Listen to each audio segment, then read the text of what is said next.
ሰማይ በእንቲአነ ስማነ አምላክነ ወመድኃኒነ ክርስቶስ ዘወረድከ እምሰማይ በእንቲአነ ስምዓነ አምላክነ ወመድኃኒነ ክርስቶስ ዘወረድከ እምሰማይ በእንቲአነ ስምዓነ አምላክነ ወመድኃኒነ ክርስቶስ ዘተሰባይከ እምቅድስት ድንግል በእንቲአነ ስምዓነ አምላክነ ወመድኃኒነ ክርስቶስ ዘተወለድከ እማርያም በእንቲአነ ስምዓነ አምላክነ ወመድኃኒነ ክርስቶስ ዘሰከብከ ውስተ ጎል በእንቲአነ ስምዓነ አምላክነ ወመድኃኒነ ክርስቶስ ዘተጠብለልከ በአጽርቅት በእንቲአነ ስምዓነ አምላክነ ወመድኃኒነ ክርስቶስ ዘተከድንከ ቆጽለ በለሶን በእንቲአነ ስምዓነ አምላክነ ወመድኃኒነ ክርስቶስ ዘተገዘርከ አመሰሙን ዕለት በእንቲአነ ስምዓነ አምላክነ ወመድኃኒነ ክርስቶስ ዘተምህርከ ከመ ሕፃን በእንቲአነ ስምዓነ አምላክነ ወመድኃኒነ ክርስቶስ ዘልህቀ በበህቅ በእንቲአነ ስምዓነ አምላክነ ወመድኃኒነ ክርስቶስ ዘተአዘዝከ ከመ ገብር በእንቲአነ ስምዓነ አምላክነ ወመድኃኒነ ክርስቶስ ዘተጠመከ በዮርዳኖስ በእንቲአነ ስምዓነ አምላክነ ወመድኃኒነ ክርስቶስ ዘጾምከ 40 መዓልተ ወ40 ሌሊተ በእንቲአነ ስምዓነ አምላክነ ወመድኃኒነ ክርስቶስ ዘተመከርከ በገዳም በእንቲአነ ስማነ አምላክነ ወመድኃኒነ ክርስቶስ ዘሃረይከ ሐዋርያተ በእንቲአነ ስምዐነ አምላክነ ወመድኃኒነ ክርስቶስ ዘአንሰስብከ ውስተ ዓለም በእንቲአነ ስምዐነ አምላክነ ወመድኃኒነ ክርስቶስ ዘመሃርከ ቃለ ወንጌል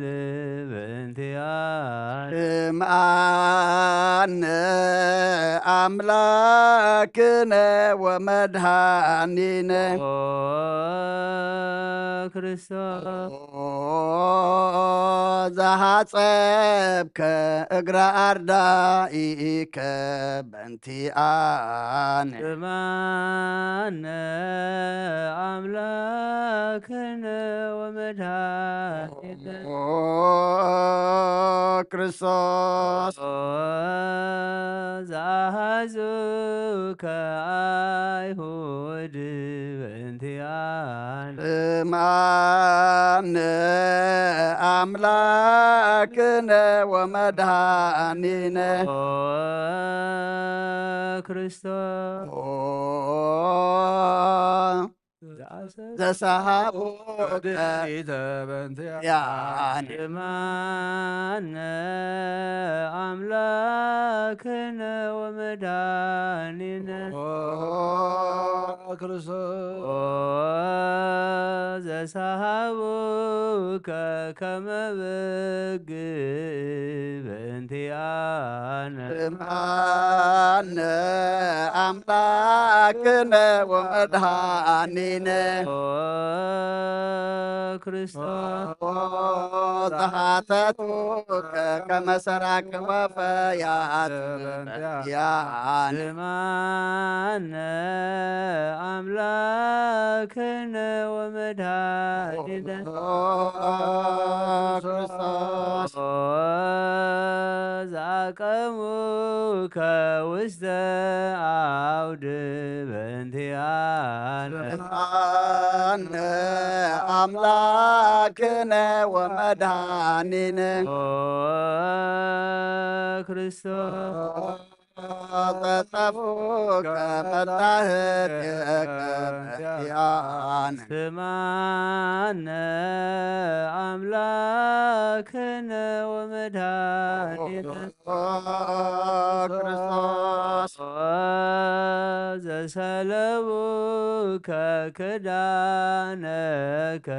በእንቲአነ ስምዐነ አምላክነ ወመድኃኒነ ክርስቶስ ዘቀሰፉከ ዘባነከ በእንቲአነ ስምዐነ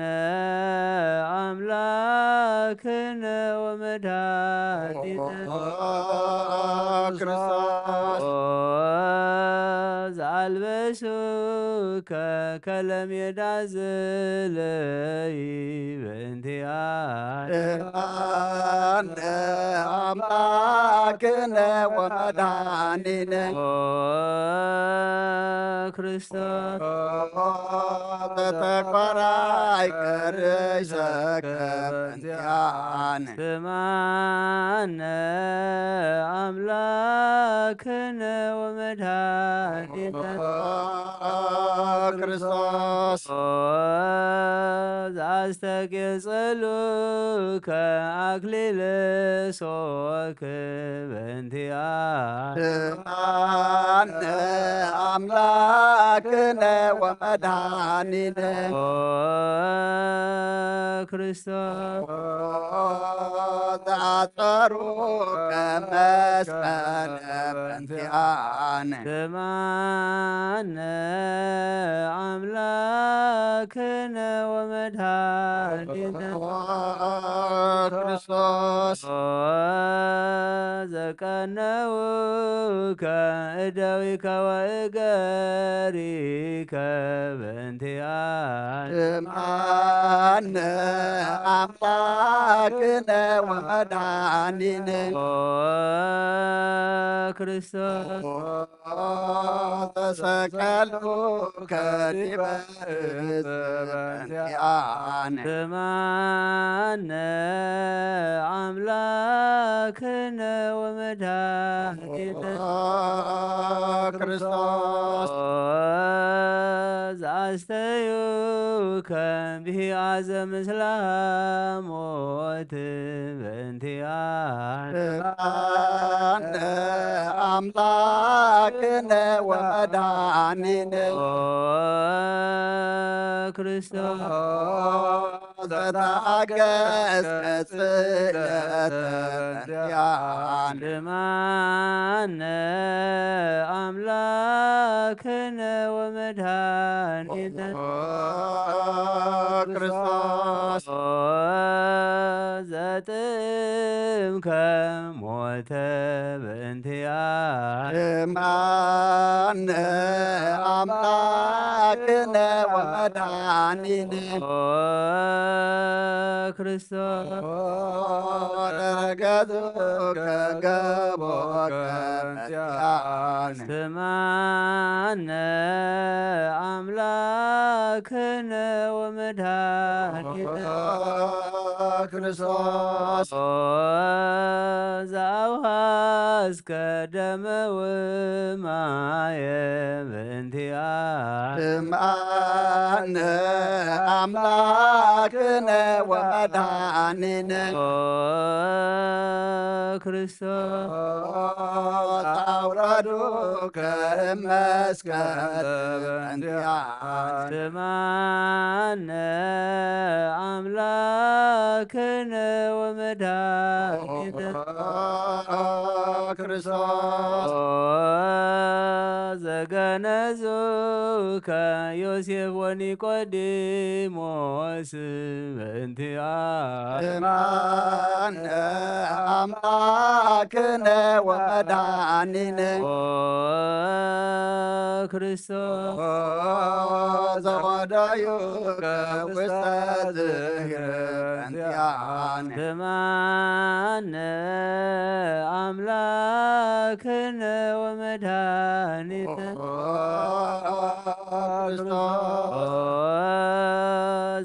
ዘተንሣእከ በሳልስት ዕለት በእንቲአነ ስምዐነ አምላክነ ወመድኃኒነ ክርስቶስ ዘዐረገ ውስተ ሰማያት በእንቲአነ ስምዐነ አምላክነ ወመድኃኒነ ክርስቶስ ዘፈኖከ መንፈሰከ በእንቲአነ ስምዐነ አምላክነ ወመድኃኒነ ክርስቶስ ዘትምነት ዳግመ በስብሐት በእንቲአነ ስምዐነ አምላክነ ወመድኃኒነ ክርስቶስ ዘትኩንን ሕያዋነ ወሙታነ በእንቲአነ ስምዐነ አምላክነ ወመድኃኒነ ክርስቶስ ተስፋሆ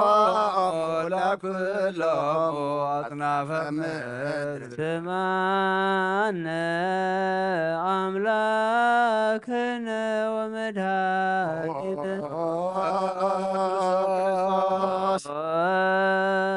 ተስፋሆሙ ለኩሎሙ አጽናፈ ምድር አነ አምላክነ ወመድኃኒነ ክርስቶስ ተስፋሁ ለኩሎሙ አጽናፈ ምድር በማነ አምላክነ ወመድኃኒነ ክርስቶስ ካይበና ሰበ ቃለ ንግሥተ ኩልነ ማርያም እምነ ወእሙ ለእግዚእነ መድኃኒነ ኢየሱስ ክርስቶስ ንስል ወናስስና ሰበቅ ወንወድስ ቤተ አምሪሃ ብዙ ለመጸባዖት ንጉሥ ለትነብሩ ተንስ ወለተረሙ ማውሱ ማርያም በቃለ ስብሐት ጸውቁሙ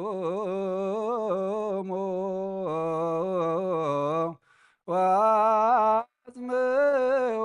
ተአምረ ድንግል ከመ ትስምዑ ጸልዩ ቅድመ ስእላ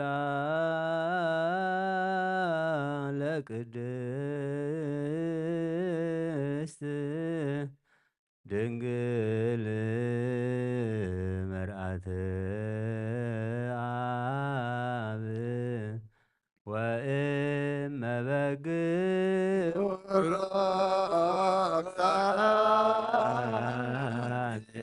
ማርያም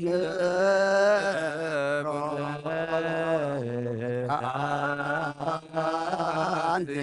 ማርያም አንቲ ማርያም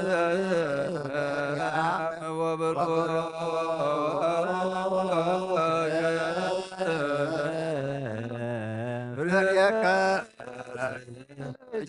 መድኃኔ ኩሉ ዓለም ኤሎ ዛመትብዬ በጽራህከ ማኅፀነ ምህላነ ስማ አምላክ እግዚአብሔር አብ አኀዝየ ኩሉ መሐረነ ወልድ ዋህድ ኢየሱስ ክርስቶስ ተሳሃለነ ጰራቅሊጦስ መንፈሰ ጽድቅ ስረይ ለነ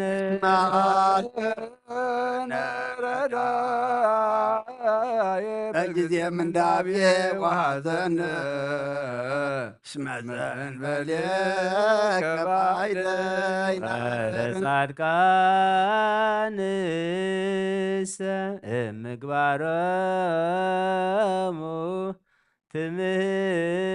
ትምህሮሙ ለነሰ ለለ አልብነ ምግባረ ሰናይ ለእመ መሃርከነ ውእተ አሚረ ትሰመዕ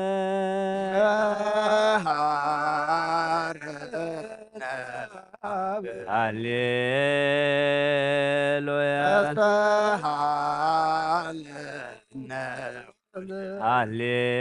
ሃሌሉያ ቅዱስ መሐሪ ተዘከረነ በሳይልከ መሃረነ አብ ሃሌሉያ ተሳሃለነ ወልድ መንፈስ ቅዱስ መሐሪ ተዘከረነ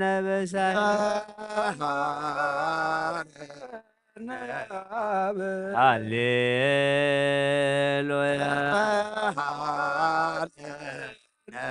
ወልድ ሃሌሉያ ቅዱስ ተዘከረነ በሳይልከ ለከ ንፍየኑ ስብሃተ ወለከ ናርግ ማረነ ኃጢአተነ አስተስሪ ዋድህነ ሰማዕተ ነፍስነ ወሥጋነ ክርስቶስ ወልደ እግዚአብሔር አምላክ ወመድኃኒነ ኢየሱስ ክርስቶስ ተሳለነ ብዝሃ ምሕረት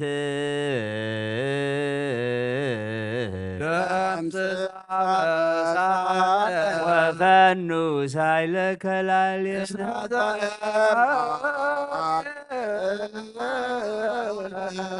እቶ ሳይል ሃሌሉያ ማረነ አማሪ ወተሳሃለ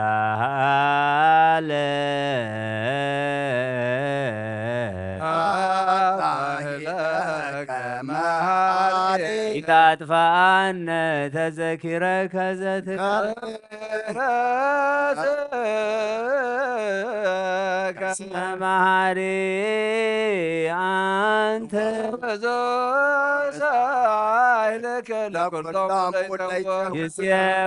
ይፄውኡከ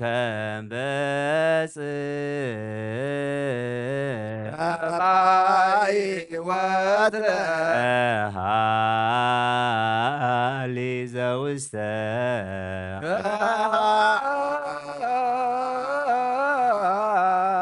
ዘውስተ አድኅኖ አምላክነ ጻድቅ እሳሎ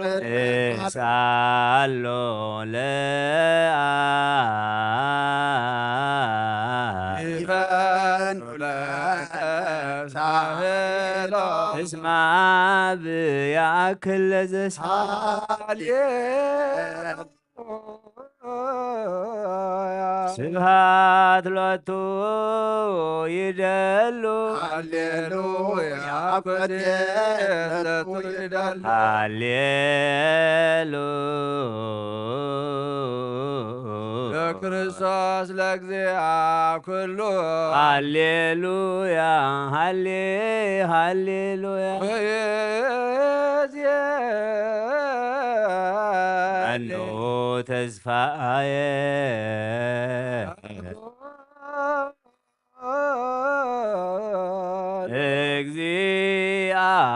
እግዚአብሔር ከእግዚኦ አማሐፅን ነፍሴ አበ አምላከ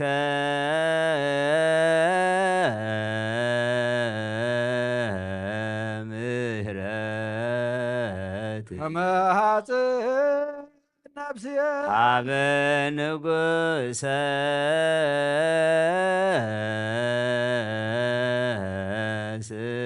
ስብሐት አማሐፅን ነፍሴ እግዚእ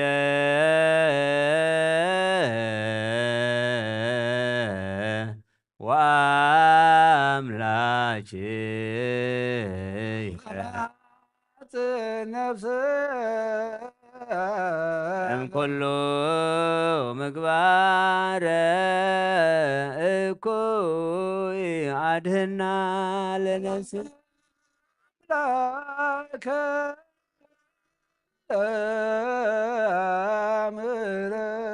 ምሕረት አመ ሐጽን ነፍስ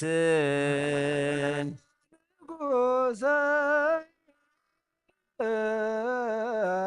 ስብሐት አመ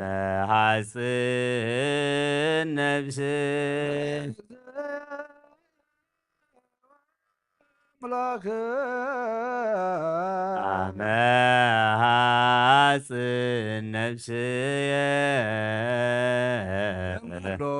ምግባረ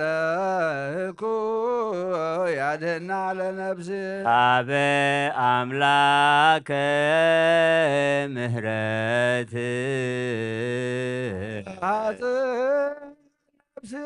ሀበ ንጉሰ ስብሐት ለእግዚእየ ወአምላክየ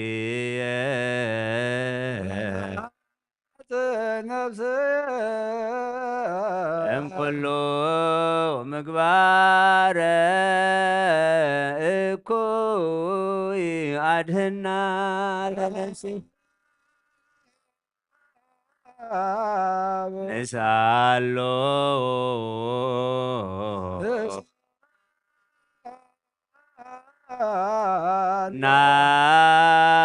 ናስተምህሮ አምላክነ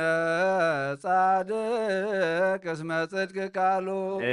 ዘይክል ኩሎ ወአልቦ ዘይሳን አምላከ ነዳያን ረዳየ ምንዱባን ናቤከ ተማይሰን ክለ ኩሎ ዋልቦ ዘይሳኖ አምላከ ነዳያን ናዛዝየ ሕዙናን ናቤከ ተማይጽን ዘይክል ኩሎ ዋልቦ ዘይሳን አምላከ ነዳያን ወተስፋ ቅበጻ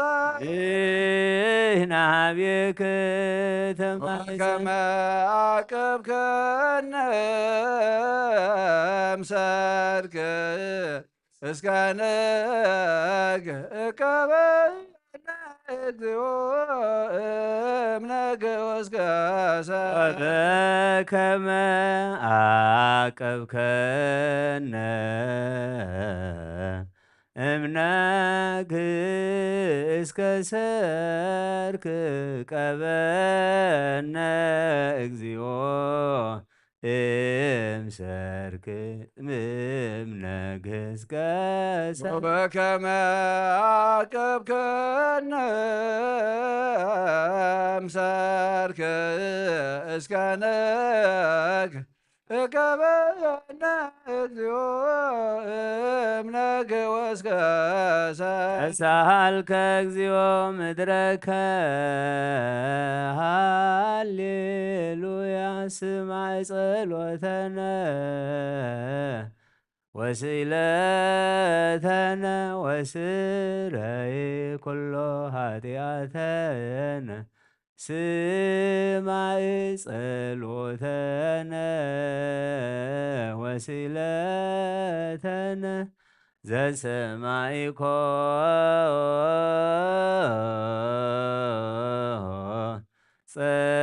ጸሎቶ ስእለቶ ለእዝራ ተወከፍ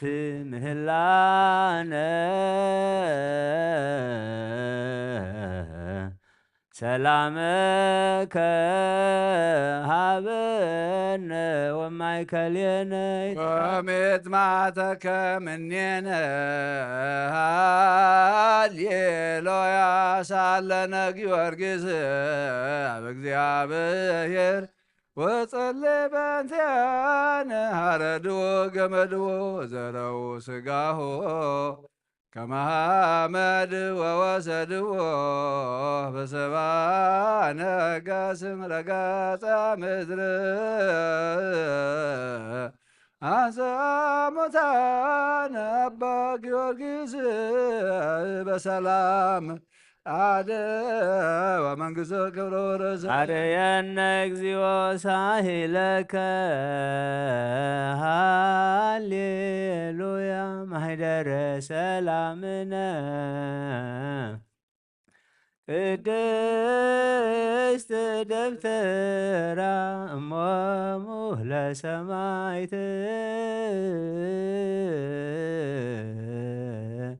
ወእቶሙ ለመላእክት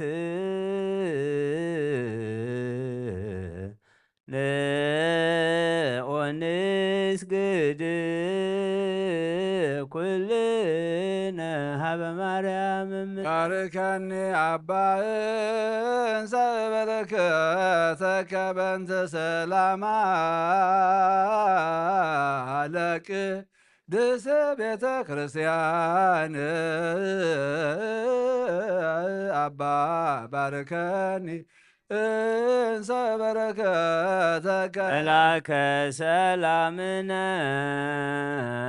ሊቀ መላእክት ሚካኤል ሰአል ወጸሊ በእንቲአነ አይርግ ጸሎተነ ቅድመ መንበሩ ለንጉሥ ገብርኤል አብሰራ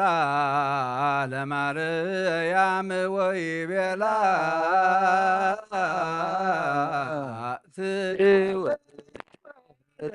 ወይነግስ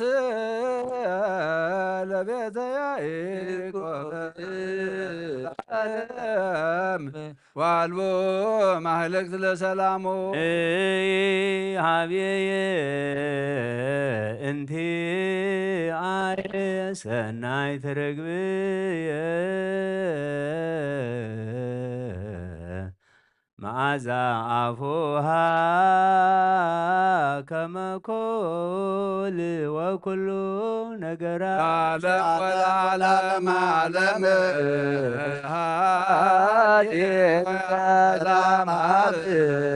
ሰላም ወልድ ወሰላም መንፈስ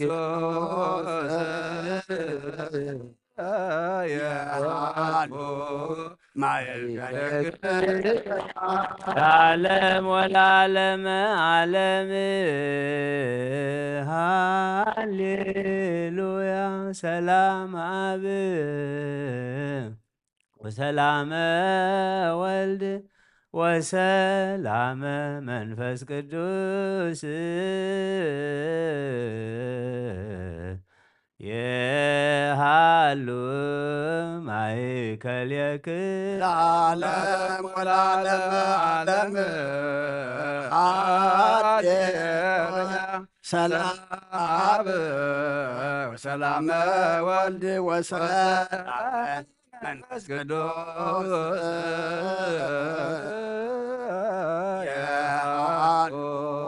ማእከልየክሙ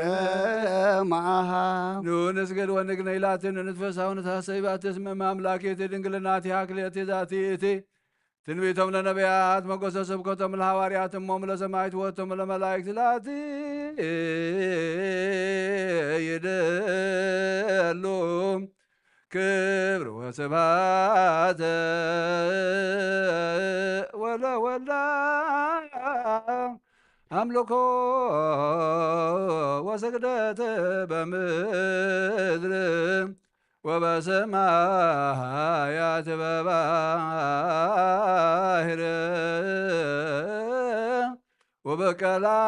ወበቀላያት ለዓለመ ዓለም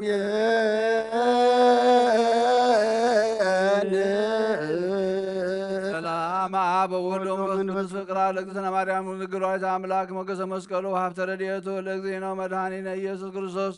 ያሉ ማእከሌነ ማእከለ ኩሎሙ ሕዝበ ክርስቲያን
ማረነ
ማረነ ክርስቶስ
ማርያም ማረነ ክርስቶስ አድነነ ማርያም ወልድኪ ኃይለ ማርያም ሳለነ ማርያም ለሳቶ ተቃረ ደዊኦ ለወልድኪ ባበከንቱ ኩሎ አልተወ ኩሎ ሌሊተ ኃጢአት ዘገበርነ በእንተ ማርያም እግዚኦ ምሕረትከ በላዕሌነ እግዚኦ ማተከ እምኔነ እግዚኦ ከኩሎሙ ሕዝበ ክርስቲያን እግዚኦ ነፍሳተ አክብርቲከ ወአእማቲከ ኩሎም ክርስቶሳውያን ነፍሰ አቡነ እንጦንዮስ እግዚኦ ጳጳሳቲነ መቃርዮስ ወሲኖዳ እግዚኦ ሀገሪትነ ኤርትራ እግዚኦ ለዛቲ ሀገር እግዚኦ ለመካንነ ደብረ ሰላም መድኃኔ ዓለም ኣብ ምድሪ ዘሎ መዓት ኣቁረልና ኣብ ኣርያም ዘሎ ምሕረት ኣውርደልና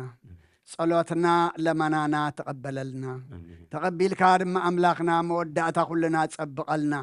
ወዲ ሰብ መወዳእቱ እንተ ጸበቀይ መወዳእታ ኩልና ሰናይ ግበረልና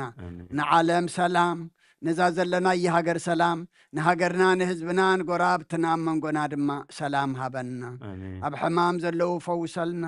ኣብ ሓዘን ዘለው ጻናንዓልና ተጨኒቆም ዘለው ርህወሎም ጠምየም ዘለው ንስዓልና ብስጋብ ነፍሲ ተኣስርፍትሃልና ፋሕ ዝበሉ ድማ ኣክበልና ወዲ ሰብ መወዳእቱ እንተጸበቀ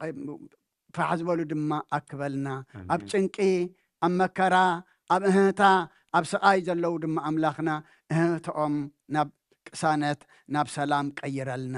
ቅዱስ እግዚኣብሔር ኣምላኽና በረኸት ጴጥሮስን ጳውሎስን ክፈለና ከምቲ ንሳቶም ክሳብ እሙናት ኮይኖም ተረኽቡ ንሕና ድማ ክሳብ እሙናት ኮይንና ክንርከብ ንስኻ ሓግዘና ካብ ኣዴና ቅድስቲ ድንግል ማርያም በረኸት ረድኤት ክፈለና ጉባኤና ድማ ኣምላኽና ክብርኻ ዝግለጸሉ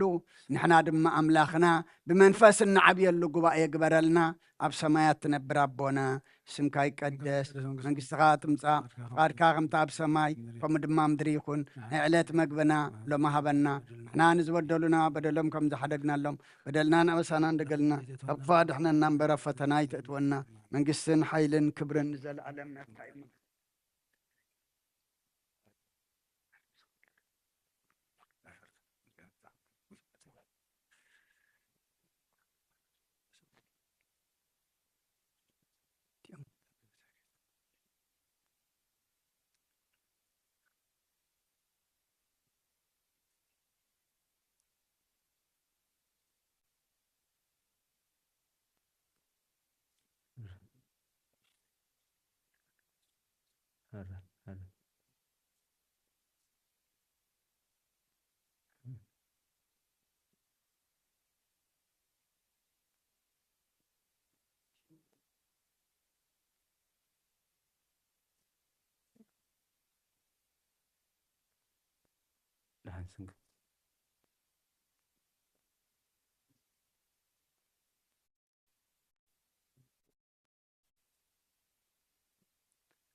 መሃረኖ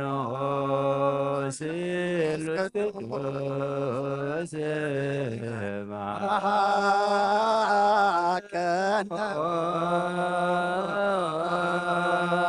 ስሉስ ቅዱስ ተሳለ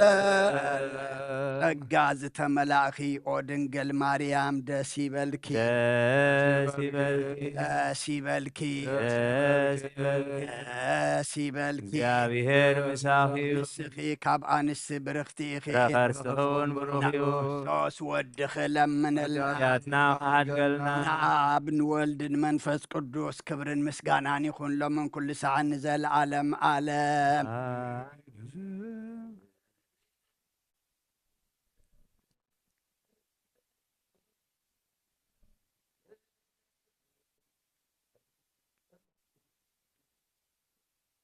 እግዚኦ ተስካለ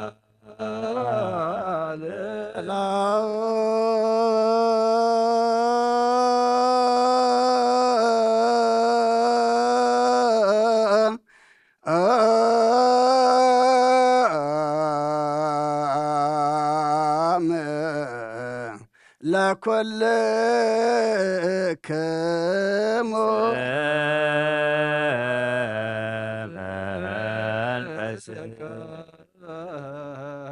ጎይታና እግዚኣብሔር ኢየሱስ ክርስቶስ ኣምላኽናን ቅዱሳን ደቀ መዛሙርትኻን ንጹሓን ሃዋርያትካን ነዚ ንስኻትኩም ትርእይዎ ዘለኹም ክሩእ ብዙሓት ነቢያትን ጻድቃንን ደለይ ግና ኸ ይረኣዩ ነዚ ንስኻትኩም ትሰምዖ ዘሎም ክሰምዑ ደለይ ግና ኸ ይሰምዑ እናታትኩም ግና ዝርእያ ዘሎ ዓንትኹምን ሰምዓ ዘሎ ኣይዛንኩም ብጻት እዮም ዘልካዮም ንኣና እውን ከማታቶም ቃል ቅዱስ ወንጌልካ ክንሰምዕን ክንሰርሕም ጸሎት ቅዱሳን ብቕዓት ግበረና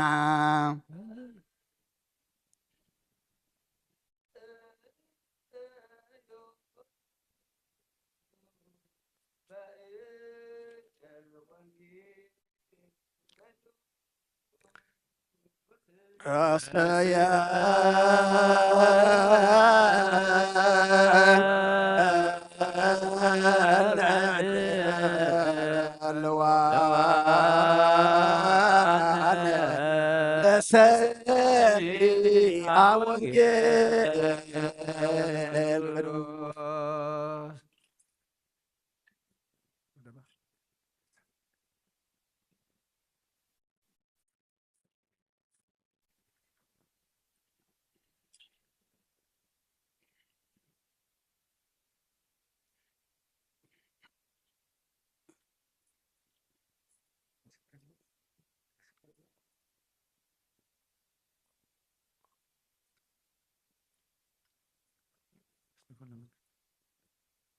ውስተ ኩሉ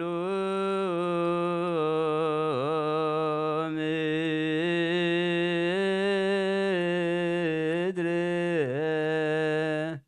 ወፃ ነገሮሙ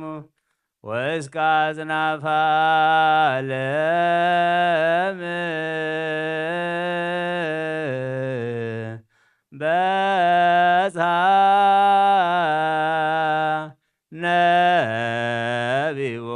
ነቢቦሙ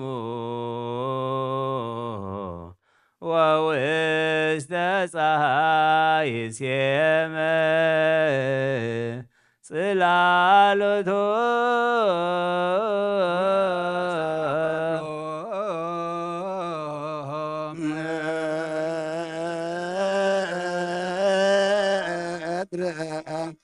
ወፃ ነገረሙ ወእስከ አጽናፈ ዓለም በጽሐ ነቢቦሙ ውስተ ፀሐይ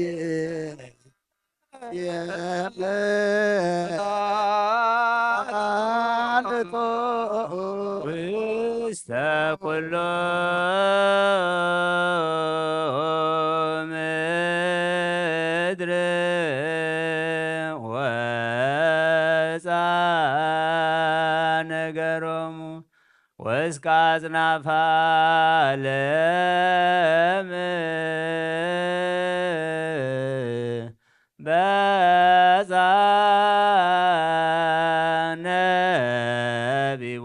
ነቢቦሙ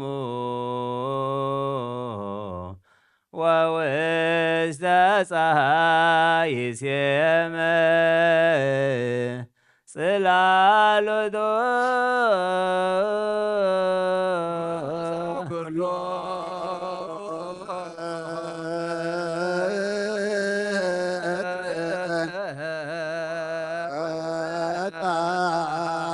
ነገረሙ ወእስከ አጽናፈ ዓለም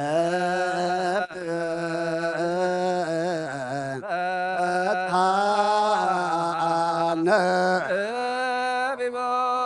ነቢቦሙ ፀሐይ ጽላሎቶ ውስተ ኩሉ ምድር ወፃ ነገሮሙ ወእስከ አጽናፈ ዓለም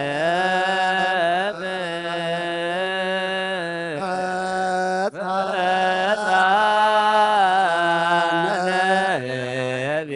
ነቢቦሙ ወውስተ ፀሐይ ሴመ ጽላሎቶ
ቅዱስ አማን ዘዜነ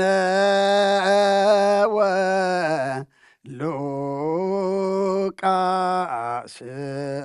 ቃለ ወልደ እግዚአብሔር ስብሐት ለከ ክርስቶስ አምላክየ ኩሎ ጊዜ ጊዜ መሐረና ኩሉ ጊዜ ቀረፋል አምላክ ቀረ ይበለልና አውደ ዓመትና ባርከልና ቅርሰና በረከት ቅዱስ ጴጥሮስን ጳውሎስን ክፈለና እግዚአብሔር አምላኽና አሰር መንገዶም ክንክተል ድማ ጽንዓቱ ይዓድለና ኣብ ጉባኤና ይባርከልና ንቀድሰልና ንበል አቡነ ዘበሰማያት ኣብ ሰማያት ትነብር ኣቦና ስምካ ይቀደስ መንግሥትኻ ትምጻእ ፈቃድካ በሰማይ ከምኡ ድማ ምድሪ ናይ ዕለት እንጀራና ሎሚ ሃበልና ንሕና ኣነ ዝበደሉና በደሎም ከም ዝሓደግናሎም በደልና ንኣሳና እንደገልና እኳ ኣድህነና እምበር ፈተና ኣይተና መንግስትን መንግስትን ሓይልን ክብርን ዘለዓለሙ አሜን። ወዲና ስግል ማርያም ማርያም ናይ ሰብርን ሰላምታ ሰላም ለግል ሕልና ቅድንግል ይኽካኹን ድንግል እግዚአብሔር ተዋህዶ ኮይት ሰራዊት ሰላም ለኩልኩም ንስኺ ካብ ኣንስቲ ፍረትኩም ከም እግዚአብሔር መሳኺዩ ኦ ፍስሕቲ ደስ ይበልኪ ኃጢአትና ሰሪየልና ናፍቲ ወድኸ ኢየሱስ ክርስቶስ ምንታና ምሕረት ለምንልና አሜን። ንኣ ወንጌለ መንግስት ጽድቁ ንተበስር ዘወፈየኒ ወፌካ ኣለኹ እህየ ዲያቆን ኣብ ለጀ ጩርየስ ኦጎይታ ካብ ወንጌል ሉቃስ ወደ መዝሙርን ሐዋርያን ዝንገል ቃል ባርኽ ንኽብረ መንግሥትን ዘለዓለም ዓለም ክብርን ምስጋናን ንዑ ይኹን። ወንጌል ሉቃስ ምዕራፍ 6 ካብ ቁፅሪ 12 ክሳብ 19 ኮነ ድማ በቲ ወርሓት እቲ ክጽሊ ናብ ከረን ደየበ ለይቲ ብምልእታ ብጸሎት ናብ ኣምላኽ ነቂሑ ሓደረ ምድሪ ምስ ወግሐን ደቀ መዛሙርቱ ናብኡ ጸውዖም ካባታቶም ሐዋርያት ኢሉ ዝሰመዮም 12 ሓረየ ስምዖን ጴጥሮስ ኢሉ ዝሰመዮ እንድርያስ ድማ ሐውን ያዕቆብን ዮሐንስን ፊልጶስን በርተሎሜዎስን ማቴዎስን ቶማስን ያዕቆብ ወዲ እልፍዮስን እቲ ቀናዕ እተባህለ ስምዖንን ይሁዳ ወዲ ያዕቆብን እቲ ዘትሕዞ ይሁዳ አስቆሮታውን ምሳታቶም ወሪዱ ድማ ሰጥ ኣብ ዝበለ ቦታ ደው በለ ብዙሓት ካብ ደቀ መዛሙርትን ኣዝዩ ብዙሕ ህዝብን ከዓ ካብ ዘሎ ይሁዳን ኢየሩሳሌምን ገምገም ባሕሪ ጢሮስን ሲዶናን ክሰምዕዎ ካብ ሕማሞም እውን ከሓውዩን ዝመፁ ኣብኡ ነበሩ። እቶም ብርኹሳት መናፍስቲ ዝሰቀዩ ዝነበሩ እውን ሓወዩ። እቶም ህዝቢ ከዓ ኩላቶም ክትንኪዎ ይደልዩ ነበሩ። ካብኡ ሓይሊ ይወፅእ ነበረ እሞ ንብዘለዉ ኣሕወዮም። ካብ ኦሪትን ነቢያትን ሓንቲ ቃል ካብ እትወድቕሲ ሰማይ ምድርን ክሓልፍ ቀልል በለ ክርስቶስ ደቀ መዛሙርቱ ንኣምን ቃለ ቅዱስ ወንጌል ተሳሃልከ እግዚኦ ምድረከ ሃሌሉያ ይእቲ ማርያም እምነ ወእሞ ለእግዚእነ ያነ ደመና ብሩህ ዘከለላ መላክ በሰላም ተናገራ ወይቤላ ተፈስሒ ፍስሕት ኦርግት አንቲ ማንስት እግዚኦ ሳይልከ ሃሌሉያ ማርያም ወእሞ ለእግዚእነ ቃሊ በእንቲአነ ደመና ብሩህ ተከለላ መላክ በሰላም ተናገራ ወይቤላ ተፈስሒ ፍስሕት ኦርግት አንቲ ማንስት ሰላም አብ ወልድ ወመንፈስ ቅዱስ ፍቅራ ለእግዝእትነ ማርያም ድንግል ወላዲተ አምላክ መጎሰ መስቀሉ ሀብተ ረድኤቱ ለእግዚእነ አምላክነ ወመድኃኒነ ኢየሱስ ክርስቶስ ወትረ ይሃሉ ማእከሌነ ወማእከለ ኩልክሙ ህዝበ ክርስቲያን እግዚኦ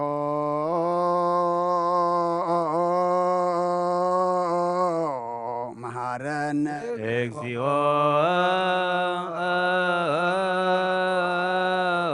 መሐረነ ክርስቶስ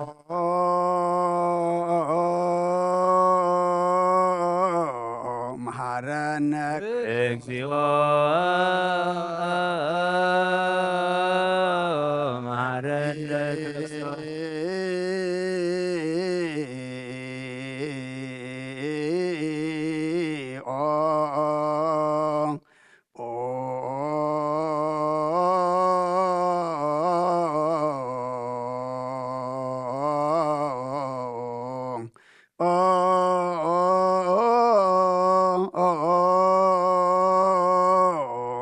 መሐረነ ክርስቶስ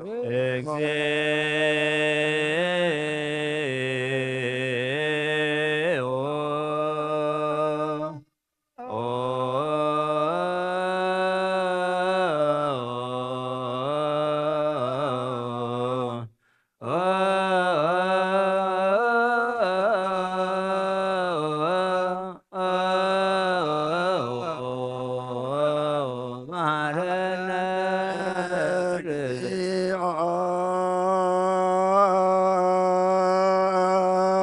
መሐረነ እግዚኦ መሐረነ መሐረነ መሐረነ እግዚኦ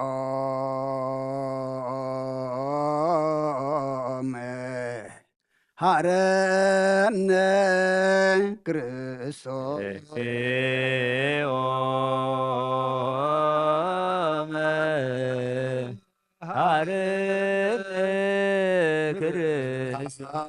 ዘነግ መስዋዕት ዘሰርክ ዘነገሮሙ እግዚእነ ወአምላክነ ወመድኃኒነ ኢየሱስ ክርስቶስ እምድኅረ ትንሣኤሁ እሙታን እምቅድመ ዕርገቱ ውስተ ሰማይ ሳይልዎ ምሕረቱ ይሃሉ ምስለ ኩልነ ህዝበ ክርስቲያን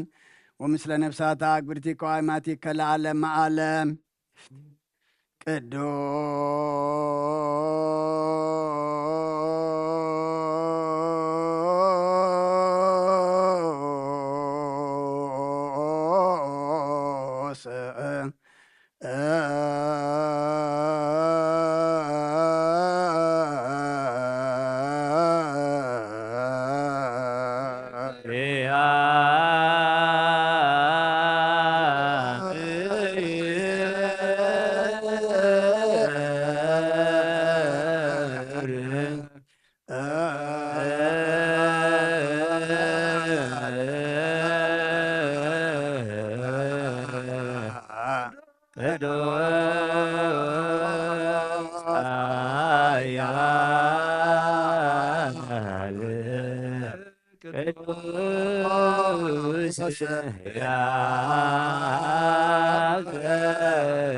የማወት ዘተወልደ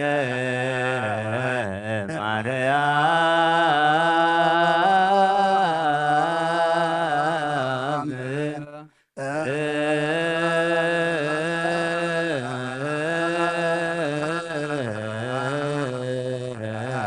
እምቅድስት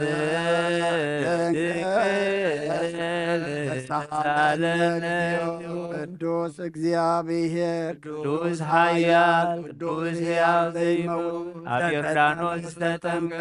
ዕፀይት መስቀል ተሰቅለ ወይታ ይረበለና ቅዱስ እግዚአብሔር ቅዱስ ኃያል ቅዱስ ሕያው ዘይመውት ኣብ ሳልሳይ መዓልቲ ካብ ሙታን ተፈልዩ ምስጋና ኣብ ሰማይ ዝዓረገ ኣብ የማን ኣቦ ተቐመጠ ንህያዋንን ንሙታንን ክፈርድ ከም ብሓድሽ ክመጽእ እዩ ምስጋና ንኣብ ምስጋና ንወልድ ምስጋና ንመንፈስ ቅዱስ ይኹን ሎምን ክሳዕን ዘለዓለም ዓለም ኣሜን ኣሜን ይኹን ይኹነልና ቅዱስ ስሉስ እግዚአብሔር ተሳለነ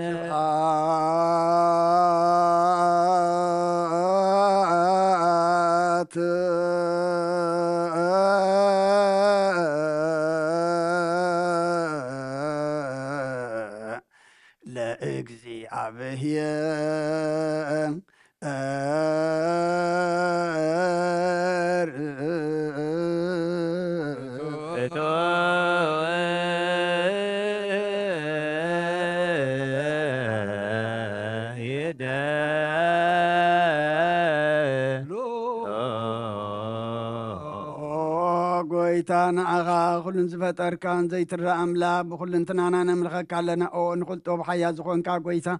ናይ ንጎ ምስጋና ንውፍየልካ ኣለና ብዓርዚ ምሕረት ናይ ነፍሲ ፈጣርያ ዝኾንካ ኣምላኽ ቅድሚ ጣር ዓለም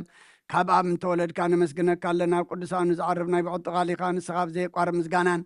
ባዕሉኽ ሰራዊት መላእኽትን ትምስገን ኢኻ ብኢ ዘይተፈጠርካ ሕዋእ ዝፈጠርካ ንጹሕን ቅዱስን ዘይትምርመር ኢኻ ናይ ምስጋናኻ ስውር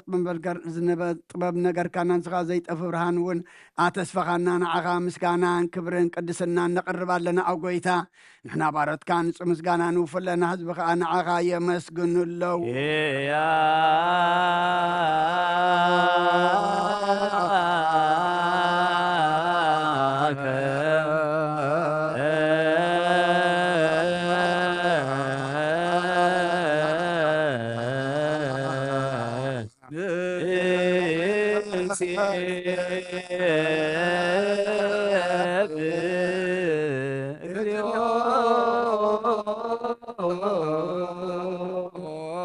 ኣምላኽ ብርሃን ህይወት ዝፈጠርካ ካብ ፍጹም ጸጋ ወሃብ ጸጋ ዝኾንካ ርእሰ ኣእምሮ ንነፍሲ ዝፈጠረ መዝገብ ጥበብ ረዳኢ መንፈስ ቅዱስ ብምሃብ ዝህብትም መምህር ቅዱሳንን መሰረት ዓለምን ዝኾንካ ጸሎት ንጹሃን ትቕበል ኦ ወልዲ ዋሕድ ንዓኻ ነመስግን ኣለና ቀዳማይ በኹሪና ኣብ ቃል ነዞም ንጽዋዓካ ንኣና ንኹሉ ዝኸውን ናትካ ጸጋ ዝሃብካና ንስኻ ኢኻ ኦ ነውሪ ዘይብሉ ንጹህ ኣቦ ጻጽን ቁንቁኔን ዘየበላሽው ሃብቲ ዘለዎ ነቶም ብንጹህ ልቢ ዝኣምኑኻ ትህብ ንመላእኽቲ ከመስግንዎ ዘፍትዎም ዓለም ከይተፈጥረ ዝነበረ ዘይጠፍሓላዊና ብርሃን ኢኻ ነቲ ኣባና ዝነበረ መዝገብ ጽልመት ኣርሕቕካ ብፍቓድ ኣቦኻ ብርሃካልና ካብ ማዕሙቕ ጸልማት ናብ ብርሃን ኣውጻእካና ካብ ሞት ኣድሒንካ ህይወት ሃብካና ካብ ባርነት ሓራ ኣውጻእካና ብመስቀልካ ናብቲ ኣብ ሰማያት ዘሎ ኣቦኻ ቐረብካና ብወንጌል መራሕካና ብነቢያት እውን ናዘዝካና ኦ ኣምላኽ ባዕልኻ ኢኻ ዘቕረብካና ስለዚ ኦ ጎይታ ንሕና ባሮትካ ንዓኻ ንኣምላኽና ክንውድስን ብዘይምቁራጽ ኩሉ ሳዕ ኸነመስግንን ብርሃን ሃበና ህዝቢ እውን ንዓኻ ይውድስ ኣለዎ ቸያ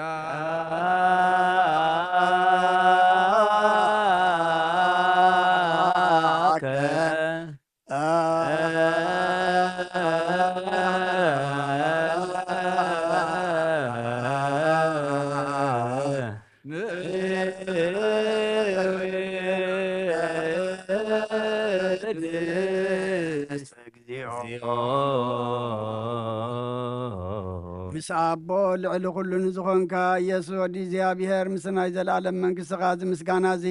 ንሳልሳይ ግዜ ከኣብና ነቕርብ ኣለና ኩሉ ፍጥረት ድማ ብምርዓድን መንፈስ ፍርሓትን የመስግነካ ኣሎ ኦ ኩሉ ነፍሲ ርሖ ኩሎም ነፍሳት ጻድቃን በኣኻ ጸኒዖም እነብሩ መናፍስ ዘምጽኦም ወሓስም ኣባላት ካብ ኣናዛዳኻ ካብ ጥፍኣት ወደብ ሕይወት ዝኾንካና ንስኻ ኢኻ ናብቲ ናይ ዘለኣለም ተስፋ ምድሓን ዘለዎ ጸገም የጎይ ዝኾንካና ንስኻ ኢኻ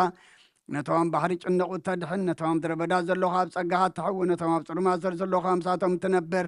ካብ ማእሰርቲ መዝፈታሕኻና ንመሳኺን ንዝበኺን ዝናዘሙ ነቶም ጻመው ድማ ብመስቀሉ ዝብጀዎም ነቶም ተወከልና ኩሉ መዓት ካባና ዝመልስን ዘርቕን ንስኻ ኢኻ ጐይታ ነቢያትን ሃዋርያትን ብሕቡእ ንዘመስግኑኻ ንዓኻ ንውድስን ነመስግነካና ኣለና ኣብ ማህደር ሕይወት ምእንቲ ኸንዓረፍ በኣኻ ኣሚና ፍቓድካና ገበርና ብትእዛዝካ ከም እንመላለስ ግበረና ጐይታ ንኹሉ ንኣሽትን ንዓበይትን መመሓደሩን ህዝቡን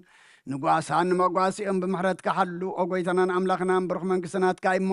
ካብ ቅድሚ ዓለም ምስጋና ንኣብን ንወልድን መንፈስ ቅዱስን ይግባእ ሎምን ኩሉ ሰዓን ንውሉድ ወለዶን ዘይውዳእን ዘለዓለም ዓለም ለዓለም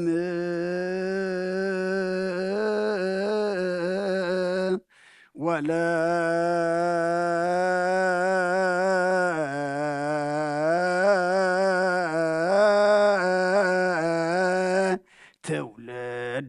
ትውልድ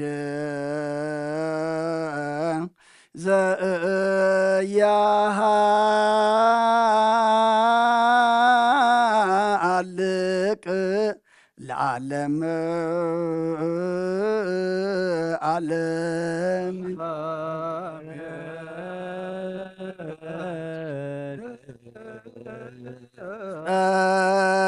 ጸጋ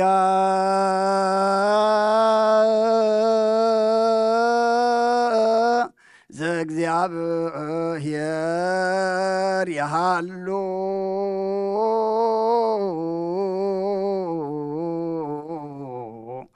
ምስለ ኩልከ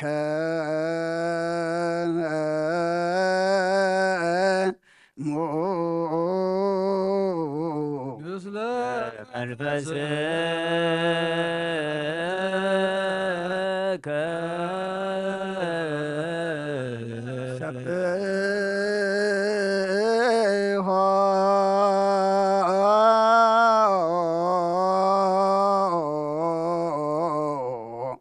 ለአምላክ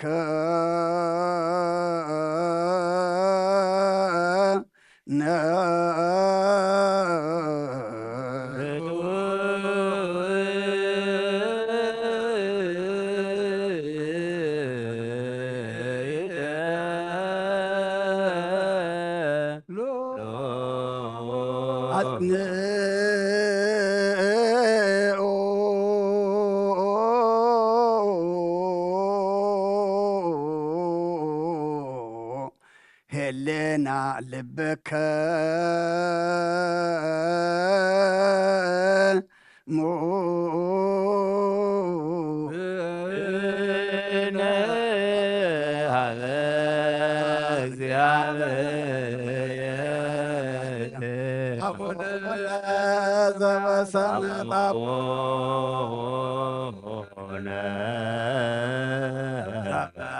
ዘበሰማያት አቡነ ዘበሰማያት ኢታነ እግዚኦ ውስተ እግዚአብሔር አብ ወሃብ ብርሃን እዩ ንኩሉ ዝኸውን ሓይሊ ዘለዎ ንኩሉ ነብሲ እውን ዝሕሉ ካብ ጥንቲ ጀሚሩ ዝነበረ ብርሃን ንዓለም ዝፈጠረ እዩ ናብ ህይወት ዝመርሕ ዘይሓልፍ ሓጎስ ዝህብ ካብ መዐንቀፊ ጸልማት ዘውፃኻና ዘይርከብ ብርሃንካ ጽገኻና ነቶም ባኻ ንኣምን ካብ ማእሰርቲ ፈቲሕኻ ብእምነት ከለልካና ኩሉ ሳዕ ካብ ባሮቱ ዘይርሕቕ ምስኣቶም ዝነብር ነታ ብምፍርሃን ብምርዓድነት ልሙኖ ነብሲ ዘይጽነን ቅድሚ ሓሳብ ኩሉ ዝፈልጥ ቅድሚ ሕልናኻ ዝምርምር ከይለመናዮ ዘድልየና ፈሊጡ ብፍቓዱ ይሂበና ብዘይምጥርጣር ክንጽውዖ ከለና ዝሰምዓና ዘይምርመር ብርሃን ንጉሥ ሰራዊ ሰማያት እዩ ናይቶም ሓዲርዎም ዝነብር ሊቃነ መላእኽቲ ምስጋና ማህልየት ሰማዓይ እዩ ኦ ጎይታ ንልምነካ ኣለና ስምዓና ንዓኻ ነመስግንን ንዓኻ ንውድስን ንዓኻ ንባርኽን ኣለና ብኣኻ ድማ ክንጸንዕ ብእምነት ዘየቋርጽ ቃል ሃበና ኦ ጎይታ ንሕና ባሮትካ ነመስግነካ ኣለና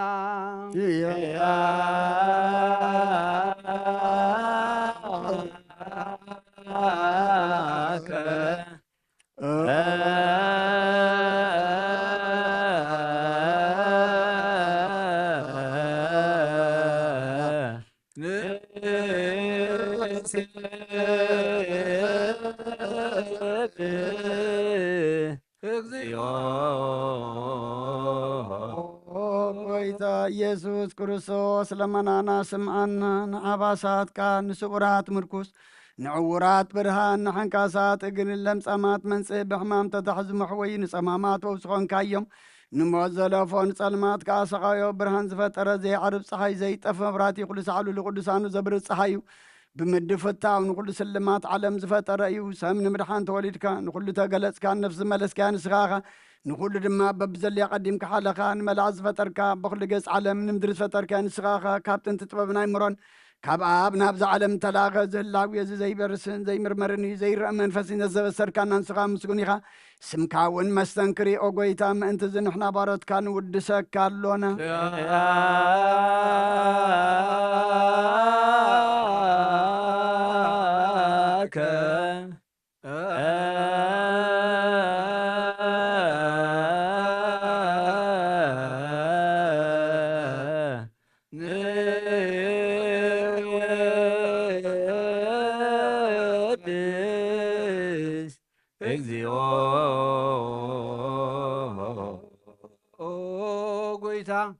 نز قدس مسكانا نسال ساي غزينا بخا نقرب لنا زي لوطنات كامنه هبكانا بوها ما سرت موت كنسعر قبركانا كابسب مرحتو خونو نتم باخا زامنو قنح لنا ذهب كان سخاخا نقول حيل طلاي بمنفس نرقص هبكانا زي فتح نفتح دما مسابخا فقر قبركالنا ما خلنا هون كان معركانا او قويتا نتم ظلم خاسم عيوم او قويتا زمن لمنكاون عين كسس أبغزي خصص أبي على طلاينا دعوة هبنا كم تلال طلاخن حلو زي قارة صلوت هبنا أوزل العالم ونقول سمع نمبلتها صنانع نزغتها ماسكا تقبل بحاتيات نزل خسو بمحلت كان صهن عياش قالب من طفات ملساب بيت ما صرت نزلونا دحن وقيتانا نملاغنا برغم من قسنات كايما نخلنا تقوحنا سماء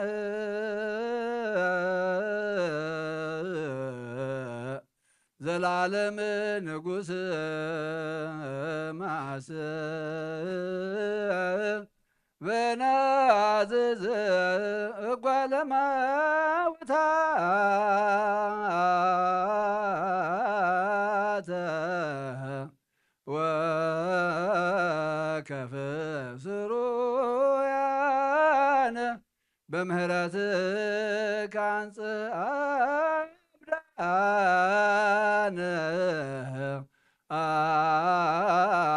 أطبب وهو قلان ميتل وسمق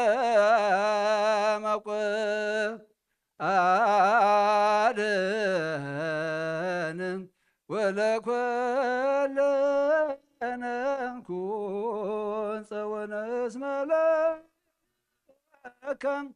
እግዚኦ አምላከነ መንግሥት ብሩ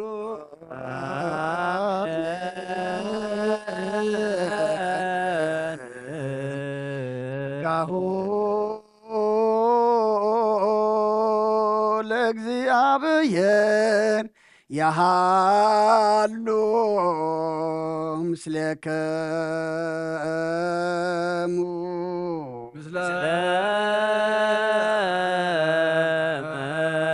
መንፈስከ ኮትዎ ለአምላከ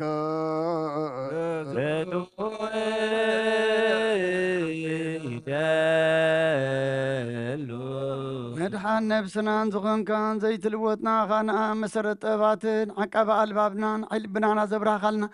ጸልማት ሕልናን ኣርሒቃ ብናትካ ኣይምሮ ዝኸለልካና ንስኻኻ ነትን ጥፋት ተወፈይ ናይ ሰብ መስቀሎ ድኻ ድሓንካዮ ብዘይጠፍእ ክሓደስካ ብትእዛዝካ ድማ ስሕተታት ጠፍአ ነቲ ጠፈረለኻ የመት ወድኻ እንተበጃኸዮ ኦ ጎይታ ምእንቲ እዚ ንሕና ባረትካ ነመስግነካ ስብሓከ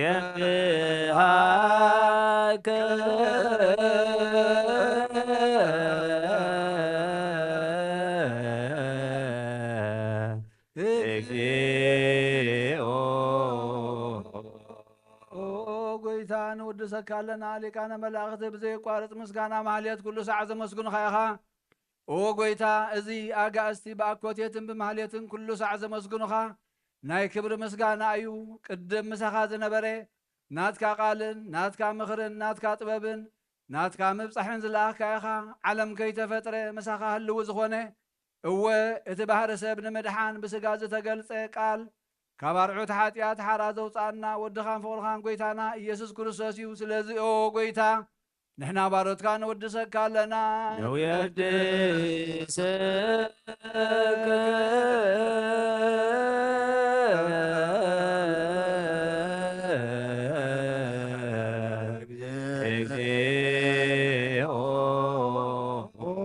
وهابي وات قويتان أخا كم عمق لبنا نسالسا جزيه وداسيا نقرب لنا نفس تحوتها زري نيچنق من فايشل زي بلنتهم تسدس قبلهم من زرادهم نتام رقرق حتيات وحيتهم ساقي مدحني نتم يعز حل نقف عزب قللهم عركم منان صاركان زمسكر لهم ننصحن معدريهم بصدق نزصوع وسمعي نما بلت كدان زغتا ما زعلنا تامرام زغانا امنتن قوي منفسنا بصقان حيلن كتكون تخلبت كريستيان قن مرحزب وقويتاك عرفنا كل ساعنا خاننا ودسنا بو امثال منقص قبل باتنا نفلت لنا باخام بفقر ودخان قويتانا ايسن بو مسغانا صنعات زلكان زل عالم عالم بانتي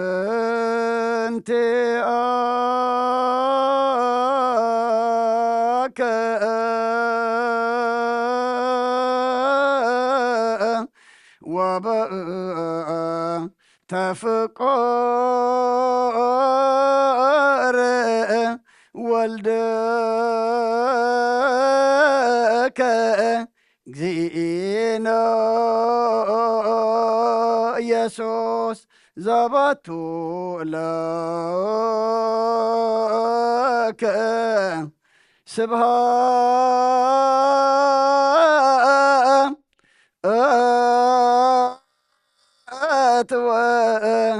إهز العالم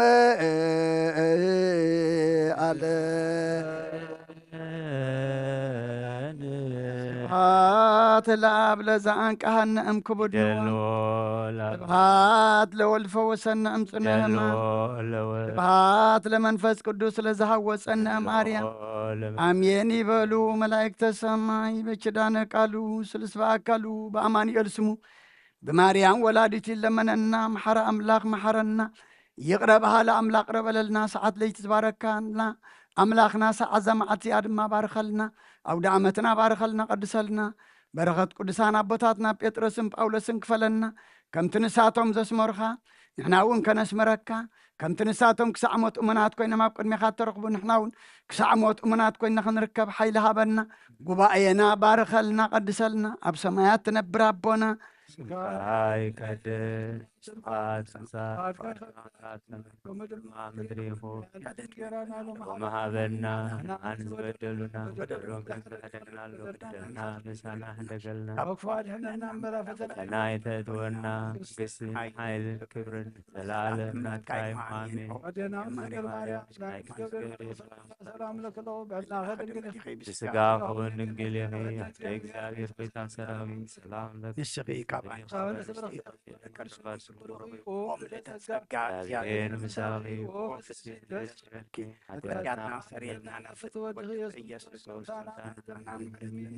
آمين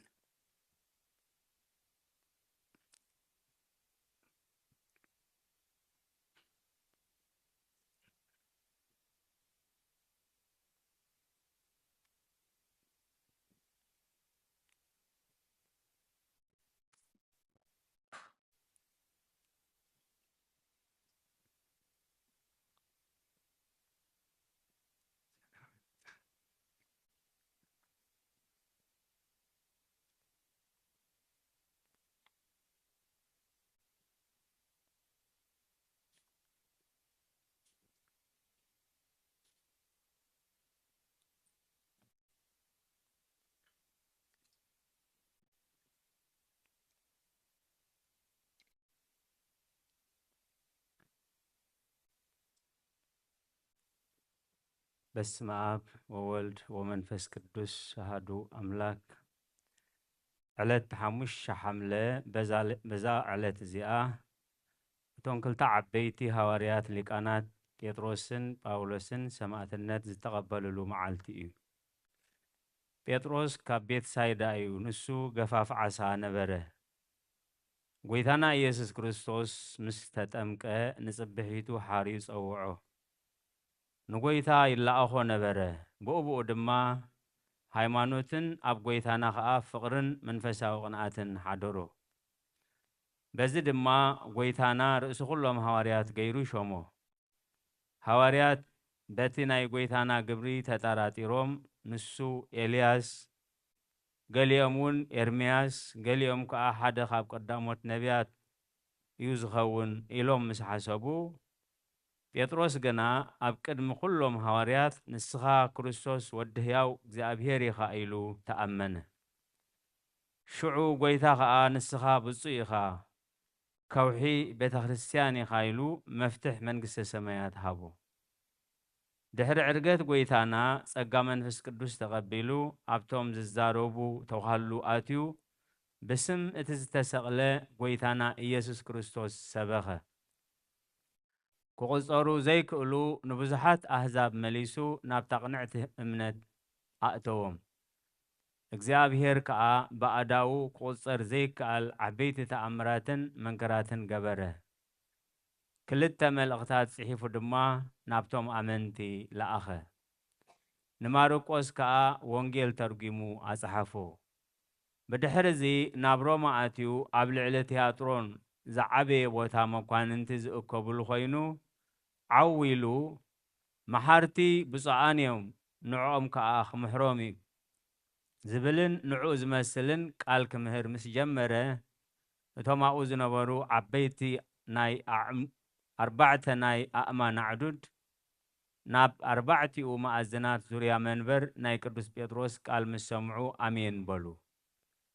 حد سبعي نسبع عمد زخون سيطان زنبرو أو نبره بتاسعتي أو دغو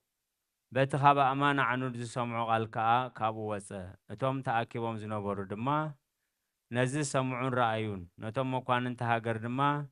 فرحات حزوم ناتدنو خا نبا بايتهم كدو حد خابتهم مكان انتي قوست أهزسمو نغزو آتيو أكروسيا نتبهال سبيتو اتزرع أيو كل نقرا كمون مزعبا علمن ممنانن بزعبا دخاتات مرحرحن زمهارو نقرا نساخا آنا تقالو مسامعات بلبا نقحات تبارا برد زبسو نقريو كحلو وي قباء كابلت بدحرزي اتقدس بيتروس زمهارو كقبرو ترادادو نبروتهم هابتهم كلو ندخاتاتن نشقراتن مسؤوتو دحر قروب معالتات كا نقوس بزعبا قبر منقستي خماخر ناو خمس لآخلو قوستوس كأنزي سمعو أصبغو حزنه مخنياتو ناب نقص زواسدو تحستو كمون نسونكو زخون غنزب بزي مهلاو مسبيتو خاء كمزدو كبل كمز بمبال بزح مخنيات كمسؤون كما خورين جمره سبيتو جنا دحان أيتم مخاني كيد أملاح قدوس بيتروس مساخا خوني بلدتو تنسيو ناب نقص كدمو نقص كأب عبي حقوس تقبلو دحر سلست عمت كا ناب عدو تملسه انه خا كلتا دقو ميتوم صنحوه سبيتو خا اتحقي خيتنا غرفرها كال نغرات ازنتوتلو دحري غنا نغرتو مسمع اصبيقو سنبده نسخا اوغويتاي نእግዚአብሔር አምላክ ጴጥሮስ ንለምንኖ በለቶ ናብ እግዚአብሔር በተባት መስጸለዩ ኸአ ቀውስጦስን አክሮሲያን ቃል ጴጥሮስ ረዳይ ስለዚህ ተቀበልኩም ደቁኹም ሕያዋን ገይረ ክህበኩም የዝብል ቃል ሰምዑ ሽዑ ደቆም ተንስኡ ካብቶም ዝተንስኡ ሓደ ቀሌምንጦስ እዩ ንሱ ኸአ እዚ ሐዋርያ ጴጥሮስ ተማሃራይ ዝኾነ እዩ ጴጥሮስ ከአ ሁሉ ምስጢራት ዝረአዮ ዝኾነ ንጎይታናን ብስጋነ ሰማያት ከዓርግ ከሎ ከም ዝረአዮ ነገሮ ሰባት ክርእይዎ ዘይግብኦም ሕቡኣት መጻሕፍቲ ድማ ሃቦ ነዚ ቀሌምንጦስ ጵጵስና ሾሞ ንሓዉ ድማ ዲያቆን ገበሮ ከም ብሓድሽ ጴጥሮስ ረአይ ኣምሳል ዕብየታን ክብራን ነዴና ንጽሕቲ ድንግል ማርያም ረአየ በአምሳል ቀስት ዝረአዮ ደመና ኣብ ውሽጢ እቲ ደመና ድማ ድንኳን ብርሃን ኣብ ውሽጢ ኸኣ ቅድስቲ ድንግል ማርያም ወላዲተ ኣምላኽ ብስጋ ተቐሚጣ ነበረት ኣብ ኣእዳዎም ናይ ሓዋ ኣስያፍን ኩናውትን ዝሓዙ መላእኽቲ ከቢቦማ ነበሩ ኦ ስምርቲ ተኽሊ ወይኒ ካባኺ ኣስካል በረኸት ዝተረኽበ ንስኺ ብፅእቲ ኣዳራሽ ኣብ ከርስኻ ሓጢኣት ዓለም ዝረሓቐ በጊዕ እግዚኣብሔር ዝጾርክ ይብሉ ነበሩ። ኦ ኣደ ብርሃን ወላዲት ምሕረት ተሓጐሲ ኦ መንበር መድሓኒት ኣምላኽ ኣማልኽቲ ኣባኺ ዝተቐመጠ ተሓጐሲ ኦ ኣደ ኩሉ ፍጥረት መመክሒ ኩሎም ደቂ ሰባት ተሓጐሲ መላእኽቲ ሰላምቶኦም ምስ ወድኡ ጎይታና ኢየሱስ ክርስቶስ ማንም ዘይፈልጦ ዘረባ ድማ ተዛረበ። ሽዑ ምድሪ አንቀጥቀጠት መሊሱ ዘይፍለጥ ዘይንገር ምስጢራት ረአየ። ብድሕሪ እዚ ጎይታና ንጴጥሮስ ኣብ ኩሉ ሃገራት ስብከት ቅዱስ ወንጌል ክሰብኽ ኣዘዞ። ካብኡ ናብ ገንገም ባሕሪ ከደሞ ኢዮጴ ናብ ትበሃል ሃገርን ይደልዎ ምልኣብ ወልድ ወመንፈስ ቅዱስ ይደልዎ ምልኣብ ወልድ ወመንፈስ ቅዱስ ይደልዎ ምልኣብ ወልድ ወመንፈስ ቅዱስ ይደልዎ ምልኣብ ወልድ ወመንፈስ ቅዱስ አሜን።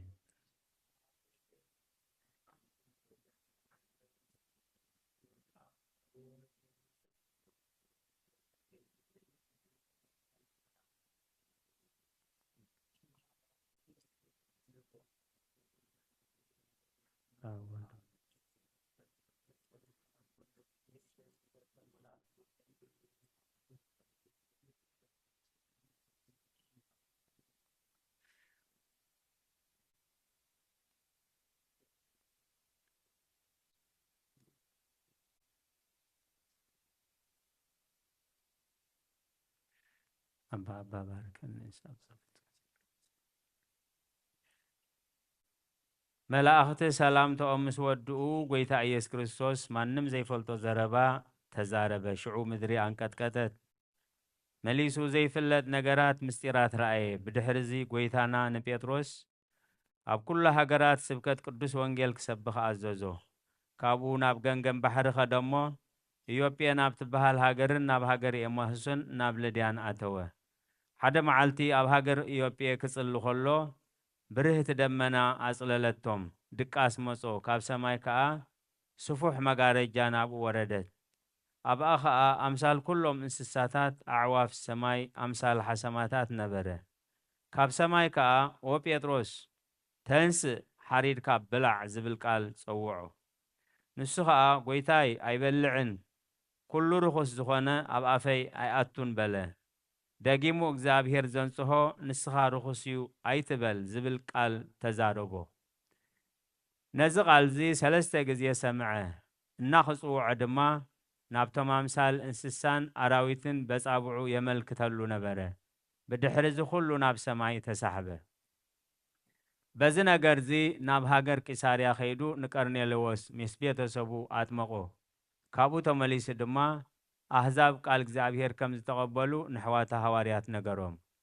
ብድሕሪ እዚ ጴጥሮስ ከምቲ ጎይታ ዝኣዘዞም ምስ ዮሃንስ ናብ ሃገር አንጾኪያ ኣተዉ። ኣቐዲሙ ግን ዮሃንስ ናይቲ ዓዲ ጠባይ ንኽፈልጥ ናብ መእተውቲ ዓዲ ሰደዶ። ዮሃንስ ከዓ ዜና ናይቲ ዓዲ ሓተተ እሞ ኣብቲ ገንገም ዓዲ ክፉኣት ሰባት ረኸበ። ሕማቕ ዘረባ ተዛሪቦም ከዓ ክቐትልዎ ደለዩ። ናሓዘነ ተመልሰ። ንጴጥሮስ ከዓ እዞም ህዝቢ ክፉኣት እዮም ንጴጥሮስ ከዓ እዞም ክፉኣት ከምዝ እንተደኣ ኮይኖም ምስ ኣቶና ኣብ ቅድሚ ነገስታት እቲ ሃገርን መኳንንትን እንታይ ክንገብር ኢና? ንዕኡ ምስጋና ይኹኖ ብስም ኢየሱስ ክርስቶስ ከመይ ገርና ሃይማኖት ክንሰብኽ ኢና በሉ። ጴጥሮስ ድማ ኦ ፍቁር ሓወይ ካብ ናይዚኣቶም ተግባራት ኣይትሰንብድ ኣይትጨነቕ ከዓ በሎ። እቲ ካብ ኢየሩሳሌም ናብዚ ንምምጻእ በፍራስ ናይ 20 መዓልቲ ዝኾነ መንገዲ ብሓደ ለይቲ ኣብዚ ዘብጽሓና ንሱ ስራሕና ከቃናዓልና ይበሎ። እዚ እናተዛረቡ ናብቲ ዓዲ ኣተዉ። ንዕኡ ምስጋና ይኹን ብስም ጎይታና ኢየሱስ ክርስቶስ ድማ ሰበኹ። እቶም ደቂ ዓዲ ከዓ እቶም መምለኽቲ ጣዖት ኣብ ልዕሊኦም ብዙሕ መሃረምቲ ሃረምዎም፣ ኣዋረድዎም፣ ተሳለቕዎም፣ ጸጉሪ ርእሶም ፍርቂ ላጺኦም ኣሲሮም ኣብኡ ገደፍዎም። ንሳቶም ከዓ ንኽረድኦም ናብ እግዚአብሔር ጸለዩ። ጎይታና ድማ ክሩቤልን ሱራፌልን ከቢቦሞ ተራእዮም። ኣቱም ሕሩያተይ ጴጥሮስን ዮሃንስን ኣይትፍርሁ፣ ኣይትሕዘኑ ኸኣ ንሓዋሩ ምሳኻትኩም የበሎም ክሳለቑ ፍርቂ ርእሶም እንተላፀይኹም ኣይትጨነቑ ንሱ ንትምክሕትን ናይ ትእምርቲ ክህነት ስርዓት ክብርን ዘገልግል ስጋይን ደመይን ዘቕርብ ናይ ትእምርቲ ኪዳኑ ስርዓት ክብሪ ክኾኖ እዩ እዚ ምልክት ዘለዎ ዝሞተ ካህን ኣነ ናይ ሓጢኣቱ ስርየት ክህቦ እየ ከምዚ ኢልዎም ናብ ሰማያት ዓረገ ጳውሎስ ከዓ ብትእዛዝ እግዚኣብሔር መፀ እሞ ምስ ዮሃንስ ተራኸበ እንታይ ደኣ ኾንካ እዞም ደቂ ዝዓዲ ኣባኻ እንታዮም ፈፂሞም በሎ ዮሃንስ ከዓ ኣይትደነቕ እቲ ሊቀ ሃዋርያት እውን ከይተረፈ በዚ ንዓይ ትርየኒ ዘለኻ መልክዕ ዘሎ በሎ ጳውሎስ ከዓ ናብ ምኩራብ እቶም ኣረም ከይዱ ምስኦም ተዛረበ ንሱ ጣዖት ከም ዘምልኽ መሰለ ንሳቶም ከዓ ናብ ጴጥሮስ ወሰድዎ ጳውሎስ ንጴጥሮስ ምስ ረኣዮ ገጹ ጸፍዖ ቃልካ ሓቂ እንተኾይኑስ እንታይ ተኣምራት ከተርኢ ትኽእል በሎ ናብቶም ህዝቢ ተመሊሱ ድማ እስኪ ምዉት ዘተንስእ እንተኾይኑስ ንፈትኖ በሎም እሞ ንሳቶም ከዓ ሕራይ በልዎ ሽዑ ኩሎም ናብ እግዚኣብሔር ጸለዩ እሞ 3 ወርሒ ዝገበረ ስጉኡ ዝመሽመሸ ምዉት ተንስአ ካልኦት ሕሙማት እውን ብምሕዋይ ብዙሕ ተኣምራት ገበሩ ንጉስን ሰበይቱን ከዓ ምስ ጳውሎስ ተዘራረቡ እሞ ኣመኑ ጴጥሮስ ከዓ ምድሪ ዘቢጡ ጽሩይ ማይ ኣውሓዘ ንንጉስ ምስ ኩሎም ቤተሰቡን ኩሎም ሰብ አንጾኪያን ብስም አብን ወልድን መንፈስ ቅዱስን አጥመቅዎም ቤተ ክርስቲያን ሃኒጾም ምሂሮም ኣብ ሃይማኖት አጽንዕዎም ብድሕሪዚ ኣብ ሎዶቅያ ዘለው ምእመናን ባሕሪ ቂሳሮስ ብዙሓት ሰባት ምስ ሕርሽኦምን እንስሶኦምን ውሒጥዎም ኢሎም ለኣኽሉ ንሱ ከዓ ንፍቱ ዮሃንስ ለኣኾ ንሱ ኸይድ ከሎ ኣብ መገዲ በጊዕ ረኸቦሞ ነቲ በጊዕ ለኣኾ ከምዚ ከዓ በሎ ናብ ፈለግ ቂሮስ እሞ ኪድ ተመሃራይ ክርስቶስ ናባኻ ሊኢኹኒ በሎ ንሱ በቓል እግዚኣብሔር እሱር ኢኻ ይብለካ ኣሎ እቲ በጊዕ ከይዱ ከምቲ ዝኣዘዞ ገበረ እቲ ባሕሪ ድማ ደው በለ ነዚ ተኣምራት ዝምስ ረኣዩ ካብቶም ከሓድቲ ብዙሓት ህዝቢ ቁፅሪ ዘይብሎም ኣመኑ ካብኡ ናብ ሃገር ሰማርያ ሓሊፎም ኣብኣ ሰበኹ ተኣምራትን መንከራትን ድማ ገበሩ ነቲ ሰብ ዘስሕት ዝነበረ ሲሞን ጠንቋል ከዓ ኣብ ኣየር ናብ ምድሪ ኣውደቆ ካብ ኣየር ናብ ምድሪ ኣውደቆ በዚ ነገራት ከዓ ብዙሓት ሰባት ኣመኑ ናይቲ ኣክርስጶስ ዝበሃል ኣመሓዳሪ ከተማ ኣንስቲ ወሰኑ ነበራ ብትምህርቱ ኣመና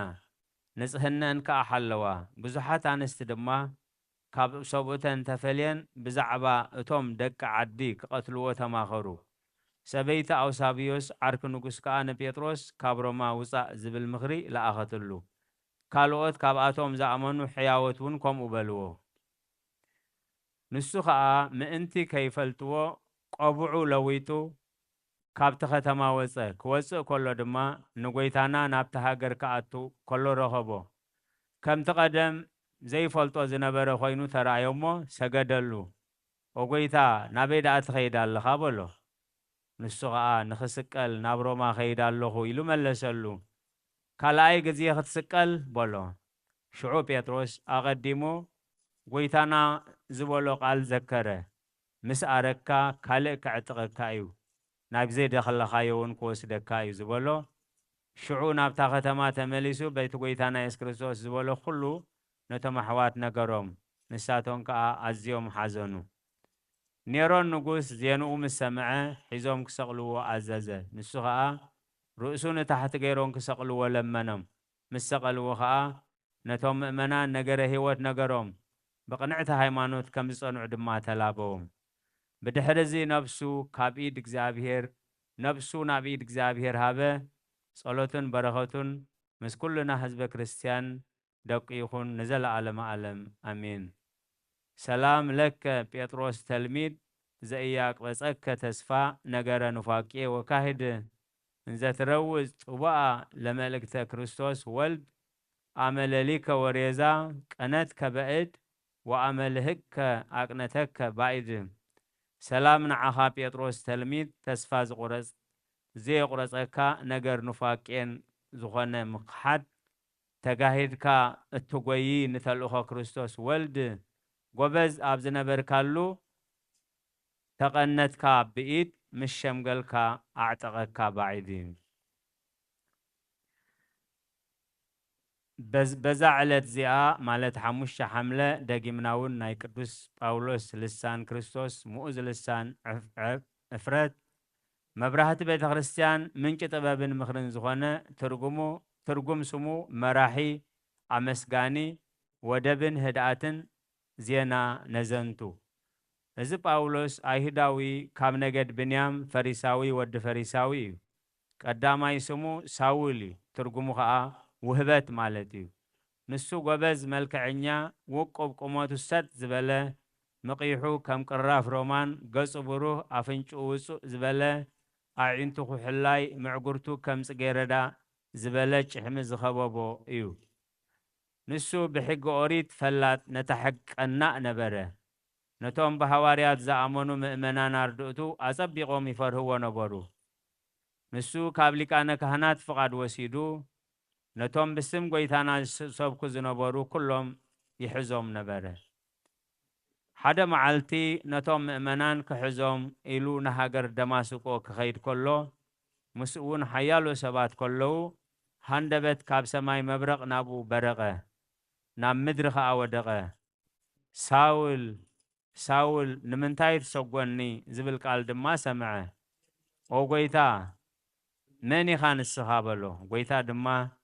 እቲ ንስኻ ትሰጎ ዘለኻ ኣነ ኢየሱስ ናዝራዊ እየ ኢሉ መለሰሉ በሊሕ ነገር እንተረገጽካ ንዓኻ እዩ ዝገደካ ስለዚ ተንስእ እሞ ናብ ሃገር ደማስቆ እቶ እትገብሮ ዝግባእካ ድማ ኣብኡ ክነግሩኻ እዮም በሎ እቶም ምስኡ ዘለዉ ሰባት ከዓ ድምፂ ሰምዕዎ ዝረኣይዎ ነገር ግን ኣይነበረን ሽዑ ሳውል ካብ ምድሪ ተንስአ ኣዒንቱ ተኸፊተን ከለዋ ክርኢ ከኣለን መሪሖም ከዓ ናብ ደማስቆ ኣተዎ ከይበልዐን ከይሰተየን ከይረኣየን 3 መዓልታት ቀነየ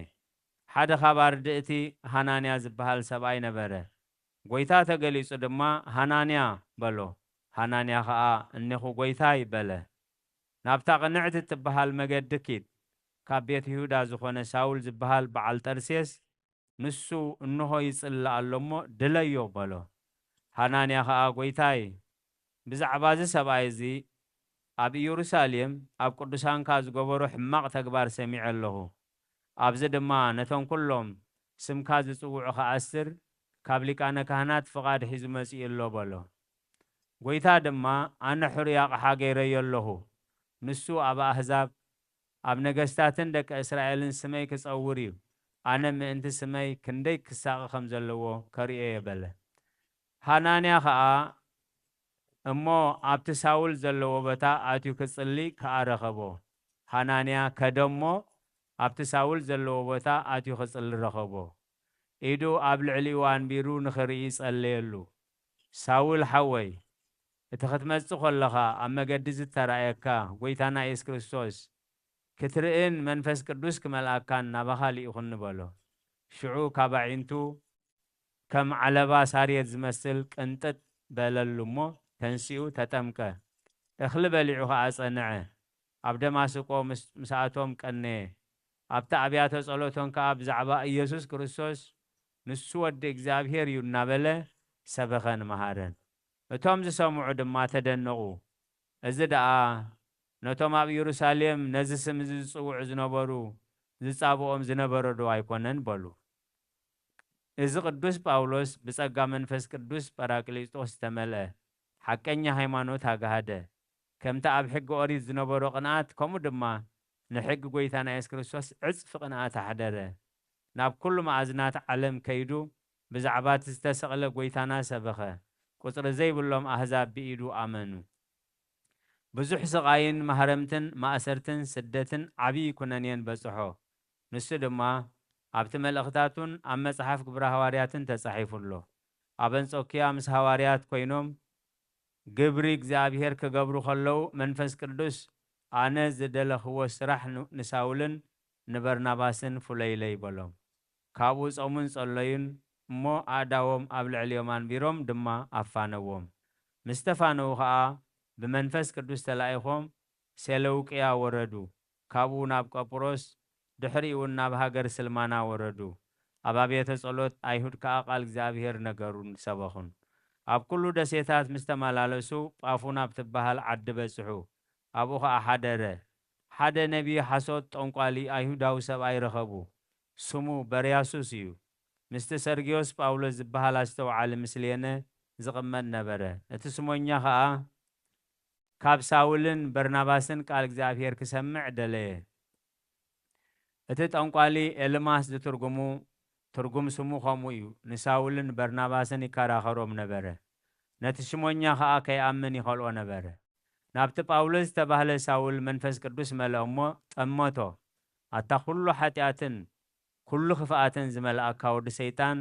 ጸላእ ኩሉ ጽድቂ ነቲ ቁኑዕ መገዲ እግዚኣብሔር ካብ ምጥዋይሲ ካንዶ ይተዓርፍኒ ኢኻ በሎ እነሃም በኣር ኢድ እግዚኣብሔር ኣብ ልዕሌኻ ኣላ ክትዓውር ኢኻ ዕድሜኻ ክሳብ ዝበጽሕ ድማ ፀሓይ ክትርእን ኢኻ በሎ ሽዑ ዓይኑ ተኸለለ መርኣይ ሰኣነሞ ዝመርሖ ደለየ እቲ ሽሞኛ ነዚ ርእዩ ሰንበደ ብጎይታ ከዓ ኣመነ ኣብ ሃገር ልስጥራን ካብ ዝውለድ ካብ ከርስዲኡ ጀሚሩ ኣእጋሩ ዝለመሰ ሰብኣይ ነበረ ካብ ዝውለድ ኮፍ ምስ በለ እምበር ከይዱ ዘይፈልጥ ንጳውሎስ ክምህር ከሎ ሰምዖ ጠሞቶ ድማ ጳውሎስ ድማ ካሓዊ ሃይማኖት ከም ዘለዎ ርእዩ ዓው ኢሉ ተንስእ ቀጢልካ ብእግርኻ ደው በል በሎ ሽዑ ንሱ ተንሲኡ ከደ እቶም ኣሕዛብ እቲ ጳውሎስ ዝገበሮ ሪኦም ብቋንቋ ሊቃውንስቲ ዓው ኢሎም ኣማልኽቲ ሰብ ተመሲሎም ናባና ወሪዶም በሉ ንበርናባስ ድያ ንጳውሎስ ድማ ሄርሜን ኢሎም ሰመይዎ ምክንያቱ ጳውሎስ ብትምህርቱ ፈላጥ ስለ ዝነበረ ኣብ ቅድሚታ ከተማ ናይ ዝርከብ መቕደሶም ኣቑሑ መሰዊኢታት ዕምባባትን ኣብዑርን ሒዞም መጺኦም ክስውእሎም ደለዩ በርናባስን ጳውሎስን ሃዋርያት ግና ነዚ ምስ ሰምዑ ክዳውንቶም ቀደዱ ናብቶም ኣሕዛብ ከይዶም ድማ ከምዚ በልዎም ኣቶም ሰባት እዚ ነገር ዝንታይ እዩ ንሕናስ ከማኻትኩም መወቲ ሰብ ኢና እዚ ብላሽ ዝኾነ ግብሪ ግደፍዎ ንብለኩም ኣሎና ናብቲ ሰማይን ምድርን ባሕርን ኣብ ውሽጦም ዘሎ ኩሉ ዝፈጠረ ህያው እግዚኣብሔር ክትምለሱ ንነግረኩም ኣለና በልዎም ኣብቲ ቀዳማይ ዘመን ንኣሕዛብ ብዝደለይዎ ክኸዱ ሓደጎም ንርእሱ ብዘይ ምስክር ኣይነበረን ጽቡቕ እናገበረ ካብ ሰማይ ዝናብ እናሃበ በብዓመቱ ኽራማት እናባራረየ እኽሊ ኣብቂሉ ኣፍርዩ ዘጽግበናን ልብና ዘሕጉሰናን ንሱ እዩ እዚ ምስ በልዎም ከይስውእሎም ብጭንቂ ኸልከልዎም ኣይሁድ ኣብ አንጾኪያን ኣብ ኢቆንያን መጺኦም ነቶም ኣሕዛብ ኣስድዕዎም ኣብ ልዕሊኦም ከዓ ክፉእ ከም ዝሓስቡ ገበርዎም ንጳውሎስ ብእምኒ ቀጥቂጦም ጐተትዎ ኣብታ ከተማ ኣውፂኦም ድማ ዝመተ መሰሎም እቶም ኣርድእቱ ክብብ ምስ በልዎ ከዓ ተንሲኡ ናብታ ከተማ ኣተወ ንጽባሒቱ ወፂኡ ምስ በርናባስ ናብ ሃገር ደርቤን ከደ ኣብታ ዓዲ ሰበኹ ንብዙሓት ከዓ መለሱ ናብ ሃገር ልስጥራንን ኢቆንያንን አንጾኪያንን ተመሊሶም ድማ ነቶም ህዝቢ ምሂሮም ነብሳቶም ኣጸናንዕዎም ንመንግስቲ እግዚኣብሔር ብብዙሕ ጸበባ ኢና ክንኣትዋ ዝግባአና እናበሉ ሃይማኖት ኣጽኒዖም ክትነብሩ ኣተባብዕዎም ኣብ ኣብያተ ክርስቲያናት መራሕቲ ካህናት ምሸሙሎም ድማ ጸይሞምን ጸልዮምን ናብቲ ዝኣመንዎ እግዚኣብሔር ኣማሕፀንዎም ብድሕሪዚ ናብ ኣፍረቅያ ናብ ገላትያን ጢሮአዳን ከዱ ካብኡ ብመቄዶንያ ሓለፉ እሞ ኣብ ሓንቲ ጋንየን ዝሓደራ ጓል ረኸቡ ንሳ ንጐይተታ ብዙሕ ጠቕሚ እተእትወሎም ነበረት ደድሕሪኦም እናሰዓበት ድማ ዓው ኢላ እዚኣቶም ባሮት እግዚኣብሔር እዮም መገዲ ምድሓን ይምህሩና ኣለዉ ትብል ነበረት ንጳውሎስ ከዓ ከምኡ እናበለት ኣሸገረቶ ድሕሪዚ ጳውሎስ ናብኣ ተመሊሱ ነቲ ኣብኣ ሓዲሩ ዝነበረ ርኹስ መንፈስ ብስም ጐይታና ኢየሱስ ክርስቶስ ገሰጾሞ ካብኣ ወፀ ንሳ ድማ ሓወየት ብድሕሪዚ ናብ ሃገር ሓለብ በጽሑ ብዶሮና ዝስማ ንሓደ ጢሞቴዎስ ካብ ሙታና ተንስኡ ኣብኡ ከዓ ናብቲ ኣምላኽ ናይቲ ዓዲ ክስውእዎ ደልዮም ንጳውሎስ ናብቲ እቶን ሓዊ ኣእተውዎ ንሱ ከዓ ኣብቲ ማእኸል እቶን ኮይኑ ኣእዳዉ ብኣርኣያ ትምህርተ መስቀል ዘርግሐ እቶም ደቂ ዓዲ ምስ ረኣይዎ ከዓ ክወፅእ ለመንዎ ኣብቲ ሓዊ ድማ ገለ ነገር ከይተንከፎ ወፀ ኩሎም ሰኣ ሰገድሉ እሞ ብኢዱ ከዓ ኣመኑ ኣርስጦስ ገዛ እቲ ሃገር እውን ኣመነ እቶም ኣገልገልቲ ጣዖት 7 ግና ሃዲሞም ተሓቡ ጳውሎስ ከዓ ነቲ ብኣምሳል ጉዛ ዝኾነ ምስሊ ወርቂ ጸውዖ ብኣምሳን ኣልበሳ ኮይኑ ድማ ኣብ ማእኸል ቤት ጸሎት ደው በለ። እቶም ዘምልኹኻ ካህናት ደኣ ኣበይ ኣለዉ በሎ። እቲ ኣምሳል ኣንበሳ ድማ ንጎይታ ኣብ ዘለዎ ክሳዕ ዝነግረካ ተዓገሰኒ በሎ። ናብቲ ተሓቢኦሞ ዘለዉ ከይዱ ድማ ካብቶም ካህናት ንሓደ ብኣፉ ሒዙ ብክሳዳ ሓኒቑ ከምኡት ጓቲቱ ኣብ ማእኸልቲ ህዝቢ ደርበዮ። ከምኡ ገይሩ ን7 ኣምጽኦም። እቶም ህዝቢ ነዚ ምስ ረኣዩ ነቶም ካህናት ጣዖት ክቐትልዎም ደለዩ። ጳውሎስ ከዓ ሎሚ ብዝሃገር ድሕነት እምበር ሞት ኣይግባእን ይበለ። ንኹሎም ህዝቢ ድማ ኣጠመቖም። ነቲ ኣንበሳ ዝኾነ ምስሊ ጉዛ ድማ ኣታ ኣንበሳ ስለ ዝተለኣኽካኒ ኣይትፍራህ፣ ክሳብ ዝደለኻዮ ህላውየኻ ኣብ በረኻ ይኹን በሎ። ንሱ እቲ ኣንበሳ ድማ ናብ በረኻ ኸደ። ካብኡ ጳውሎስ ናብ ኣካያ ኸደ። ኣብኣ ምስ በጽሐ ኩሎም ዜንኡ ሰምዑ። ናብኡ ተኣኪቦም ድማ ሒዞም ሳቐይዎ። መሊሶም 2 ብዑር ኣምጺኦም እንሰንጥስ ምስ ተባህለ ረድኢ ኣእጋሩ ኣሲሮም በቶም ኣብዑር ጎቲቶም ኣብቲ ገንገም ዓዲ ብልዕሊ በላሕቲ ኣእማን ደሞም እናዋሓዘ ስጉኦም እናዘጋገለ ኣዕጽምቶም እናተራእየ ሳቐይዎ እሞ እቶም ኣርድእቲ ናብ እግዚኣብሔር ምስ ጸለዩ ድማ እቶም ኣብዑር ምስቲ ዝኽብክቦም ዝነበረ ኣእማን ኮኑ። እቶም ህዝቢ እቲ ዝረኣይዎ ነቲ ገዛኢ ነገርዎ። ንሱ ከዓ ተቖጥዐ። በእማን እናቐጥቀጡ ናብኡ ኣምጽእዎም ከምጽእዎም ከኣዘዘ። ንጳውሎስ ምስ ረኣዮ ኣታ ጠንቋሊ ኣነ ቐጽዓካ የበሎ። 2 ምስልታት ኣብዑር ናይ ሓጺን ኣምጺኡ ከምጽኡ ኣዘዘ። ቀጥራን ተይ ስብሕን ሓዊሶም ብውሽጥን ብደገን ነቶም 2 ናይ ሓጺን ምስሊ ኣብዑር ቀብእዎም። ነቶም ኣርድእቲ ኣብኦም ሰቒሎም ናብኡቶን ሓዋ ኣእተውዎም። መሊሶም ድማ ኣብ ልዕሊኦም 3 መዓልትን 3 ለይትን ሓዋ አንደዱ። ጎይታና ኢየሱስ ክርስቶስ ምስ መላእኽቱ መጺኡ ነቲ እቶን ሓዊ ካብ ቦትኡ ናብታ ኣደባባይ ፍርዲ ከም ዝግዕዝ ገይሩ እቲ ሓዊ ተመሊሱ ነቶም ደቂ ተዓዲ ኣቃጸሎም። እቶም ዝተረፉ ድማ ቃል ካብ ሰማይ ሰምዑ። ኣብ ሓደ ከም ዝእከቡ ገበሮም።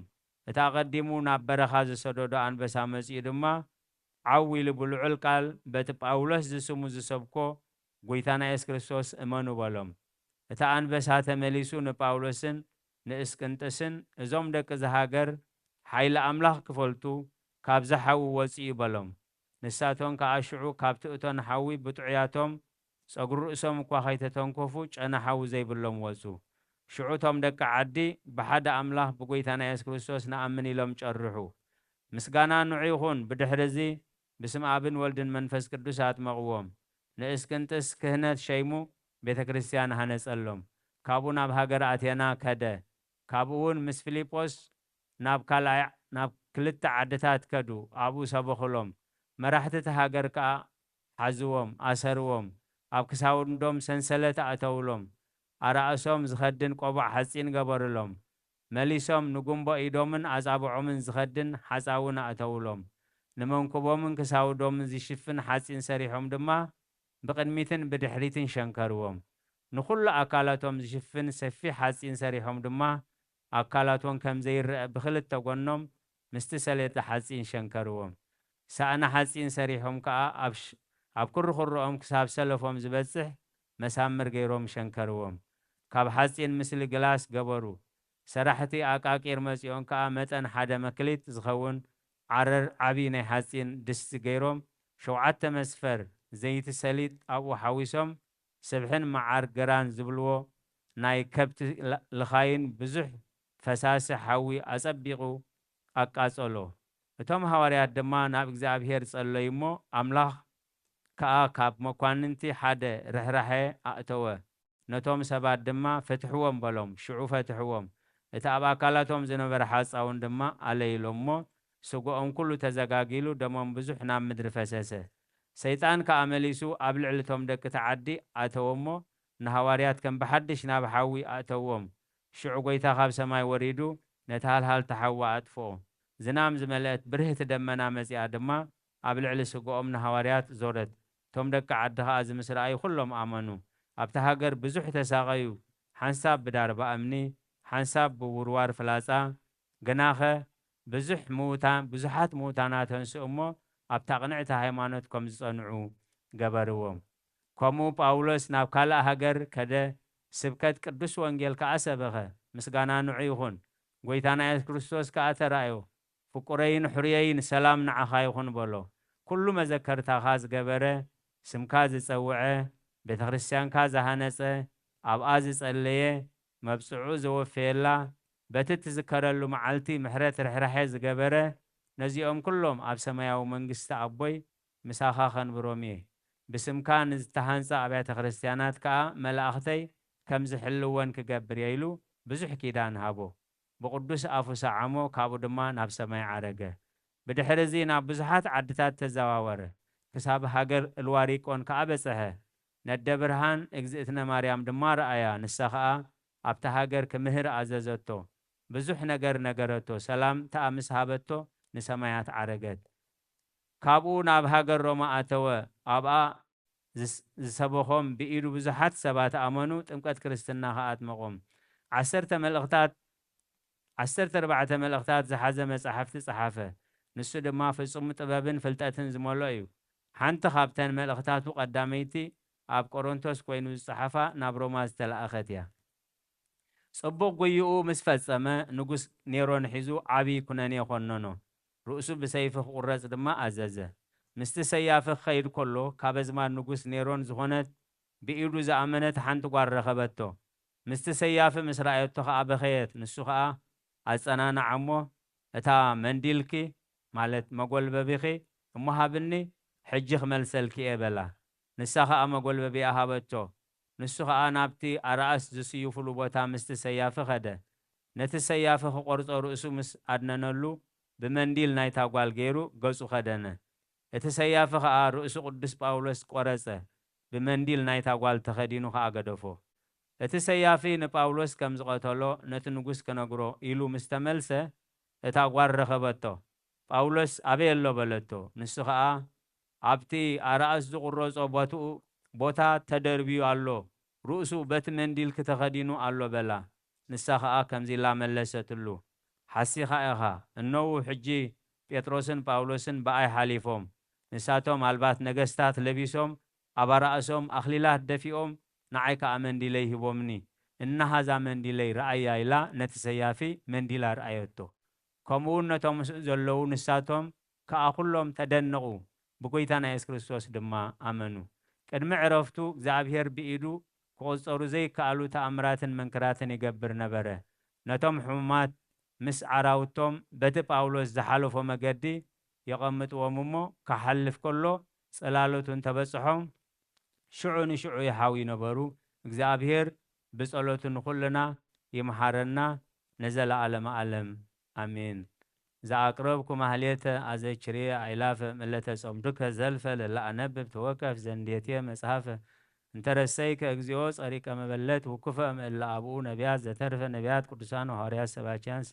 ደናግል አዲ ወመነኮሳት ሄራን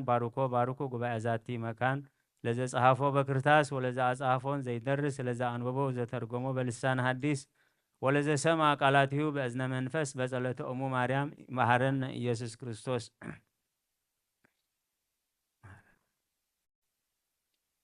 መሐረነ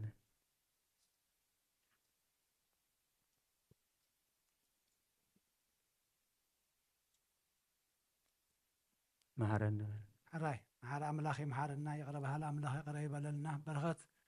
قدس بيتروسن باولوسن يخفلنا كمتي أسرهم كنكتل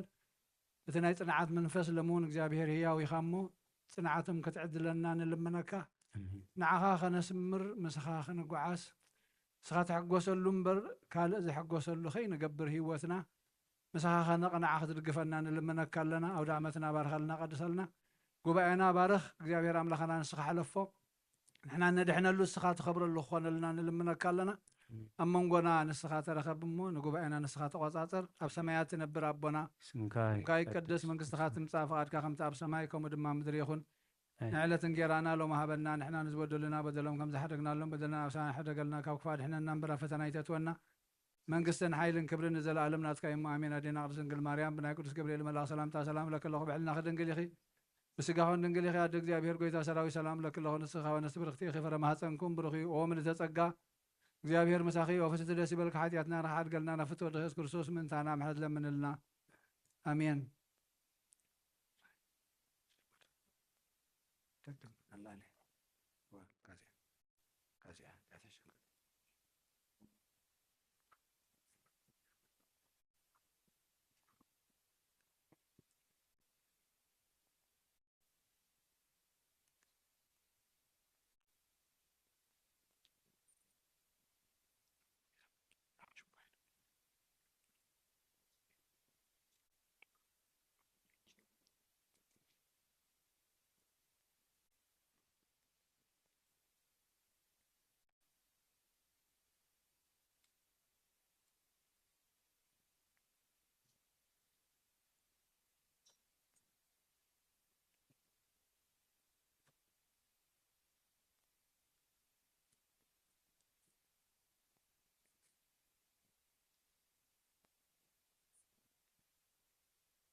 በስመ አብ ወወልድ ወመንፈስ ቅዱስ አሃዱ አምላክ አሜን። ከመይ ሓዲርኩም እግዚአብሔር አምላኽና ዝተመስገነን ዝተባረኸን ይኹን። እቶም ቀልጢፍኩም ዝመጻኹም እግዚአብሔር አምላኽ ይባርኽኩም። ብዙሕ ሰብ ኣትዩ ከም ዘሎ ርኢና ኣለና፣ ግን ድቃስ ፀቂጣቶም ይመስለኒ ግን ክመፅኦም እግዚአብሔር መስገን። ግን መደብና ክጅምር ስለ ዘለዎ ክንጅምር ኢና ሕጂ። ሎም መዓንቲ ትማሊ ካብ ናይ ንጎ ከባቢ ጀሚሩ ዘሎ ሓደ መዓልቲ መደብና ቀፂል ኣሎ፣ እግዚአብሔር ይመስገን። ኣብ ናይ ትማሊ መደብና ክልተ ዓበይቲ ትምህርትታት ሰለስተ ዓበይቲ ትምህርትታት ኢና ተማሂርና። እታ ቀዳመይቲ በቦና ቆሞስ ገብረ ሚካኤል ዝተዋሃበ ትምህርቲ መሰረት እምነት ክርስትናን ክሕደታትን ጌጋ ትምህርትን መናፍቅነትን ዝብል ኣዝዩ ኣገዳሲ ዝኾነ እዋናዊ ዝኾነ ትምህርቲ ተዋሂብና ነይሩ፣ እግዚአብሔር ይመስገን። ብድሕሪ ድማኒ ምስቲ ናይ ሎሚ ዓመት መሪሕ ቴማና ንሱ ነዞም ክልተስ ሓደ ዝገበረ ነቲ ኣብ መንጎ ዝነበረ ከልካሊ ቀፅሪ እውን ዘፍረሰ ሰላምና እዩ ዝብል እታ ናይ መጀመርታ ስብከት ብዛዕባ ሓድነት ፍቓድ ኣምላኽ ኣብ ምእመናኑ ኣብቶም ኣመንቱ እቶም ደቀ መዛሙርቱ እንታይ እዩ ዝመስል ዝብል ትምህርቲ ተዋሂብና ነይሩ። ብድሕሪኡ ድማ ኣቦና መርጌታ ሰመርኣብ ራእይን ዕቤትን ቤተ ክርስቲያን ዝብል ኣዝዩ ኣገዳሲ ዝኾነ ትምህርቲ እውን ተዋሂብና፣ እግዚአብሔር ይመስገን። ብውይና ወዲእና ነርና። ብፁዕ ኣቦና ኣቡነ መቃርዮስ እውን ንደቅናን ንዓናን ብዙሕ ምዕዶ ሂቦምና፣ ሕቶታት እውን መሊሶምልና፣ እግዚአብሔር ይመስገን። ናይ ትማሊ ግዜና ብከምኡ ብፅቡቅ ተወዲኡ ሎም መዓንቲ ድማ ከም ፈቃድ ኣምላኽ ሓደ ኢልና ክንጅምር ኢና። ስለዚ ሎሚ ዓመት ምናልባት ትማሊ ዘይነበርኩም ዘይመጻኹም ቴማና ክነላሊ ካብ መልእኽቲ ኤፌሶን ናብ መልእኽቲ ሃዋርያ ቅዱስ ጳውሎስ ናብ ሰብ ኤፌሶን ምዕራፍ 2 ካብ ፍቕዲ 14 እያ ዘላታ ጥቕሲ፣ ግን ካብ 11 ንእሽተይ ምልስ ኢለ ከንብባ እሞኒ እንታይ ኢና ነስተንትን ዘለና ኣብዚ ኮንፈረንስ ወይ ኣብዚ ጉባኤ ንዝብል ንእሽተይ ሃይላይት ክንገብሮ። ስለዚ ከዓ ኣቱም ኣሕዛብ ብስጋ በታ ኢድ ኣብ ስጋ እትገብራ ግዝረት እትበሃል ቀደም ዘይግዝረት ከም ተባሃልኩም ዘክሩ። በቲ ዘመንቲ ብዘይ ክርስቶስ ከም ዝነበርኩም ካብ ሕብረት እስራኤል ፍሉያት ነታ ኪዳን ተስፋውን ኣጋይሽ ትፅቢት ዘይብሎም ኣብዛ ዓለም እዚኣ ብዘይ ኣምላኽ ከም ዝነበርኩም ዘክሩ። ሕጂ ግና ኣቱም ቀደም ርሑቃት ዝነበርኩም ንስኻትኩም ብክርስቶስ ኢየሱስ ብደም ክርስቶስ ቀረብኩም። ንሱ ነዞም ክልተስ ሓደ ዝገበረ ነታ ኣብ መንጎ ዝነበረ ከልካል ቀፅሪ እውን ዘፍረሰ ሰላምና እዩ ብርእሱ ዕርቂ እናገበረ ካብዞም ክልተ ሓደ ሓድሽ ሰብ ምእንቲ ክፈጥር ነቲ ጽልኢ ንሱ ከዓ ሕጊ ትእዛዝ ብስርዓት ብስጉኡ ስዒሩ ብመስቀሉ እውን ነቲ ጽልኢ ብኡ ቀቲሉ ንክልቲኦም ብሓደ ስጋ ምስ ኣምላኽ ኣተዓረቆም ንክልቴና ብኡ ብሓደ መንፈስ ናብ ኣቦ መእተው ስለ ዘለና ከዓ ንኣኻትኩም ርሑቓት ዝነበርኩም መጺኡ ሰላም ኣበሰረኩም ነቶም ቀረባ ዝነበሩ እውን ሰላም ኣበሰሮም ካብ ዝብል ክፍሊ ዝተወስደ ፍቕዲ 14 ነዞም ክልተስ ሓደ ዝገበረ ነቲ ኣብ መንጎ ዝነበረ ከልካለ ቀፅሪ እውን ዘፍረሰ ሰላምና እዩ እዚ ሰላምና እዚ እቲ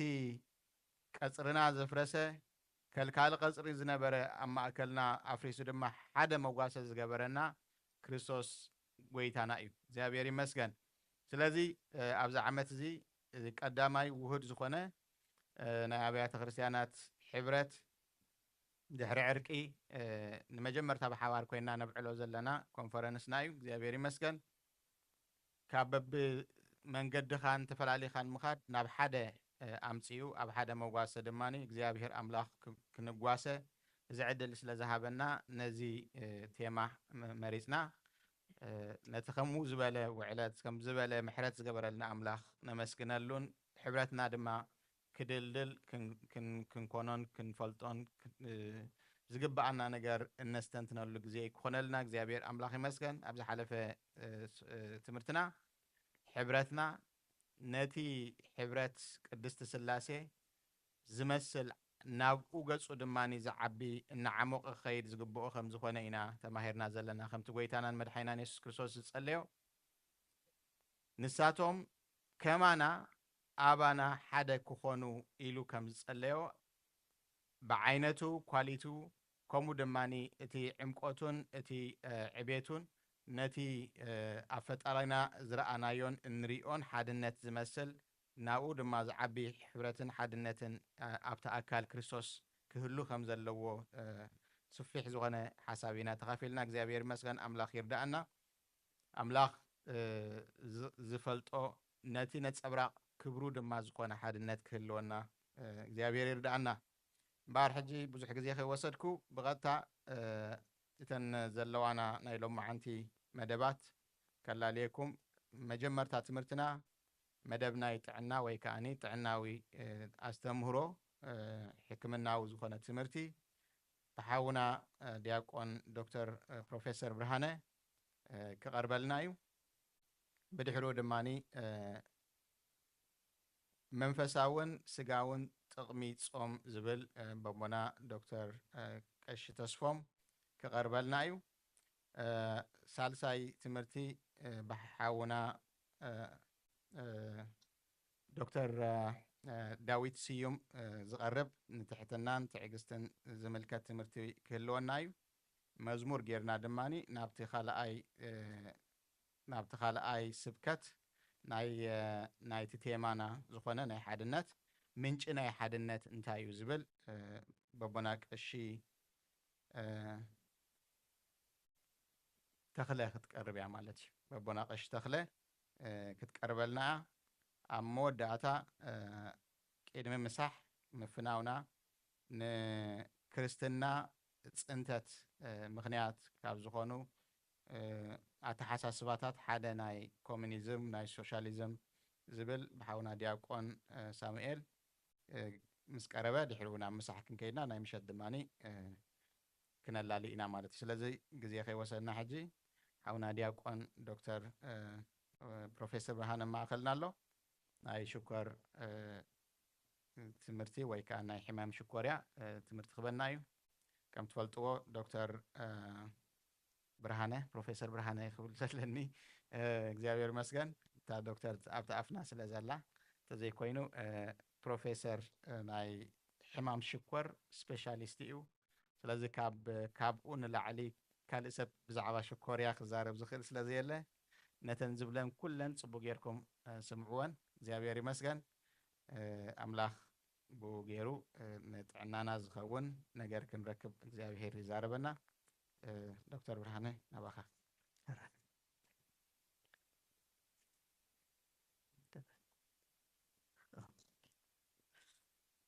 يغني اللي بغشي سلام كم يحاديركم እግዚአብሔር አምላክ ተመስገነ ይኹን ኩሉ ሰዓት ከም ንብሎ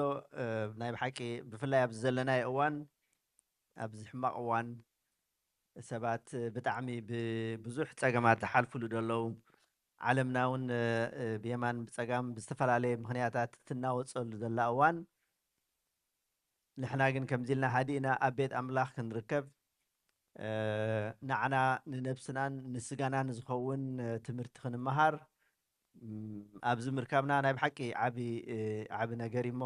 ንእግዚኣብሔር ከነመስግኖ ይግባእ እዩ ሁላትና ነዚ ክንዝክሮ ከተሓሳስብ ይደሊ እምበር ከም ዝተባህለ ሕጂ ብዛዕባ ሕማም ሽኮር ኢና ክንመሃር ኣብ በቆሽ ወለድ ንሳይ እኳ ይርአነ ዘለኹ እዚ ኩሉ ከም ትሪእዎ ብዚ ንቐሽ ተስፎም ተባሂሉ ዝተገብረ እምበር ንቐሽ ወለድ ንሳይ ኣይመስለንን ኣብ በቆሽ ተስፎም ብሒትዋ ኢሉ ሎ ዛ ኩነታት መስል كم يحضركم هراي بار بعد عبا حمام شكورنا خن مهر كمزي ابغنا بغش قبل እግዚአብሔር ዝበሎ انا نايس حمام شكور سبيشاليست ابزنا اذا عديت تزل على صفحي بصيح لخو خبل خل دفرك ምክንያቱ እግዚአብሔር ዝሃበና ዕድል ስለ ዝኾነ ምፍላጡን ጽበወይ ስለዚ ኣብ ሕማም ሽኮር የዝነጥፍ ካብ ቀደም ጀሚርና ማለት እዩ ካብ ኣብ ኢትዮጵያ ዝነበርኩ እዋን ሕጂ እውን እንተኾነ ምስ ናይ ኤርትራ ሽኮርያ ማሕበር ብቀረባ እየ ዝሰርሕ ምስቲ ናይ ማሕበር ሽኮርያ ናይ ኤርትራ ኣብቲ ፈጻሚ ሽማግሌ ናይ ወፃኢ ኮንታክት ፖይንት ማለት እዩ ርክባት ኮይነ ይሰርሕ ነቲ ህዝብና ንምግልጋል ዳኣክል ማለት እዩ እቲ ሕማም ሽኮርያ ማሕበር ከዓ ኣብቲ ናይ ዓለም ስለ ዝተኽቦ ብናተይ ወገን ናይ ዓመታዊ ክፍሊትም ስለ ዝኸፍለሎም ኣድላይ ዝኾነ ሓደ ሓደ ትምህርታዊ መገድታት ብትምህርታዊ ፅሑፋት ይኸደሎም ኢና በስመራ ማለት እዩ ስለዚ ነዚ ክሕብረኩም ደሊ ሕጂ ብዛዕባ ሽኮር ኣዝዩ ገፊሕ ከም ምዃኑ መቸም ኩላኻትኩም ትፈልጥዎ ትኾኑ እንተኾነ ግን ኣቲ ቀንዲ ነገራት ኣተኪረ ክዛረብ ክኢለ ምክንያቱ ኣብዚ ሕጂ ዘለና እዋን ሕማም ሽኮር ኣዝዩ ኣብ ሙሉእ ዓለም እናበዝሐ ዝመፅእ ዘሎ ምዃኑ ዳርጋ ኩላኻትኩም ትፈልጥዎ ኮይኑ ስማዓኒ ቅድሚ ናብኡ ምእታወይ ግን እስኪ ካባኻትኩም ብዛዕባ ሕማም ሽኮር ሰሚዑ ዝፈልጥ ሰብ ኣሎ ዶ እስኪ ሕማም ሽኮር በሃል ሰሚዕኩም ትፈልጡ ዶ ሰሚዕኩም ኣለኹም ኦኬ ኣብዚ ሕማም ሽኮር ዘለዎ ሰብ ኣሎ ምናልባት ሰብ ከይፈልጠልኩም ተደሊኹም ደሓን ግን እንተፈለጦ ከዓ ፅቡቅ እዩ ዝብል ሓሳብ እዩ ዘለኒ ምክንያቱ ሰብ እንታይ ክምደለካ ንድሕር ፈሊጥካ ወላሓን ፀገም ኣይኮነን ምክንያቱ ሕማም ከዓ ባዕልካ መሪፅካ ተምፁ ነገር ኣይኮነን ሕማም ካብ ብተፈጥሮ ዝመፀና ነገር ስለ ዝኾነ ብፍላይ ከዓ ሕማም ሽኮር ኣዝዩ ኣገዳሲ ስለዚ ብዛዕባ ሕማም ሽኮር ሰሚዕ ዘይፈልጥ ሰብ ከሎ ዶ ሰሚዕ ዘይፈልጥ የለን ኣነ ዝገርመኩም ኣብ ሃይ ስኩል ከለኹ ሰሚዕ ይፈልጥ ነይረ ብዛዕባ ሕማም ሽኮር ተረዳእኒ ኣብ ናይ ሕክምና ቤት ትምህርቲ ምስ ኣተኹ እዩ ስለዚ በምበኣር ሽኮር ማለት እንታይ ማለት እዩ እንድሕር ኢልና ብጣዕሚ ብሓፈሽኡ ክረአ ከሎስ ሽኮር ክበሃል ከሎ ጥዑም ሽኮር እዩ ዝኾነ ነገር ሽኮረይ ገለ ኢልና እውን ንዛረብ ኢና ምስ ግን ሕጂ ኣብዚ ንምሃሮ ዘለና ግን ሽኮር ዝበሃል ኣሎ እቲ ጥዑም ንብሎ ነቲ ንፈትዎ ሰብ ሽኮረይ ኢልና ክነቕርቦ ንደሊ ንሱ ግን ኣብዚ ሕጂ ንምሃረሉ እዋን ግን ሕማቕ ኮይኑ ዝቐርብ ዘሎ ማለት እዩ ንምንታይ ሕማቕ ዝኸውን ዘሎ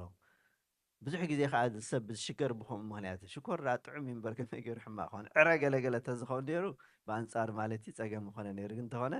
ሽኮርሲ ከመይ ገይሩ ሕማቕ ዝኸውን ድብል እቲ ዝለዓል ማለት እዩ ንሱ ግን እንታይ ማለት እዩ እቲ ፀገም ዝመፅእ ዘሎ እንታይ እቲ ሽኮር እቲ መጠኑ ካብ ዝግብኦ ንላዕሊ ክበዝሕ እንከሎ ማለት እዩ ብመሰረቱ ከሽኮር እንታይ እዩ እንድሕር ኢልና ልክዕ ኣብ ሰውነትና ልክዕ ከም ሓንቲ መኪና ቤንዚን ትወስድ ቤንዚን ምስ ወሰደት እያ ትንቀሳቐስ ትኽእል ምስ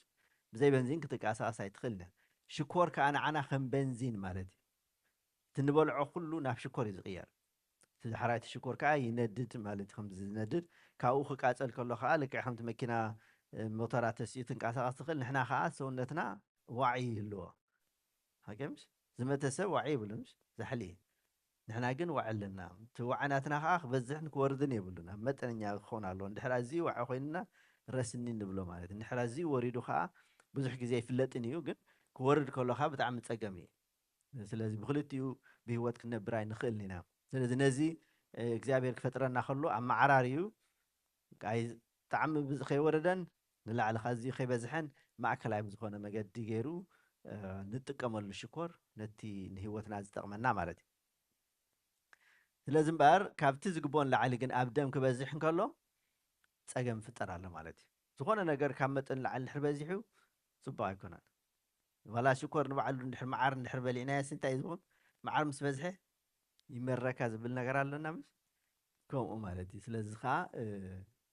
በዚ ምክንያት እቲ ፀገም ዝፍጠር ማለት እዩ እቲ ቀንዲ ፀገም ዝኸውን ዘሎ ከዓ እንታይ እዩ እቲ ከምዚ ትሪእዎ ዘለኹም እቲ ሽኮር ዘውርድ ንጥረ ነገር እንታይ ዝበሃል ኢንሱሊን ዝበሃል ማለት እዩ እሱ እቲ ሓደ ከም ንጥረ ነገር ዝብሎ ዘለኹ ካብ ሰውነትና ካብታ ቆሽጤ ትብል በአምሓርኛ ብትግርኛ ከዓ ቆስጤ እያ ትበሃል ሕጂ ንሳ ምስ ላልሽ ትበሃል ሓደ ከይትገብራ ተላልሽ ትብለላ ብእንግሊሽ ስፕሊን እያ ትበሃል በጊዕና ሓርድ ከለና ቀደም ትድርበ ንኸልቢ ገለ ትወሃብ እያ ኣይትብላዕን እያ ንሳ ማለት ኣይኮነትን እታ ቆሽጢ ወይ ከዓ ቆስጤ ትብለላ ግን ኣይትረአን እያ ዳርጋ ሰብ ኣይፈልጣን ምስቲ መዓናጡ ስለትመሳሰል ማለት እዩ ንሳ ካብኣ እዩ ዝወፅእ እቲ ኢንሱሊን ንብሎ ዘለና ንጥረ ነገር ማለት ስለዚ እዚ ኢንሱሊን እዚ ምስ ካብኣ ምስ መንጨወ ነቲ ሽኮር የውርዶ ማለት እዩ ነቲ ሽኮር እንታይ እዚ ምውራድ ጥራሕ ዘይኮነ ከዓ እንታይ እዩ ብከመይ ገይሩ ወይ ዘውርዶ ብለሎ ነቲ ሽኮር ካብቲ ደም ናብቲ ናይ ሰውነትና ወሃዮታት የሰጋግሮ ማለት እዩ ሽዕቶም ናይ ሰውነትና ወሃዮታት ከዓ ተቐቢሎም ልክዕ ከምቲ በንዚን ንበልኮ ቅድም ኢለ ነቲ ናትና ወሃዮታት ከም ዝሰርሕ ይገብር ክሰርሕ ከሎ ከዓ ሙቐት የውፅእ ማለት እዩ ነቲ ኣብ ሰውነትና ከዓ ሙቐት ይህልወና ማለት እዩ ንኣብነት ሕጂ ክንቆርር ከላ እንታይ ንገብር ነንቀጥቅጥ ምሽ ንምንታይ ነንቀጥቅጥ ማእታን ሂት ጀነሬት ክንገብር ኢና ማለት ሰውነትና ሙቐት ማእታን ንኸውፅእ እዩ ቀጥቀጥ ንብል ማለት እዩ ልክዕ ከም ስፖርት ክንሰርሕ ከለና ንገብሮ ዘለና ብከምኡ መንገዲ እቲ ሰውነትና ተሰሪሕ ማለት እዩ እንድሕር ኣብዚ ሰውነትና ተሪኢኹም ከዓ ረሃፅ ዘውፅእ ብፍላይ ቁር ክንከውን ከለና ከም ዕንፍሩር ገለ ኸውን ምሽ ኣስተቢልኩም ዘለኹም እቲ ዕንፍሩር ዝኸውን ዘሎ መሳኹቲ እዩ ሙቐት ክህልወና ከሎ ቡኡ እዩ እቲ ረሃፅ ዝወፅእ ረሃፅ ክወፅእ ከሎ ከዓ ነቲ ናትና ሙቐት የጉድሎ ኣሎ ማለት እዩ ኣብ ግዜ ቁሪ ክኸውን ከሎ ግን ካባና ሙቐት ክወፅእ ስለ ዘይብሉ መሳኹቲ ይዕፀሞ እቲ መሳኹቲ ክዕፀ ከሎ ከዓ ከም ዕንፍሩር ኮይኑ ይስማዓና ማለት እዩ ስለዚ ዝታት ብሓፈሻዊ ንምርዳእ ኢለ ብዝገርመኩም ነገር ብፍላይ ኣብ ናይ ሕክምና ኣሰራርሓ ክንርኢ ከለና ናይ እግዚኣብሔር ስራሕ ብጣዕሚ እዩ ዘድንቐካ ማለት እዩ ብከመይ መልክዕ ከም ንኸይድ ኩሉ ኣካላትና እንድሕር ርኢናዮ እውን ልቢ ከመይ ጌርና ትሃርም ከመይ ጌርና ንትንፍስ ከመይ ጌርና ንዛውር ደም እንታይ እዩ እንታይ ይሰርሕ ኩሉ እዚ ክንሪኦ ከለና ንእግዚኣብሔር ኣዝና ከነመስግን ንኽእል እቲ ናቱ ኣሰራርሓ ከዓ ዘደንቕ ምዃኑ ክርዳእና ኢለ ፈይደ ብለልኩም ዘለኹም ማለት እዩ ስለዚ ከምቲ ቅድም ኢለ ዝበልኮ እቲ ኢንሱሊን ካብ ቆስጤ እዩ ዝወፅእ ከምቲ ቅድም ኢለ ዝበልኮ እውን ሕዚ ሕማም ሽኮር እዚ ኣብ ሙሉእ ዓለም ብፍላይ ከዓ ዋላ ኣብ ሃገርና እንተሎ እናበዝሐ ዝመፅእ ዘሎ እዩ ኣስተውዒልኩምሉ ትኾነ ብፍላይ ኣብዚ እዋናት እዚ ብዙሕ ሰብ ዝመውት ወይ ብሕማም ሽኮር ወይ ብሕማም ልቢ ወይ ከዓ ሓድሽ ነገር ሰማዕኹም ከለካ ካንሰር ዝብል ነገር ብዙሕ ሰብ ብከምኡ ክመውት ገለ ሰሚዕኹም ትኾኑ ምሽ ቀደም ዘይስማዕ ዝነበረ ከመይ ገይሩ እዩ ኣብዚ እዋን ዝበዚሑ ገለ ንብሎ ኣሎ እቲ ናይ ካንሰር መጠን ይኹን ዋላ ናይ ሽኮር መጠን ብፍላይ ከዓ ናይ ሽኮር መጠን ግን እናበዝሐ ዝመፃሉ ዘሎ ኩነታት እዩ ንሱ ከዓ ዝተፈላለየ ምክንያታት ኣለዎ ክንዝርዝሮ ኢና ድሓን ምስኡ ተተሓሒዙ ዝመፅእ ብፍላይ ምስ ክብደት ናይ ሰውነትና ከዓ ሕማም ካንሰር እዩ ዝተፈላለየ ካንሰር ዓይነታት ኣለዉ ንሳቶም ከዓ እናበዝሑ መፁ ተተኻኢሉ እውን ኣብ ካልእ መዓልቲ ወይ ኣብ ካልእ እዋን ብዛዕባኡ ክንዘራረብ ንኽእል ኢና ብፍላይ ንህዝብና እውን ዘደንግፅ ዘሎ ነገር ስለ ዝኾነ ኣብዚ እዋን እዚ ንሱ እውን ሓደ ኣተክሮ ተዋሂብዎ ክንፈልጦ ዘለና ነገራት ስለ ዘሎ ማለት እዩ ክንዲ ብዙሑ ግን ብዙሕ ናይ ሕክምናዊ ምዕባለታት ስለ ዘለዎ ንዕኡ ዝኾኑ መድሃኒታት እውን ብዙሕ ኣለዎ ክብለኩም ደሊ ማለት እዩ ሕጂ ንምንታይ እዩ በዚሑ ዝብል ዘሎ ሕቶ ቅድሚ ምኻድና እታ ቅድም ኢለ ዘርአኽኹም እታ ቆስጤ ትበሃል ዘላ እዛ ኣብዚ ኣይትረአየን ዘላ መስለኒ እዚ እታ ፖይንተር ኣላትኩም ኣብዚ ዝለትለ ኦኬ እዚኣ እታ ቆስጤ ሕጂ እዚ ማለት ቀዳማይ ክፋል ናይ መዓናቱ እዩ ኣብ ላዕሊ ስለ ዘሎ ኣይረአን እዩ ብዙሕ ሰብ ዘይክፈልጦ ይኽእል ይኸውን ግን ኣብ ናይ እንስሳታት ርኢና ዋላ ምስኣ ተፀቂዓ እዚኣ ትኾን እታ ቆስጤ ትብላ ዘለና ልክዕ ክንሪኣ ከለና ከምዚ በጊዕ ትሓርደሎም ቋንጡጥ ገለ ዝበሃል ነይሩ ምስ تحتي دلو يركب زي نسا خابزي تا تمنشن لنا ذا بانكرياس يا تبحل لا قدمي اي ثينك قدمي نابت غندي عينت مخادم من منتاي يزبزح دلو نمبال حدا نتي حمام شكور كم زبزح زقبر دول اب زمن اب زلنا زمن تايو روغدي مهلاو يفلاي مخسع كبد خام مغزاف مالتي بمسرت هنريون كلنا كم سب عدمنا ناوسخيت كلو لعلي 4 خنبصح خلنا دق تبعتيو تكنستيو خا ناديتاتن ططو دحر مبالو روغدي اب كبد خايز مزه እዚ ተፈጥሮና ኸም ይገይሩ ኣምላኽ ሰርሐና ማለት እዩ ሕጂ ደቂ ኣንስትዮ እንድሕሪና ኣብ ግዜ ጥንሲ ክብደት ውስኻን ንሶ ክብደተን ግን ኣብዚ ድሕሪ ናይ ኣዴታተን ጠጠው ምባሉ ግን ኣብ ከብደን እየን ዝውስኻ ኣብዚ ተናይ ውስኻን እየን እዚ ተፈጥሮ በቲ ሆርሞን ዝመፅእ ዘሎ ምቅያራት ማለት እዩ ሕጂ እዚ ምቅያራት ዝመፅእ ዘሎ ብኸመይ መልክዕ እዩ ክቃየር ዝኽእል ንኣብነት ሓንቲ ነፍሰ ጡር ዝኾነት ኣደ ኣብዚታ ዝኣክል ስብሒ ክትእክብ ከላ እቲ ዝእከበሉ ዘሎ ምኽንያት ነቲ ቆልዓ መጥበው ተባሂሉ ማለት እዩ ዋላ ብዓድና እንተሪኢኹም ስብሕቲ ላም ዝበሃል ኣሎ ምሽ ምክንያቱ ተን መላእ ምስ ኮነት ኣብ ዓድና ነፍሰ ጡር ኣይትበሃል እያ ንኸብቲ መላእ ኢኻ ትብላ ሓቀይ ምሽ ተዘይተጋጊ መላእ ላም እንድሕር ኮይና ትምረፅ ማለት እዩ ምክንያቱ ስብሒ ስለ ዝበዝሓ ማለት እዩ ሕጂ ናዕበና ከይድ ከለና ብፍላይ ከዓ ናይ ኣዴታት ድሕሪቲ ናይ ኣዴታት ወርሓዊ ፅግያት ጠጠው ምባሉ እቲ ሆርሞን ለውጥታት ስለ ዝመፅእ ልክዕ ከምቲ ናይ ሰብኣይ ባህሪ ሒዛ ማለት እዩ ድሕሪኡ ልክዕ ከምቲ ሰብኣይ ከዓ ኣብዚተን ኣብ ከብደን ይመፅእ ማለት እቲ ሩግዲ ንሱ ከዓ እቲ ዝበዝሐ ናብ ሽኮር ዝወስድ መንገዲ ማለት ሓደ ካብቲ ብዙሕ ምኽንያታት ሓደ ንሱ ማለት እዩ ሕጂ ምዝ ተተሓሒዙ ክመፅእ ዝኽእል ኣብ ዓድና ኣብ ኤርትራ ንኣብነት ኣይናይ ከስዐ ሃልዩ ኣሉ እሞ ክንዲ ዝኣክል ሽኮር በዚሑ ዝብል ሕቶ ክተልዕሉ ትኽእሉ ትኾኑ ወይ ከምኡ ዓይነት ሕቶ ክመፅእ ግድን እዩ ምክንያቱ ኣብ ዓድና ክንዱ ዝኸስዕ ሰብ ዘሎ ይመስለኒ ብፍላይ ኣብዚ ሕጂ ዘለና እዋን እንተኾነ ግን ካልእ ምኽንያት ናይ ሕማም ሽኮር እንታይ እዩ እቲ ስትረስ ጭንቀትን ከቢድ ዝኾነ ሓሳብን ማለት እዩ እዚ ከዓ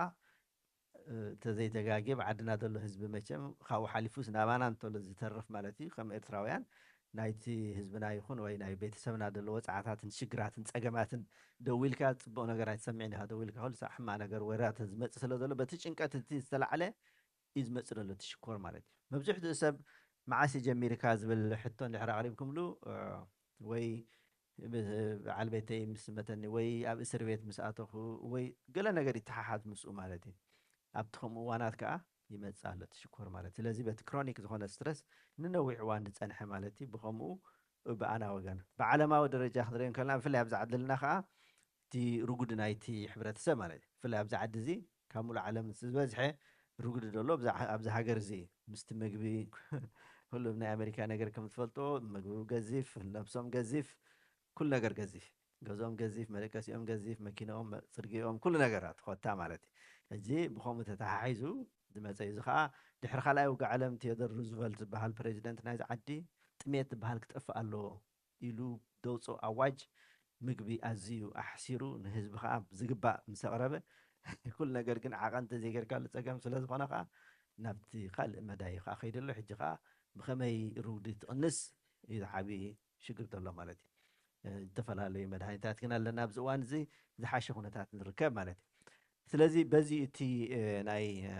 ሕማም ሽኮር ዝበዝሓሉ ዘሎ ምክንያት ብፍላይ ከዓ እዚ ንብሎ ዘለና ከዓ እቲ ካልኣይ ዓይነት ዝበሃል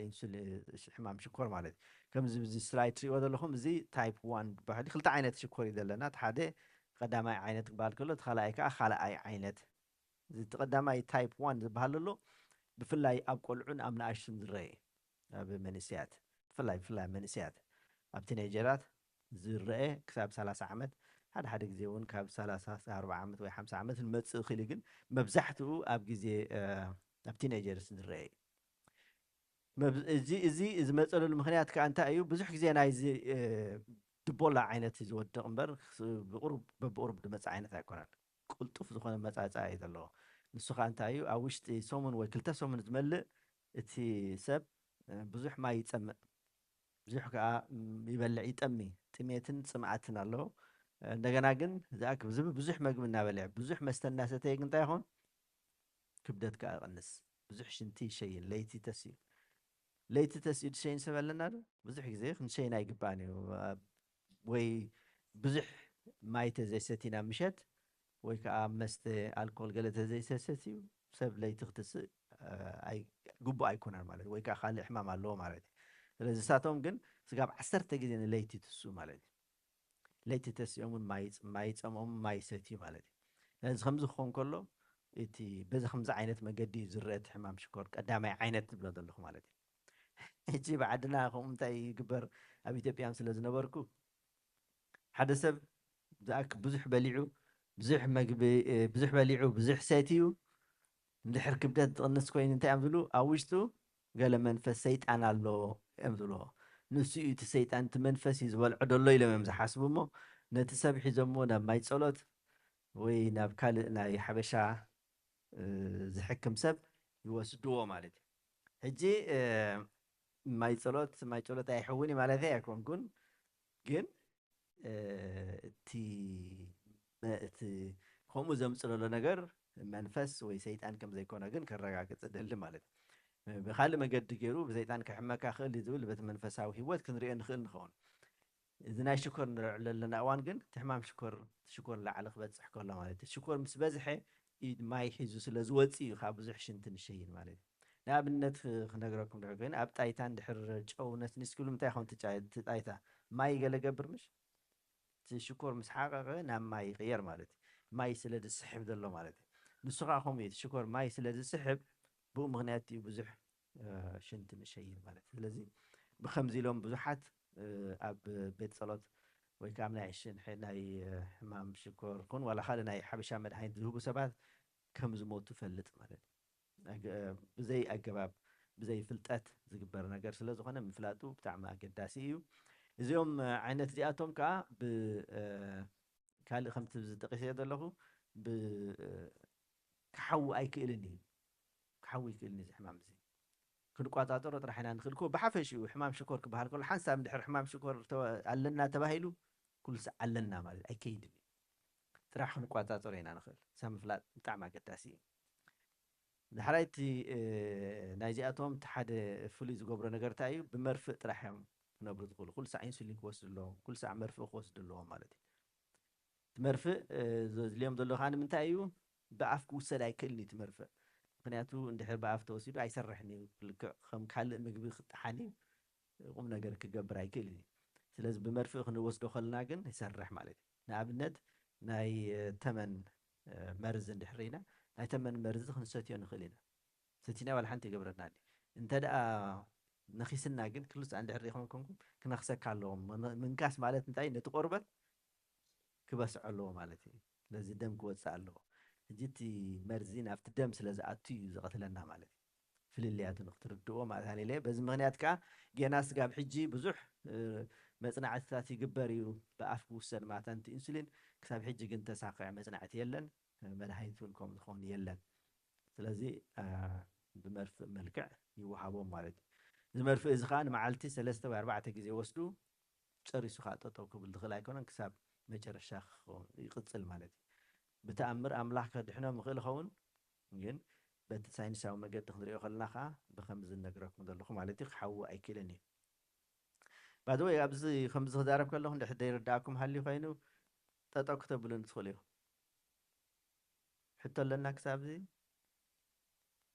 የብልና ኣለና ዶ ብሓንሳብ ኦኬ እቲ መርፍእ ኣብዚ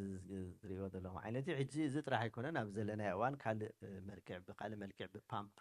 ዓይነትን ይወሃብ እዩ እቲ መራፊ እውን ኣብዚ ሕጂ ዘለናዮ እዋን ኣዝዩ ብዙሕ ዘየሕምም መርፊ እዩ ኣብ ዓድና ዓብ ፀገም ኣሎ ነይሩ ምክንያቱ መርፍእ ብግዲ ከም ድላይካ ስለ ዘይርከብ ማለት እዩ ኣብዚ ግን ስለ ዘለዎም ዘሕምም ዓይነት ኣይኮነን ብጣዕሚ ቀሊል እዩ ኣብዚ ሕጂ ዘለናዮ እዋን ማለት እዩ እቲ ናይ ካልኣይ ዓይነት ዝበልክዎ ግን ከምዚ ትሪኦ ዘለኹም ምስቲ ምክሳዕ ክመፅእ ዝኽእል እዩ እዚ ቀንዲ መበገሲ ናይ እዚኻ እንታይ እቲ ሽኮር ዘውርድ ኣሎ እቲ ኢንሱሊን ዝበልናይ ዓንተ ወይ ኣብቶም ቀዳማይ ዓይነት ቀሪስ እዩ ዝጠፍእ ኣብዚኣቶም ግን ኣይጠፍእን እዩ ኣሎ እቲ ኢንሱሊን ግን ብዝግባእ ክሰርሕ ኣይክእልን እዩ ክሰርሕ ዘይግብሮ ዘሎ ነገርካ እንታይ እዩ ትኸስዕ እዩ ወይ ከዓ ኣብ ግዜ ጭንቀት ክህልወና ከሎ ወይ ከዓ ንኣብነት ሕጂ ብዙሕ ግዜ እንድሕር እንታይ ንገብር ጭንቀት ክበዝሓና ከሎሲ ድቃሲ ኣብየና ሕጂ ድቃስ ከኣብየና ከሎ ወይ ከዓ ልብኻ ፀቢቑ ይሓርም ንኣብነት ሕጂ ክስንብድ ከለኻ ወይ ገለ ዘሰንብድ ክኸውን ክመፅእ ወይ ገለ ሓሳብ ክበዝሓካ ከሎ ልብኻ እውን ክሃርም ይኽእል እዩ ሕጂ ከምኡ ዝገብሩ ካልኦት ነቲ ኢንሱሊን ኣንጻር ዝኾኑ ሆርሞናት ወይ ከዓ ንሳቶም ስለ ዘሎ ናታቶም ኣንጻርነት ስለ ዝመፅእ እዩ እቲ ኢንሱሊን ክሰርሕ ዘይክእል ንሱ ከዓ ካበይ ዝብገስ ካብቲ ስብሒ እዩ ዝብገስ ማለት እቲ ስብሒ ዘመንጭዎም ኣለዉ ነቲ ኢንሱሊን ብዝግባእ ከይሰርሕ ዝኽልክልዎ ማለት እዩ ስለዚ ኣብዚ ካልኣይ ዓይነት ንብሎ ዘለና ነገር እንታይ እዩ እቲ ኢንሱሊን ክሰርሕ ኣይክእልን ዘሎ ወይ ከዓ እቲ ሰውነትና ነቲ ኣንጻሩ ዝለዓል ዘሎ ክንድኡ ንዕኡ እንተሎ ልዕሊኡ ሓሊፉ 2-3 ዕፅፊ ኮይኑ እንድሕር መፂኡ እቲ ኢንሱሊን ክሰርሕ ምክኣለ ነይሩ ግን መብዛሕትኡ ሰብ ንከምኡ ስለ ዘይተዳለና እቲ ሰውነትና ከምኡ ስለ ዘይተዳለዎ ብዝኣክል ብዙሕ ኢንሱሊን ከመንጩ ስለ ዘይክእል እቲ ካልኣይ ዓይነት ሕማም ሽኮር ክመፅእ ይኽእል ማለት እዩ ስለዚ በዚ ምክንያት እዚ ከምኡ ዘግብር ዘሎ እዚ ከዓ እንታይ እዩ መብዛሕትኡ ብፍላይ ኣብዚ ናትና ሕብረተሰብ እንድሕር ርኢናዮ ዳርጋ ኩሉ ሰብ ክብል ይኽእል እየ ዳርጋ ኩሉ ሰብ ኣብ ግዜ ጥንሲ ጀሚሩ ነፍሰ ጡር ዝኾነትሉ እዋን ተኣደ ዝኣክል መግቢ ተመጣጣኒ መግቢ ኣይትወስድን ኣብ ዓድና የዛረብ ዘለኹ ማለት እዩ ብተወሳኺ ከዓ እቲ ቆልዓ ክዓቢ ከሎ ሕፅረት መግቢ መሊእ ብኡ ምክንያት ንኣብነት ኣብ ዓድና ዘሎ ሰብ ቀጢን ሓፂር ንሪኦም በዓል ቀሺ ተስፎም ኣይትሕሰብዎም መብዛሕትኡ ማለት እዩ ካብ ነፍሰይ እንተሎ ጀሚርካ ዝኣክል መግቢ ስለ ዘይረኸብና እዩ ደቂቕን ሓፂርን ዝኸውን ማለት እዩ ካብኡ ናኡ እንድሕር ሪኢኹሞ እቶም ደቂ ናብዚ ዓዲ ዝዓበዩ ከምኦም ደቀቕቲ ክኾኑ ድዮም ከምቶም ናይ ዓድና ድማ ኣብዘለዎ መንእስያት ከምኡ ይኮነን ምሽ እዞም ኣብ ዝደለዎ መንእስያት ኣዝዮም ነዋሕትን ገዘፍትን ዝኾኑ ከምቶም ዓዲ ንኸውን ኣለና ማለት እሱ ምስቲ ብመግቢ ዝመፅእ ዘሎ ነገራት ማለት እዩ ስለዚ ከምኡታት ስለ ዝኾነ እቶም ኣብኡ ዘለዉ ሆርሞናት ነቲ ኢንሱሊን ኢልና ዓንቶ ዝተቐስክዎ ኣንጻሩ ስለ ዝኸዱ ብኡ ምክንያት እቲ ኢንሱሊን ናቶም ክሰርሕ ስለ ዘይክእል እዩ ምስቲ ርጉዲ ዝመፅእ ዘሎ ከምቲ ዓንተዩ ዝበልክዎ ከዓ እቲ ሰውነትና እንተሎ ተፈጥሮና ከምኡ ስለ ዝኾነ ኣብ ከብዲ ስለ ዝእከብ እቲ ስብሒ ቀደም ክሰርሕ ይኽእል ክኸውን ማለት እዩ ቀደም ማለት እንታይ እየ እዚ ዘመናዊ ዝኾነ ናብራ ከይጀመረ ከሎ ከምቲ ናይ ሃገረሰብ ዝውሃብ ናብራ ሰብ ብዙሕ ስራሕ ይሰርሕ ዳሕራይ ዝኣክል መግቢ ከዓ ይወስድ ኢና እቲ ዝበልናዮ ኣብ ግዜ ኣብ ውሽጢ ማህፀን እንከሎ ጀሚሩ ድሕሪኡ እንድሕር ምውላድ ዝመፅእ ዘሎ ስጋብ 10 ዓመት እውን ድሕሪኡ እንተኾነ ኩሉ ሰብ መግቢ ሕፅረት ስለ ዘሎ እቲ ኢንሱሊን ከመንጩ ዝኽእል እቲ ናይ ቆስጤ ዝበልክዎ ዝኣክል ምዕባለ ወይ ከዓ ግዝፊ ኣይመፅእን እዩ ሕጂ እንታይ ይኸውን ማለት እዩ ዳርጋ መብዛሕትኡ ንኣነ ህዝቢ ኣብ 30-40 ዓመት ክበፅሕ ከሎ ከዓ ዝኣክል ሃብቲ ስለ ዝህልዎ ኣባና ከዓ ብፍላይ ኣብ ዓድና እንድሕር ርኢናዮ ሓደ ሰብ ሃብታም እንድሕር ኮይኑ ናይ እንስሳ ውፅኢት ክበልዕ እዩ ዝደሊ ማለት እዩ ስጋን ውፅኢቱን ጠስሚ ይኹን ዋላ ካልእ ነገራት ከምኡ ክበልዕ ደሊ ማለት እዩ ከምኡ ክበልዕ ከሎ ከዓ እቲ ሰብ ሰውነትና እውን ስለ ዘይተዳለወ ንዕኡ ናብ ፀገም ክወድቕ ይኽእል እዩ ንብል ናብቲ ካልኣይ ዓይነት ክወስዶ ይኽእል እዩ ዝብል ተወሳኺ ምክንያታት ክኸውን ይኽእል ማለት እዩ እዚ ካልእ ክንፈልጦ ዘለና እዚ ዓይነት ሕማም እዚ ብቤተሰብ ክመሓላለፍ ይኽእል እዩ ካብቲ ቀዳማይ ዓይነት ዝበልናዮ ብቤተሰብ ኣይመሓላለፍን እዩ ብትውልዲ ማለት እዩ እዚ ካልኣይ ዓይነት ዝበልናዮ ግን ብቤተሰብ ክመሓላለፍ ይኽእል እዩ ኣቦን ኣደን ድሕር ሃልዮም ክልቲኦም ድሕር ሕማም ሽኮር ሃልዮም ኮይኑ እቲ ዝውለድ ውላዶም ከዓ ሽኮር ክህልዎ ዘለዎ ተኽእሎ ብዙሕ እዩ ማለት እዩ ልዕሊ 50 ካብ 100 ክበፅሕ ይኽእል ዳርጋ 100 ካብ 100 ንኣብነት ክልተ ማናቱ ክብል ከለካ እቶም ሓደ ዓይነት ማንታ ማለት እዩ ገሊኦም ማንታ ኮይኖም ወድን ጓልን ክኾኑ ይኽእሉ እዮም ገሊኦም ማንታ ሓደ ዝመስሉ ኣለዉ እቶም ኣይደንቲካል ዝበሃሉ እቶም ሓደ ዓይነት ዝመስሉ ነሳቶም ድሕር ሓደ ሕማም ሽኮር ሒዝዎ እቲ ካልኣይ ክሕዞ ዳርጋ 100 ካብ 100 ማለት እዩ ምክንያቱ እቲ ጀነቲክስ ከምኡ ስለ ዝኾነ በቲ ዘለና ናይ ትውልዲ ምትሕልላፍ ክእለቱ 100 ካብ 100 ክበፅሕ ይኽእል ማለት እዩ ካልኣይ እቲ ዝበልናዮ ተጠቐስናዮ ቅድሚ ኢልና ማለት እዩ ናይ ዚኣቶም ካብቲ ኣብ ሕክምና ክትኣቱ ከለና ካብቶም ናይ ካልኦት ፍልይ ዘብሎ ነገር እንታይ እዩ እቲኦም ቀዳማይ ዓይነት ዝበልናዮም ዳርጋ መብዛሕትኦም ብመርፊ ዝሕከም ብሌኔራ እንቶይ እዚኣቶም ግን ብክኒና ክኸይድ ይኽእል እዩ ብክኒና ክወስዱ ክእሉ እዮም መብዛሕትኦም ኣብ ዘለና ንኣብነት ድሕሪቶም ዓበይቲ ዝኾና ሰባት ክኒና ዝወስዱ ሕማም ሽኮር መሊኦም ክህሉ ከም ዝኽእሉ ክግምት ይኽእል ማለት እዩ ስለዚ ብክኒና ክኸይድ ይኽእል እዩ እንተኾነ ግን ኣብዚ ክንርድኦ ዘለና ነገር እንታይ እዩ ድሕሪ ቁሩብ እዋናት እቲ ክኒና ደይ ክሰርሕ ይኽእል እዩ እንታይ እዩ ዝበሃል እሱ ካልኣይ ዓይነት እቲ ካልኣይ ዓይነት ዝብሎ ዘለና ብክኒና ክሰርሕ ደይክእል ዝኾነ እንታይ ይኸውን ግድነት መርፍእ ክወስዱ የድልዮም ማለት እዩ ኣብዚ ብጣዕሚ ኣገዳሲ እዩ ክንፈልጦ ምክንያቱ ብዙሓት ሰባት ብፍላይ ናትና ሕብረተሰብ መርፍእ ጀምሩ ክበሃል ከሎ ይኣቢ መርፍእ እንድያ በፂሓ ዝብል ኣዘራርባ ኣሎ ሓቂ ከምኡ ሎ መርፍእ ዝወስድ ኣብ መርፍእ በፂሑ ገለ ንብል ማለት እዩ ከምኡ ግን ትክክል ኣይኮነን እቲ ባህላቲ ትክክል ኣይኮነን እቲ መርፍእ እንድሕር ምጅማር ኣድልዮ ኮይኑ እቲ ኢንሱሊን ዝኣክል ኣይኮነን ዘሎ ማለት እዩ ብሓፂሩ በራኡ በፂሑ ወይ ሒዱ ዝበሃል ነገር የለን ዋላ መርፍእ ጀሚሮም እውን ድሕሪት ክምለሱ ክእሉ እዮም ናብ ክኒና ክምለሱ እውን ከኣል እዩ እቲ ሓደ ዓይነት ደኣሉ ጨሪሱ ዘይገድፍ እምበር እዚ ክንቋፃፀሮም ምስ ከኣልና እቲ መድሃኒት ጠጠው ክብል ይኽእል እዩ ስለዚ ንሱ ምፍላጥ ብጣዕሚ ኣገዳሲ ብጣዕሚ ብዙሓት ሰባት ክጉድኡ ስለ ዝርአ ከምኡ ከስምረሉ ዝደሊ ዘለኹ ነዚ ባህላ እዚ እቲ ሕማም ሽኮር ነዊሕ ምስ ፀኒሐት ክኒና ክሰርሕ ስለ ዘይክእል ናብ መርፍእ ምስግጋር ከምዚ ናብ ሞት ምብፃሕ ማለት ኣይኮነን ንሳ ክተስዕላ ደሊ ዝኾነ ትፈልጥዎ ሰብ ተልዩ እውን መርፍእ ጀምር ተባሂሉ ብእዋኑ ምጅማሩ ዝሓሸ እዩ ምክንያቱ እናፀንሐ ከይድ ከሎ ንሓመመ ምስ ከደ መርፍእ ይጅምሩ ሽዑ ግን እቲ መርፍእ ክሰርሕ ኣይክእልኒ ናብ ሞት ይበፅሑ እሞ እቲ መርፍእ ምስ ጀመሩ ናብ ቀንዲ ሕማም ኣዝዮም ስለ ዝሓሙ ወይ ስለ ዝሞቱ እቲ መርፍእ ዝቐተሎም ኮይኑ ይስምዖም ማለት እዩ ግን እሱ ይኮነን እቲ ሽኮር ኣዝዩ ክሳብ መጨረሻ ስለ ዝበፅሐ እቲ መርፍእ ዋላ ሓንቲ ክገብር ስለ ዘይክእል እዩ እቲ ሰብ ዝመውት ዘሎ እቲ ኩላሊቱ ምስተባላሸወ ካልእ ኣካላት ተሎ ምስተባላሸወ ነቲ መርፍእ የላ ክብሉ ማለት እዩ ንሳ ከተስተውዕላ ደሊ ካልእ ንስኽን ዝበልኮ እዚ እቶም ምልክታት ዝብል ዘሎ ዓንቲ ወይ ጠቂሰዮም ነይረ ብዝሕብ ማይን ሽንትን ምብዛሕ ብፍላይ ቀዳማይ ዓመት እዚ ካልኣይ ዓይነት ዝበልክዎ ግን ጨሪሱ ምልክት ዘይክህልዎ ክእል እዩ ዋላ ሓንቲ ምልክት ዘይክህልዎ ክእል እዩ ግን እሱ ከዓ እቲ ፀገም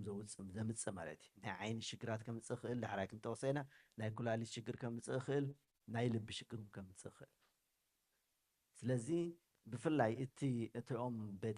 ኣብ ቤተሰብ ሕማም ሽኮር ዘለዎም ሰባት እንተወሓደ ኣብ 6 ወርሒ እንተወሓደ ብዓመት ካብኡ ትረፍካ በቢ 6 ወርሑ ትሽኮሮም ምልካዕ ክድልዮም ኣለዎ ማለት እዩ ስለዚ ምልክት ጨሪሱ ዘይክህልዎ ክእል እዩ እዚኣ ብጣዕሚ ኣገዳሲት እያ ካልኣይ ነገር ከዓ ኣዴታት እንድሕር እቲ ዝውለድ ቆልዓ ኣዝዩ ገዚፍ ኮይኑ ምናልባት ሽኮር ነይርዎን ክኸውን ይኽእል እዩ ምክንያቱ ኣብ ግዜ ጥንሲ ጥራሕ ዝመፅእ ሕማም ሽኮር ኣለዎ ብእንግሊዝኛ ጀስቴሽናል ዳያቢቲስ ይበሃል ኣብ ግዜ ጥንሲ ጥራይ ድሕሪ ጥንስኻ ይጠፍእ ማለት እዩ እንተኾነ ግን ተን ኣዴታት እዚኣተን ኣብ ዝቕፅል 10 ዓመት ድሕሪ ምውላደን ዳርጋ መብዛሕተን ልዕሊ 50 ካብ ሚእቲ እቲ ሕማም ሽኮር ካልኣይ ዓይነት ዝበልናዮ ክመፀን ይኽእል ማለት እዩ ስለዚ ንሳተን ከዓ ኣዝዩ ፍሉይ ዝኾነ ጥንቃቐ ክገብራ የድልየን ብፍላይ ክብደት ኣብ ምቕናስ ማለት እዩ ወይ ክብደተን ኣብ ምሕላው ኣዝዩ ክነጥፋ ኣለወን ማለት እዩ ምክንያቱ ነቲ ሽኮር ንኸይመፅእ ንምክልኻል ማለት እዩ እንድሕሪ መፂኡ ከዓ ከምቲ ዝበልናዮ ናብ ሕክምናን ናብቲ መድሃኒትን ምውሳድን ምስግጋር ከም ዘድሊ ማለት እዩ ስለዚ ካልእ ክንርድኦ ዘለና እቲ ሽኮር እንተ ደኣ እንታይ እዩ ምኾን ድሕር ደይ መድሃኒት ተዘይወሲድና ዝብል ዘሎ ነገር እቲ ሽኮር ድሕሪ መድሃኒት ወሲድና ተዘይጉዲልናዮ ብዙሕ ሳዕቤናት ከምፅኣልና ክእል እዩ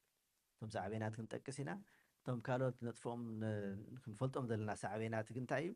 ሽኮር ኣዝዩ ዘእርገካ የእርግ ተዘይተቆፃፂርናዮ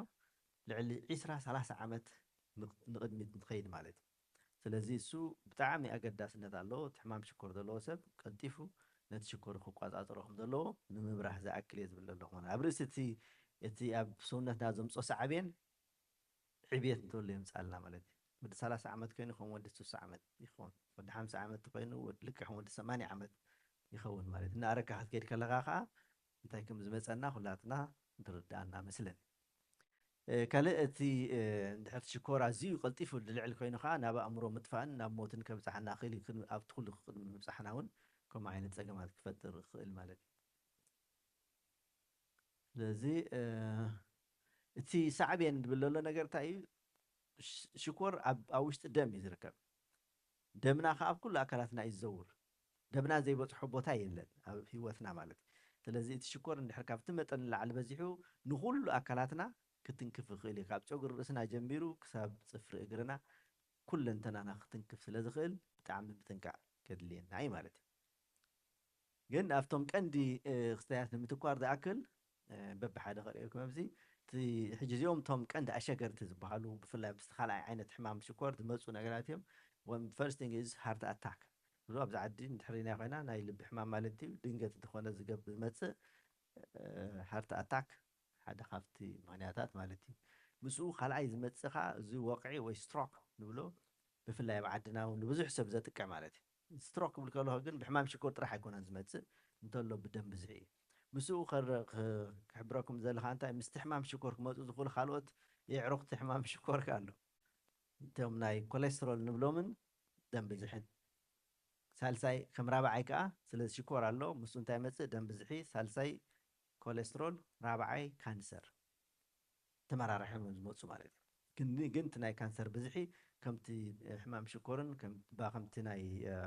ደም ብዝሕን ከምቲ ናይ ኮሌስትሮል ንብሎ ዘለና ክንድኡ ይኮነን እንተኾነ ግን ካብቲ ካልእ ሽኮር ዘይብሉ እቲ ሽኮር ዘለዎ ሰብ ሞር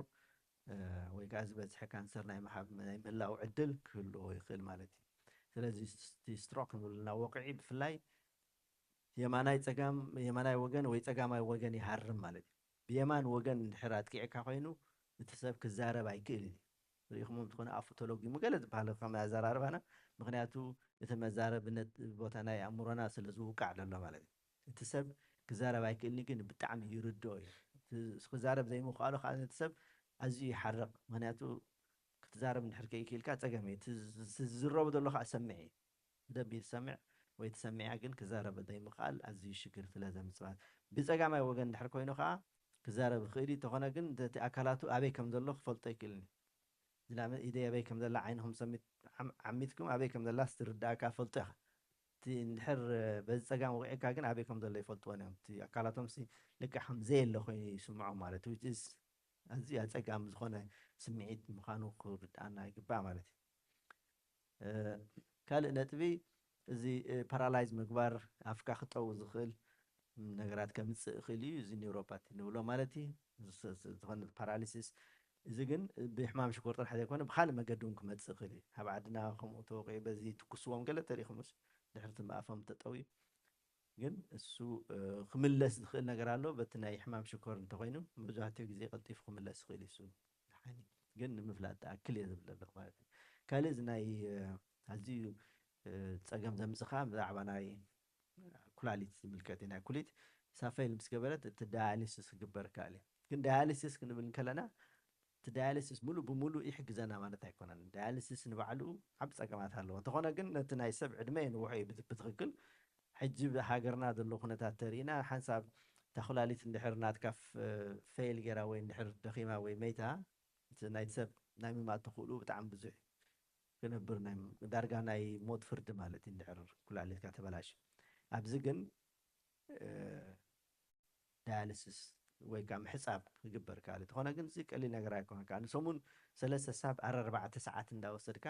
ዝግበር ሰውነትካ ምሕፃብ ወይ ነቲ ደም ምፅራይ ኣዝዩ ኣድካምን ኣሰልቻውን ዝኾነ ነገር እዩ ስለዚ ብእዋኑ ምክልኻሉ እቲ ዝሓሸ ክኸውን ይኽእል እዩ ድሕሪኡ ከዓ ተኻኢሉ እውን እዚ ዶነር ትራንስፕላንቴሽን ንብሎ እቲ ናይ ካልእ ሰብ ምውሳድ ከዓ ክግበር ካል እዩ እሱ ግን ርእሱ ዝካለ ካልእ ነገራት ማለት እዩ ካልእ ዑረት ዓይንኻ ምዕዋር ከኣቲ ዝኸፍአ ካልእ ዘለና ነገር ማለት ብሕማም ሽኮር ክመፅእ ዝኽእል ንሱ እዚታት ክንከላኸሎ ስለ ንኽእል ብእዋኑ ምፍላጡ እዚ ትምህርቲ እውን ንዑ ዝዓለመ እዩ ሽኮር ብእዋኑ እንድሕር ተቆፃፂርናዮ እዚ ፀገማት እዚ ክንከላኸሎ ንኽእል ኢና ልክዕ ከም ማንም ሰብ ናይ ምንባር ዕድል ክህልወና ክእል እዩ ካልኻ ናይ እግሪ ምቑሳል ምስኡ ተታሒዙ እውን መቑረፅቲ እግሪ ገለ ክጋጥም ይኽእል እዩ ንስታት ብፍላይ ኢንፌክሽን ረኽሲ ኣዝዩ ክበዝሕ ስለ ዝኽእል ኣብ ሕማም ሽኮር ነቲ መጠኑ ምቁፅፃሩ ብጣዕሚ ኣገዳሲ ይገብሮ ማለት እዩ እዚ እውን ከምኡ ማለት እቲ ኢንፌክሽን እቲ ከዓ መቑረፅቲ ረኽሲ ብዝኾነ ኣብ ዝኾነ ቦታ ክኸውን ይኽእል እዩ أزي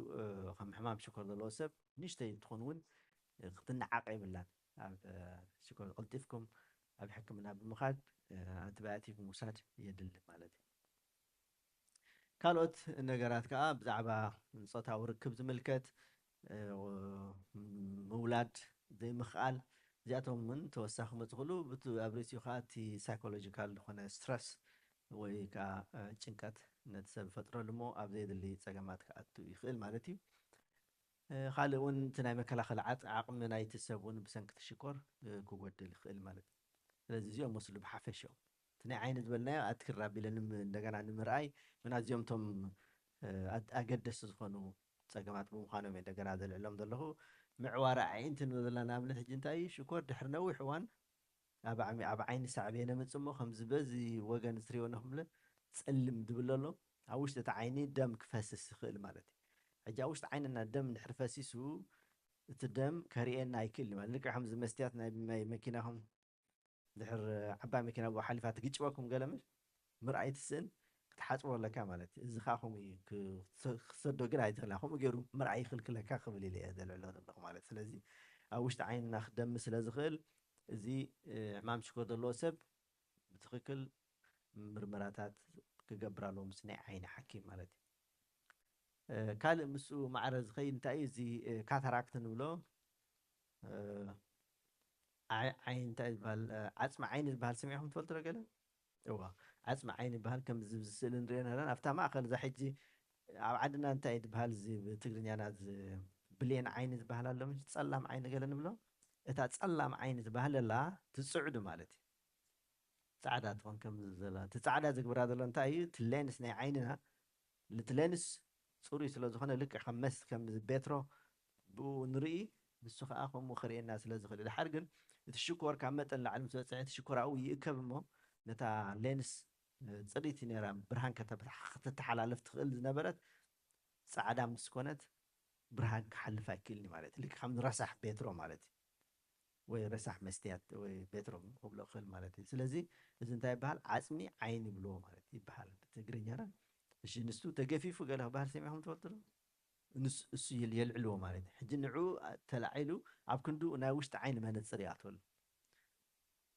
ጽቡቕ ነገር ኣብ ዓድና ንኣብነት ፍሬድ ሆሎውዝ ዝበሃል ዝክሩ ትፈልጥዎ ተኾንኩም ሓደ ኣውስትራልያዊ ዳክተር ገና ህዝባ ጉማራ በረኻ ከለዉ ጀሚሩ ናይ ውሽጢ ዓይኒ መነፅር ዝፈጠረ ሰብ እዩ ኣብ ኣስመራ ከዓ ሕጂ ኣሎ ፍሬድ ሆሎውዝ ፋውንዴሽን ዝብል ኣብ ውሽጢ ኣስመራ ዝስራሕ ናይ ውሽጢ ዓይኒ መነፅር ኣሎ which is a good thing ጽቡቕ ነገር ናቱ ዝገበሮ ማለት እዩ ብጣዕሚ ንእሽቶ እያ ኣብ ውሽጢ ዓይንኻ ተኣቱ ነቲ ኣምስ ገፈፉ እታ ለንስሳ ውሽጢ ዓይኒ ተኣትሞ እቲ ሰብ ብፅቡቅ ገይሩ ክርኢ ይኽእል ማለት ንኣብነት ቀደም ኦፕራሲዮን ከምኡ ክገብሩ ከለዉ ገዚፍ ኦፕካያለ ዝገብሩ ሰባት ገለ ዝዝክሮም ዶ ሕጂ ግን የለን ከምኡ ብጣዕሚ በቃ ዘፍርሕ ዓይነት ኦፕካያለ ዝክሮ ገለ ቀደም ዝነበረ ኣቦታት ዝገብርዎ ዝነበሩ ብጣዕሚ ገዚፍ እዩ ነይሩ ሕጂ ግን ከምኡ የለን እኳ ደኣ እቲኦም ንዓበይ ዝመፁ ኦፕራሲዮን ምስ ገበሩ መነፅር እውን ኣይገብሩን እዮም ብዘይ መነፅር ከዘንብብ ዓብይ ሰብ እንድሕር ኢኹም ዳርጋ መብዛሕትኡ ግዜ ከምዚ ኦፕራሲዮን ገይሮም ኣለዉ ማለት እዩ ኣብ ውሽጢ ዓይኒ መነፅር ኣለዎ ማለት ናይ ውሽጢ ዓይኒ መነፅር ምስ ገበሩ ኣየድልዮም ንካልእ ናይ ደገ መነፅር ክገበሩ ስለዚ ከምኡ ዓይነት ኩነታት እውን ከምፅእ ከም ዝኽእል ኢለ ዝጠቕሶ ዘለኹ እዚ ከምዚ ኮይኑ ይረኣየካ ማለት እቲ እንድሕር ብደንቢ ዘይፅሩይ ኮይኑ ከምቲ መስትያት ናይ መኪናና ምስ ተበላሾ ክንርኢ ዶ ይንኽእል ከምዚ ዓይነት ኮይኑ ክረኣየካ ከምዚ ቆልዓ እዚ ሕጂ ኩዕሶ ይሒዙ ዘሎ ግን እቲ ከመይ ልፅልግልግ ኢልዎ ከም ዘሎ ክንርኢ ንኽእል እንድሕርና በዝሒ ምስ መፀኻ ጨሪሱ ዋላ ሓንቲ ደይክንርኢ እውን ንኸይንርኢ እውን ንኽእል ኢና ማለት እዩ ካልእ እዚ ናይ ሕማም ልቢ ዝብል ዘሎ ነገራት እዩ ንምንታይ ሕማም ልቢ ዝበዝሕ ወይ ከዓ ስትሮክ ዝመፅእ ደሎ ነገር እንድሕር ኢልና እቲ ሻምብቆታት ናይ ደም ይዕፆ ማለት በቲ ኮሌስትሮል ዝዓፅወሉ ንምንታይ ዝዓፅወ እቲ ኮሌስትሮል እናበዝሕ ምስ መፀ ይዝዕግ ማለት ከምዚ ዝዝዕግ ኣብቲ ትቦ ናይ ማይ ይኹን ወይ ካልእ ኣብኡ ዝዕግ እሞ ነቲ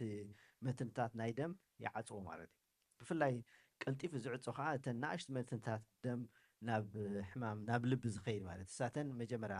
ዕፀዋየን ብኡ ምክንያት ገ ሃርጣታ ክመፅእ ካልኣይ ቀልጢፉ ዝጥቃዕ ከዓ እቲ ናይ ኣእምሮና ዘሎ ንኣሽቱ ደም ምትንታትን ንሰን ካብ ምሰን ጥቃዕሞ ስትሮክ ከምፃልና ይኽእል ማለት እዩ ስለዚ እዚአን እቲ ፀገም ዝመፅእ እዩ ኩለን ግን ብሓንሳብ ከሎ እቲ ናይ እግሪ ምቁራፅ ገለታት ንብሎ ዘለና ኩሉ ተሓዋዊሱ እታ ቀንዲ መፍትሒ እታ ሽኮር ብፅቡቅ ጌርካ ምክትታል ማለት እዩ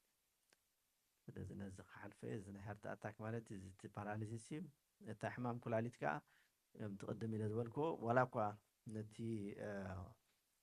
ደም ብኣርቲፊሻል መንገዲ እንተፀረየ ከምቲ ዝግባእ ግን ክፀርእ ኣይክእልን እዩ ስትል ፀገማት ኣለዎ ሕጂ በዚ ናይዚ ዓዲ ብናይ ኮንግረስ ሕጊ መሰረት ዝኾነ ይኹን ሌጋል ዋላ ኢሌጋል ዝኾነ ሰብ ኣብዚ ዓዲ እዚ እንድሕር መሬት እንድሕር ረጊፁ ብነፃ ናይ ኩላሊት ምሕፃብ ወስታይ ኣገልግሎት ክወሃቦ ይኽእል እዩ በዚ ናይ ኣሜሪካ መንግስቲ ዝገበሮ ፅቡቅ ነገር ማለት እዩ ብኦም ጌርካ ዕድሜኻ ክተናውሕ ትኽእል እንተኾነ ግን ብዙሕ ፀገማት ኣለዎ ዕድመ ግን ምንዋሕ ይከኣል እቲ ዝበለፀ ግን ከምቲ ደጋጊመ ዝብሎ ዘለኹ ምክትታልን ነቲ ሽኮር ብዝግባእ ምቁፅፃርን እቲ ዝበለፀን እቲ ዝሓሸን መገዲ ምዃኑ ምፍላጥ የድልየና ማለት እዩ እዚ እቲ ዳያሊሲስ ዝገብር ሰብ ከም ዝመስል ማለት እዩ እዚአን ከዓ ኣዝዩ ብፍላይ ኣብ ዓድና እዚ ምቁሳልን ምቁራፅን እግሪ ዝብል ዘሎ ብጣዕሚ ኣገዳሲ ነገር ምዃኑ እዩ መብዛሕትኡ ግዜ በቲ ብቁስሊ ክመፅእ ይኽእል እዩ ካልኣይ ከዓ እቲ ምቁራፅ ከምፅኦ ዝኽእል ከዓ ጋንግሪን ይነቅፅ ወይ ከዓ ይመውት ማለት እዩ ኣካላትና እንድሕር መይቱ ከዓ ብምክንያት እንድሕር መይቱ ሓደ ክፋል ናይ ሰውነትና እንድሕር መይቱ እግርና እንድሕር መይቱ ሓደ ክቁረፅ ክኽእል ኣሎ እንድሕር ካብኡ ተቆሪፁ ግን መልሽ ነቲ ካልእ ነቲ ኣካልና ስለ ዝልክሞ ማለት እዩ ስለዚ እቲ ሳይ ብዙሕ ዘሰንብድ ነገር እዩ ስለዚ ብእዋን ከሎ ምቁፅፃር ግን ዝበለፀ ይኸውን ማለት እዩ ምስኡ ተታሓይ ዝመፅእ ከዓ እንታይ እዩ እቲ ሰውነትና እቲ ናትና ነርቭ ይፍለጠና እዩ ገለ ቁስሊ ክህልወና ከሎ ዋላ ኩርኳሕ ንኣብነት ሕጂ ሓድሽ ጫማ እንድሕር ጌርና እሞ እንድሕር ደይጥዕመና እንድሕር ኮይኑ ወይ ኩርኳሕ እንድሕር ሃልይዎ ኮይኑ ይስማዓና እዩ ሽዑ ነቲ ተቃንዛቲ ነቲ ሰኣንናትና ክንቂሮ የገድደና ማለት እዩ ኣብ ሕማም ሽኮር ግን እቲ ነርቭ ስለ ዝመውት ኣይፍለጦምን እዩ ስምዒት የብሉ ዋላ ቁስሊ ክህልዎም ስኢሎም ረጊፆም መኽዱ ይኽእሉ ማለት እዩ ሓደ ግዜ ተዓፅሚ ክሳብ ዝቕልቀል ይቆስል ማለት እዩ ንዖም ግን ዋላ ሓንቲ ቃንዛ የብሎምን እሱ ከዓ እዩ ዘ ቢቲ ኦፍ ፔይን ይበሃል ምክንያቱ ቃንዛ ክስማዓካሲ ፅቡቅ ነገር እዩ ክከላኸለልካ ክእል ማለት ንሳቶም ግን እቲ ቃንዛ ስለዘይስምዖም እቲ እግሮም ክሳብ ጠዋዕዋዕ ዝብል ስኢሎም ይረግፅዎ ማለት እዩ ብኡ ምክንያት ሕጂ ተፈለየ ጫማ ከድልዮም ክእል ዳያቤቲክ ሹ የድልዮም እቲ ቅድሚ ከምኡ ምፅሑ ግን ምክልኻሉ ከዓ እቲ ዝበለፀ ማለት እንድሕር ሓንሳብ ተራእዩ ከዓ ከም ዝብሎ ዘለኹ ፍሉይ ዝኾነ ጫማ የድልየካ ሽኮር እውን ምቁፅፃሩ ብጣዕሚ የድሊ ማለት እዩ ካልእ እዚ ናይ ሽጋራ ምስታይ ዝብሎ ኣሎ ሽጋራ ምስታይን ሽኮርን ኣዝዮም ብሓንሳብ ክኸዱ ዘይክእሉ ነገራት እዩ እንድሕር ሽጋራ ሰቲኻሉ ነቲ በዓል ሽኮር ዘሎ ልክዕ ከምዚ ሾርት ካት ሄል ዝበሃል ማለት እዩ በቃ ቀልጢፉ ናብ ምቁራፅ ይኹን ነቶም ኩሎም ዝበልናዮም ነገራት ብ10 ዕፅፊ ዘቀላጥፎ ማለት እዩ ሕማም ሽኮር ዘለዎ ሰብ ሽጋራ ምስታይ ማለት ከምዚ ናይ ሞት ፍርዲ ዓይነት ጌርና ክንወስዶ ንኽእል ኢና እዚ ቁስልታት ዘምፃ ከምዚ ሕጂ ዝኸልኣይ እዛ ስእሊ እዚኣ ንሪኣ ዘለና እዚኣ ዝፀሊም ዘሎ ኣካል ዝነቐፀ ወይ ከዓ ዝመተ ኣካልና ማለት እዩ ስለዚ እሱ ተቆሪፁ ክኸይድ ኣለዎ እዩ ብምክንያት መቁረፂ ስመዚ ሕጂ ገና ይጅምር ዘሎ ንዕስኢል ከ ከዓ እናላዕለ ስለ ዝኸይድ ማለት እዩ ኦኬ እዚ ብዛዕባ ሕማም ሽኮር ብምንታይ ይሕከም ዝብል ዘሎ መልሲ ሕማም ሽኮር ከም ትቅድም ኢለ ዝበልኩ ክንቋፃፀሮ እምበር ክጠፍእ ኣይክእልን እዩ ብዙሕ ሰብ ገለ እዞም ፋርማሲቲካል ካምፓኒስ ገለ ነገር ከለዎም ማእታን ገንዘብ ክረኽቡ እዮም ገለ ዝብል ወረታት ኣሎ ንሱ ግን ኣይኮነን ኳዳ መድሃኒት ንክረክብ ሰብ ኣብዚ ብዙሕ ፃዕርታት ዝካየድ ኢንክሉዲንግ ንሕና እንተሎ ከም ኣብ ስራሕና ንገብሮ መፅናዕትታት ኣሎ ነቲ ዝኾነ ክፋል ምርካብ ማለት ስለዚ ብከምኡ ይኮነን ሽኮር ትቋፃፀሮ ትኽእል እምበር ክጠፍእ ኣይክእልኒ እቶም ካምፓኒታት ከዓ መድሃኒት ሃልይዎም ሓቢኦም ኣይኮኑን ከምቲ ሰብ ዘውርዮ ማለት እዩ ስለዚህ ምስ ሓኪምካ ብምምኻር ኣድላይ ክንክር ምግባር ግን እታ ዝበለፀት ነገር ማለት እዩ ስለዚ እቲ ዋና መጀመርያ ክንገብሮ ዘለና ነገር ናይ ኣመጋግባ ጥንቃቐ ምግባር ማለት እዩ ሕጂ ሽኮር ኢና አንቶይ በዚሕና ኢልና ነርና ምሽ ስለዚ ሽኮራዊ ዝኾነ ምግቢ ብሓፂሩ ክንወስዶ ኣገባብ የብሉን ማለት እዩ ሽኮራዊ ዝኾነ መስተን ምግብን ካልእቲ ኣርቲፊሻል ጅናምን ኣርቲፊሻል ስዊትነር ኣሎ ወይ ከዓ እዚኦም ዜሮ ካሎሪስ በሃሉ ድሪንክስ ኣለው ንሳቶም ምጥቃም ይከኣል እዩ ዋላ እኳ ሳዕቤናት ክህልዎም ስለዝኽእል ይኸውን ተኾነ ግን ናታቶም ሳዕቤናት ክርአ ኣዝዩ ነዊሕ ግዜ ስለ ዝወስድ ካብቲ ሽኮር ዝኾነ ነገር ምህዳም ግን ዝሓሸ መንገዲ እዩ ማለት እዩ ስለዚ ኣሕምልትን ፍረታትን ምብዛሕ ብዛዕባ ኣሕምልትን ፍረታትን ክለዓል ከሎ ከምቲ ኣብ ዘፍጥረት እንሪኦ እግዚኣብሔር መጀመርያ ክፈጥረና ከሎ እንታይ እዩ ምግቢ ሂብና ነይሩ በጊዕ ሓሪድኩም ብልዑ ኢልና ነይሩ እንታይ ኢሉ ኣሕምልትን ፍረታትን ኢልና ነይሩ ምግቢ ስጋ ምብላዕ ዝተጀመረ ዳሓር እዩ ኣዳም ሔዋን ምስ ሓጡስ እንታይ ተኸዲኖም እዩ ዝብለና ብኦም ብቆፅሊ በለስ ዕርቃኖም ሸፊኖም ዕርቃኖም ጥራዮም ምንባሮም ኣይፈልጡን እዮም ነይሮም ብለና እንታይ ማለት እዩ ንፁሓት ከም ዝነበሩ እዩ ዝነግረና ማለት እዩ ድሓር ግን ፅቡቕን ክፉኡን ክትፈልጡ ኢኹም ምስ በሎም ካብቲኦም ምስ በልዑ እታ ትእዛዝ ፍራስ ምስ መፀት ብቆፅሊ በለስ ገይሮም ሕፍረቶም ክሽፍኑ ፈቲኖም ማለት እዩ ድሓር ግን እግዚኣብሔር ደበሎ ክድኖም ከዓ ዝብል ኣለና ማለት እዩ ሽዑ ምብላዕ ተጀመረ መስዋዕትነትን ናብቲ ደም ምፍሳስን እውን ዝተሰጋገረት ኩነታት ማለት እዩ ስለዚ ካልእ እንፈልጦ ነገራት እንታይ እዩ ዓቕም እዚ ዓቐን እትበልዖ ምግቢ ምፍላጥ እሱ ብጣዕሚ ኣገዳሲ እዩ ኩላትና ዳርጋ መብዛሕትና ብፍላይ ናይ ናትና ሕብረተሰብ ብመኣዲ ንበልዕ እንድሕር ኮይና ዓቐንና ኣይንፈልጦን ኢና ስለዚ ዓቐንና ምፍላጥ ኣዝዩ ኣገዳሲ ብፍላይ ንሕማም ሽኮር ዘለዎ ሰብ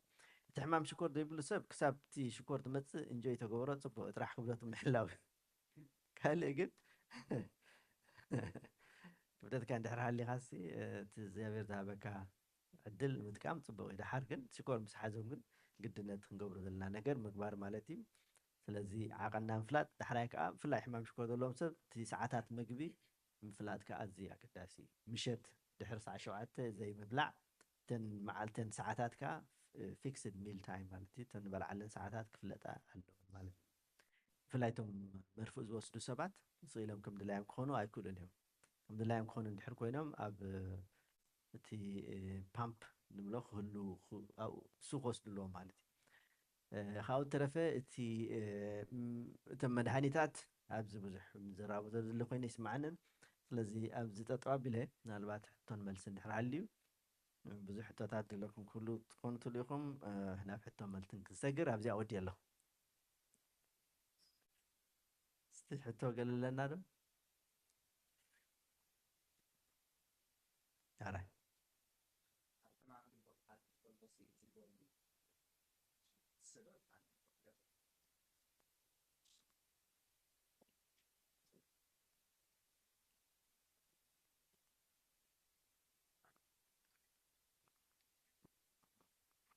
መጀመርታ እግዚኣብሔር ሃበልና ኣብቲ ሕማም ልብኹም መሓለፍ ከሎስ እቲ ደም ይዝዕግ ኢልካ እናፀኒሕካ ሕጂታ ደም ምዝዓግ ማለት ከመይ ማለት እያ ይረግእ ማለት ድያስ ኣብ ኣቕርብ መብርህ ደልየ ነራ እቲ ተን እንታይ እያ ታሕቶ ደላሲ እቲ ዓበይቲ ሻምበቆታት ናይ ደም ይዝዕጎ እሞ ናብ ምዕፃው ርስሓት ይእከብ ማለት እዩ ኮሌስትሮል እንትኻን ኮይና ርስሓት ይእከብ ኣብኡ ሽዑኡ እንታይ ይፈጥር ይረግእ ትምርጋእ ንእሽተይ ይኸውን ዝኽእል ዓብ ነገር ኣይኮነን እቲ ዝረግአ ምስ ተፈንጭሉ ምስ ከደ ይዓፅዎ እሞ ነቲ ስለ ኮምፕሊት ስለ ዝዓፅዎ ናብ ሕማም ልብን ናብ ስትሮክ ንሰጋገር ማለት እዩ እሺ ሓራይ ቴንክ ዩ ሓራብቲ ኣላት ቦሽ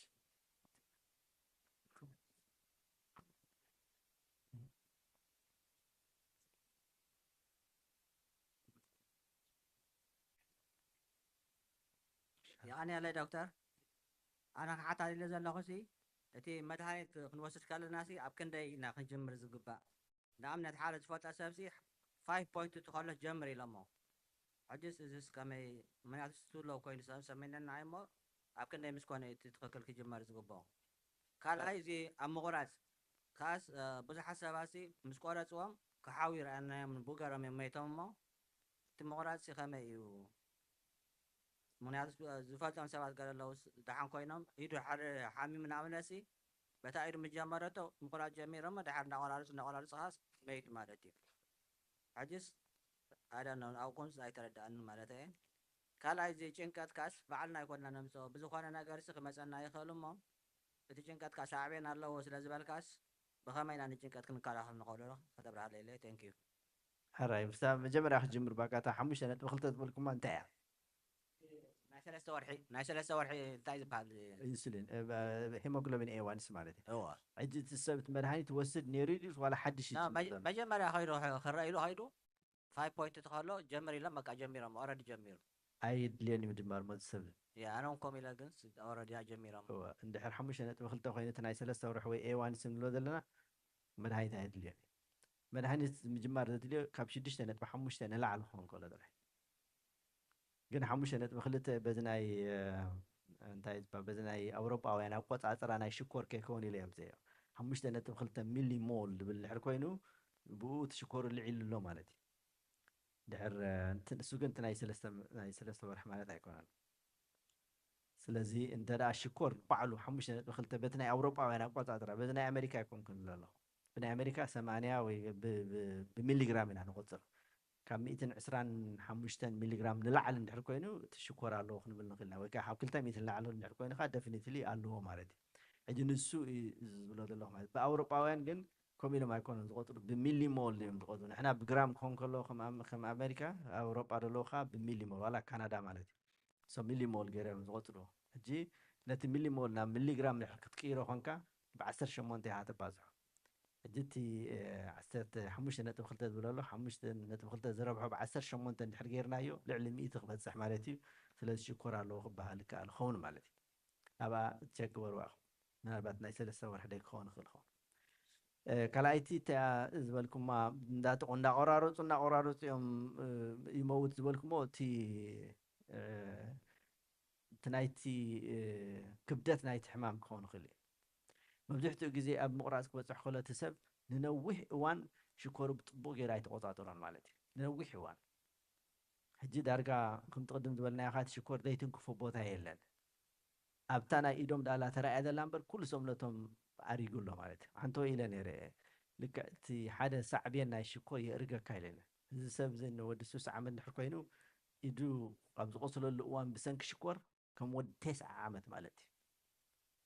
ስለዚ ዝኾነ ይኹን ዝግበር ዘሎ ነገር ናብ ሞት ከብፅሖም ከም ዝኽእል ርዱእ እዩ ክብል ደልየ ማለት እዩ ስለዚ ብእዋን ከሎ ምቁፅፃሩ እቲ ዝሓሸ ነገራት እዩ እምበር ብዙሓት ሰባት እውን እግሮም ተቆሪፆም ነዊሕ እዋን ዝነብሩ እውን ርኢኹም ክትኮኑ ይኽእል ማለት እዩ እዚ ግን ብፍላይ ኣብ ኢድ ዝብል ስለ ዘለዓልኩም ኢሎም መብዛሕትኡ ግዜ ምቑራፅ ይኹን ምቑሳል ኣብ እግሪ ዝመፅእ ኣብ ኢድ ክኾን ከሎ ግን እቲ ክብደት ናይቲ ሕማም ኣዝዩ ከቢድ ከም ምዃኑ ክርዳእ ይኽእል ማለት እዩ እቲ ኣሳልሰይቲ ዘለዓልኩማ ብዛዕባ ጭንቀት ዝብል ዘሎ ነገር ከዓ እዚ ናይ ኩላትና ሓደ ሽግር ማለት እዩ ናይ ዝኾነ ሰብ ሽግር እዩ እቲ ጭንቀት ዝቆጣጠሮ ሰብ ኣሎ ነቲ ጭንቀት ክሓልፎ ዝኽእል ኣሎ ብዛዕባ ኣምላኽ ዝኣምን ኣሎ ኩላትና ንብል እንታይ ኢና ዋላ መፅሓፍ ቅዱስ እውን ስለ ሎሚ ኣይትጨነቁ ስለ ፅባሕ ኣይትጨነቁ እዩ ዝብለና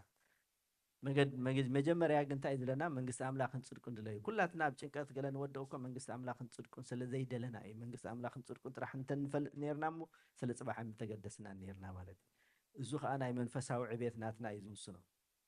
ብናይ ሕክምና ወገን ክንሪኦ ከለና ሕማም ኣሎ ጭንቀት ዝበሃል ሕማም ርእሱ ዝካኣለ ዲፕሬሽን ኣሎ ሕጂ ዲፕሬሽን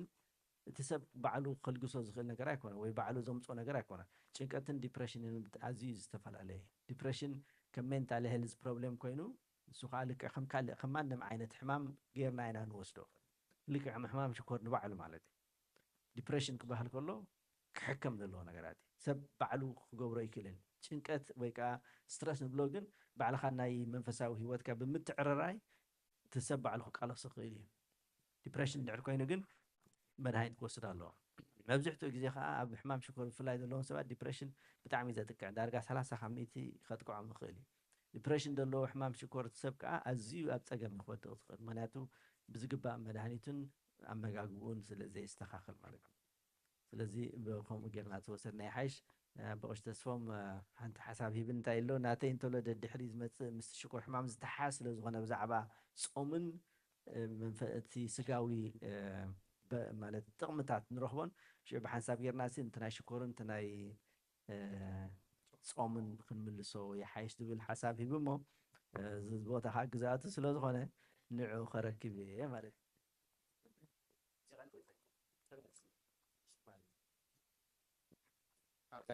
እሞ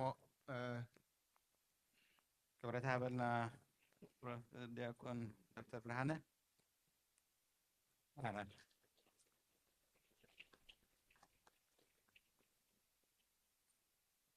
ብሕቶን መልሲ እንዳሕር ኣይፅቡቅ ጌርና ክንቅፅሎ ኢና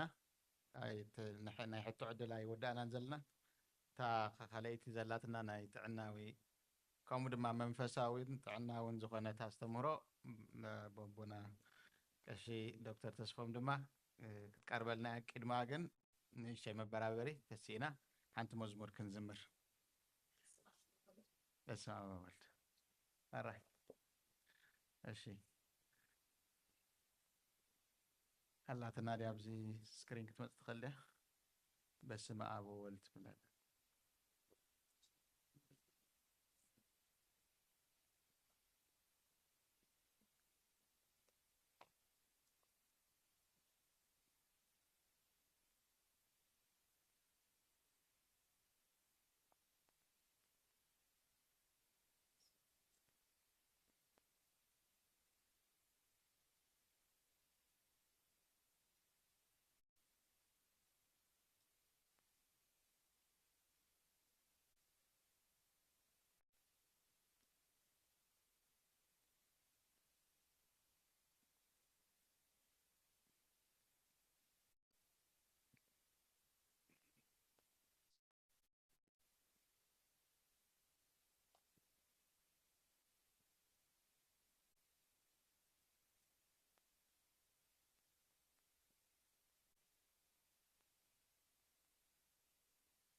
فلتي هذه أنا بيجي أبا عارف ها ما تسأل أوكي ما تسأل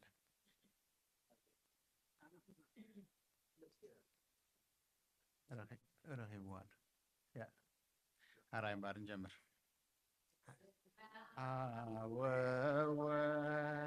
ومنفس قدوس ومنفس قدوس مسكانا يهون عني كريستوس عني كريستوس سم قدوس سمكا بنصح لنا بنصح لنا عبزور يا مقدسكا نركبالونا نركبالونا ددت بيتليه تمكت يردانوس تمكت يردانوس ሃይማኖት ተዋሕዶ ድሕነት ስጋ ነፍስ ድሕነት ስጋ ነፍስ በጃ ኩሉ ዓለም መስዋዕት ድሕነትና መስዋዕት ድሕነትና ክርስቶስ ካና አምላክ በጊዕ ፋሲካና በጊዕ ፋሲካና ጉይታ ጉይቶት ልኖ ክርስቶስ ፈጣሪ ክርስቶስ ፈጣሪ ምስጋና ይብጻሕካ ብሰማይ ብምድሪ ብሰማይ ብምድሪ እምነትና ንምጽና ባዕልኻ ርዳና ባዕልኻ ርዳና መንፈስካ ብምእላኽ ባረኽ ጉባኤና ባረኽ ጉባኤና ወሃብ وتي سقات سقات آمين هاليلويا ألفا أوميغا ألفا أوميغا እሺ ተቀመጡ አራይ ቀጽልና ጾምን መንፈሳዊ ህይወት ረብሓ ጾም ትብል አርእስቲ አቦና ቀሽ ተስፋም ድማ ሰሙን ዶክተር ፋርማሲስት እዮም እግዚአብሔር ይመስገን ስለዚህ ሶም ዝብልዎ ካ ክንሰምዕ ጽንበል እግዚአብሔር ከአኔ ብዙሕ ክዛረበና ክምህረናኒ አራይ አባክቦሽ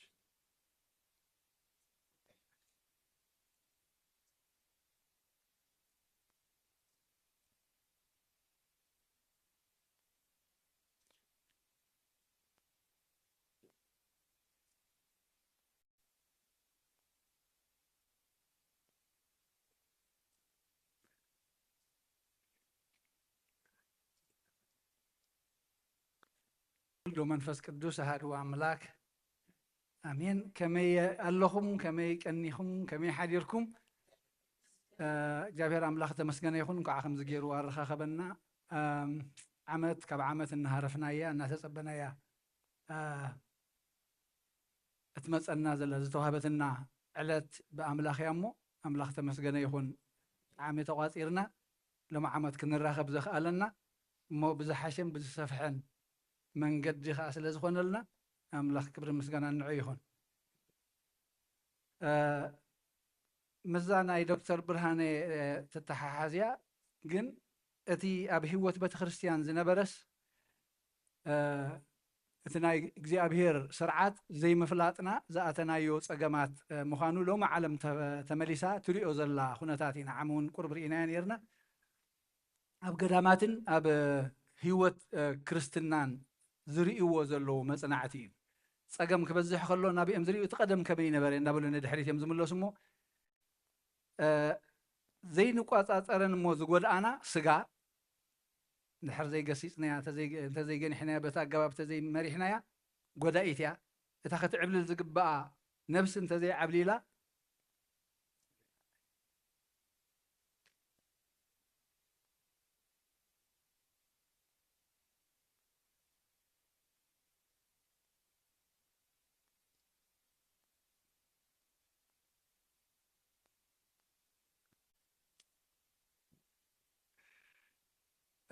دقنا انت دا زي تغنيحم انت دا زي تغسيصهم سرعات كحزو مالتيو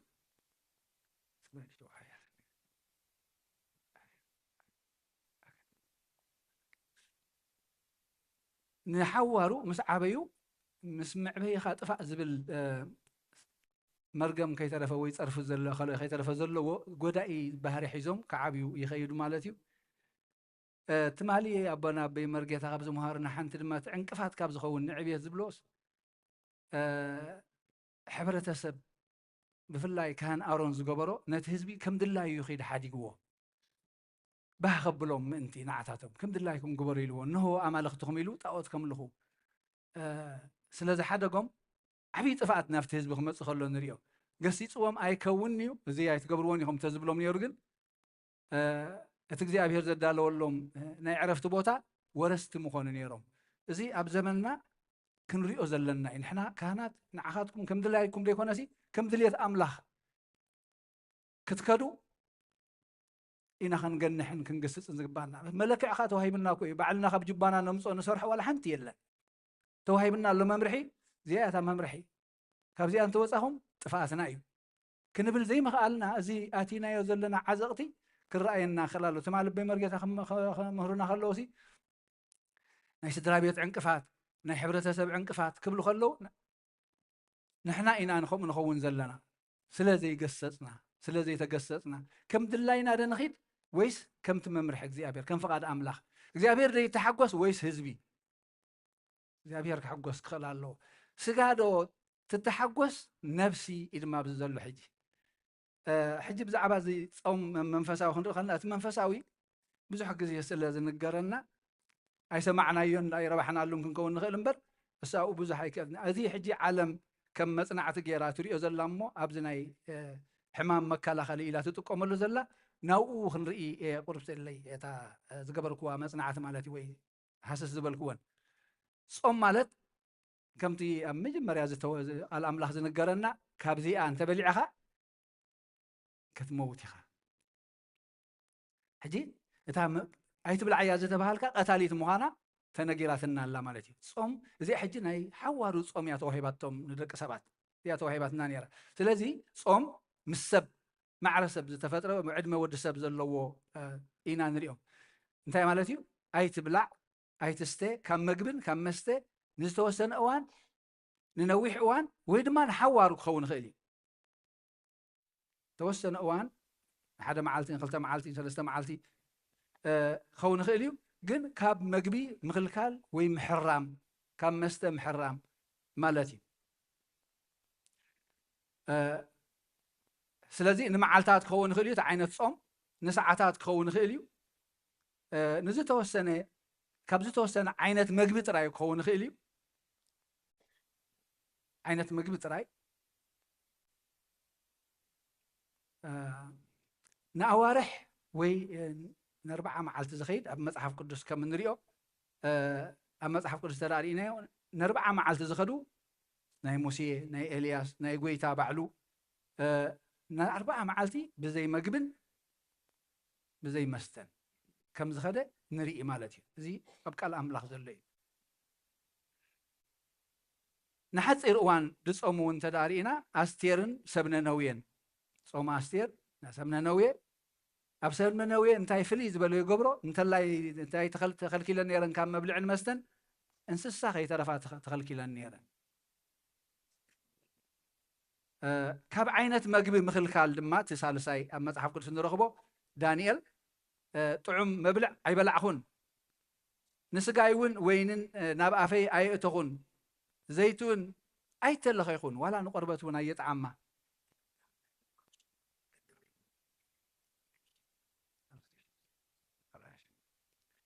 ሕራይ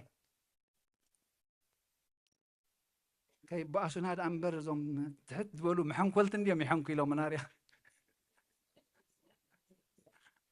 ሕነና ክንፈዲ ሞታ ይዳ ኢለ መፍትሕ ዘውደቐ ናይ መኪና ኣብ በይቀሽ ረኺቦም ኣብ መንገዲ ላምን ምናልባት ጠፊኣ ኢልኩም ትሽገር ከይትህሉ መፍትሕ ማኪና ወዲቓ ተረኺባ ኣላ ኣብዚኣ መፂኹም ክትወስድዋ ትኽእል ኢኹም ወይ ጠፊኣትና ዝብል ተረኸብኩም ገለ ሓብሩ ድሓን ናይ መኪና መፍትሕ እያ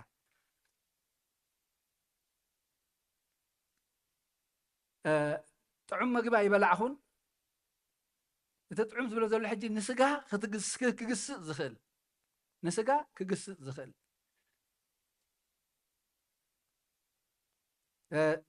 ወይኒ ስጋን ወይንን ናብ ኣፈይ ኣይእተኹን ዘይቱን ኣይተለኸይኹን ስለዚ እዚ ኣብ መጽሓፍ ቅዱስ ንረኽቦ ዓይነት ጾም እዩ ካብ 40 መዓልቲ ን3 መዓልቲ ካብ ዓይነት መግቢ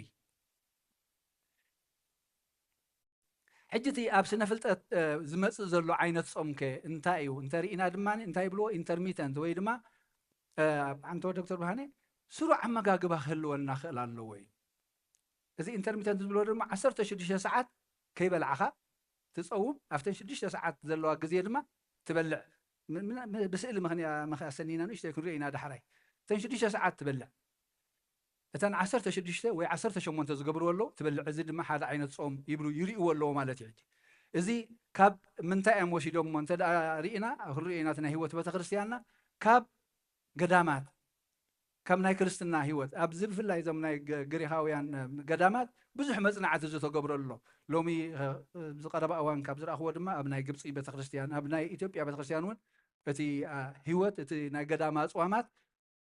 ይርእይዎ ኣለዉ ማለት እዩ ንሰለስተ መዓልቲ ኣብዚኣ ግን እንታይ ይብሉ ቡን ወይ ሻሂ ብዘይ ሽኮር ቡን ሻሂ ማይ እናሰተኻ ድማ 3 መዓልቲ ዝፀንሑ ድማ እዚኣ ድማ ዝውትርቲ ኮይና ኣላ ካልእ ን5 ክሳብ 7 መዓልቲ ማይን ቡን እንዳሰተኻ ዝውን ማይን ቡን እንዳሰተኻ መግቢ ካልእ ግን ከይበልዑ ይጾሙ ማለት እዩ ራብዓይ ዓይነት እዚ ካሎሪ ወይ መጠን ናይ ሓይሊ ዝህብ ውሃብ ሓይሊ መግቢ ይንክይዎ بجرامات كندزي كالوري اللي ويلو ناي مجبي بيت مجبتات لومي بحقون حتات يوم كندزي كالوري اللي ويلو زبلع مجبي كله عقل نخنا جرخا متى كابل فليت كاخت بلع من أنتي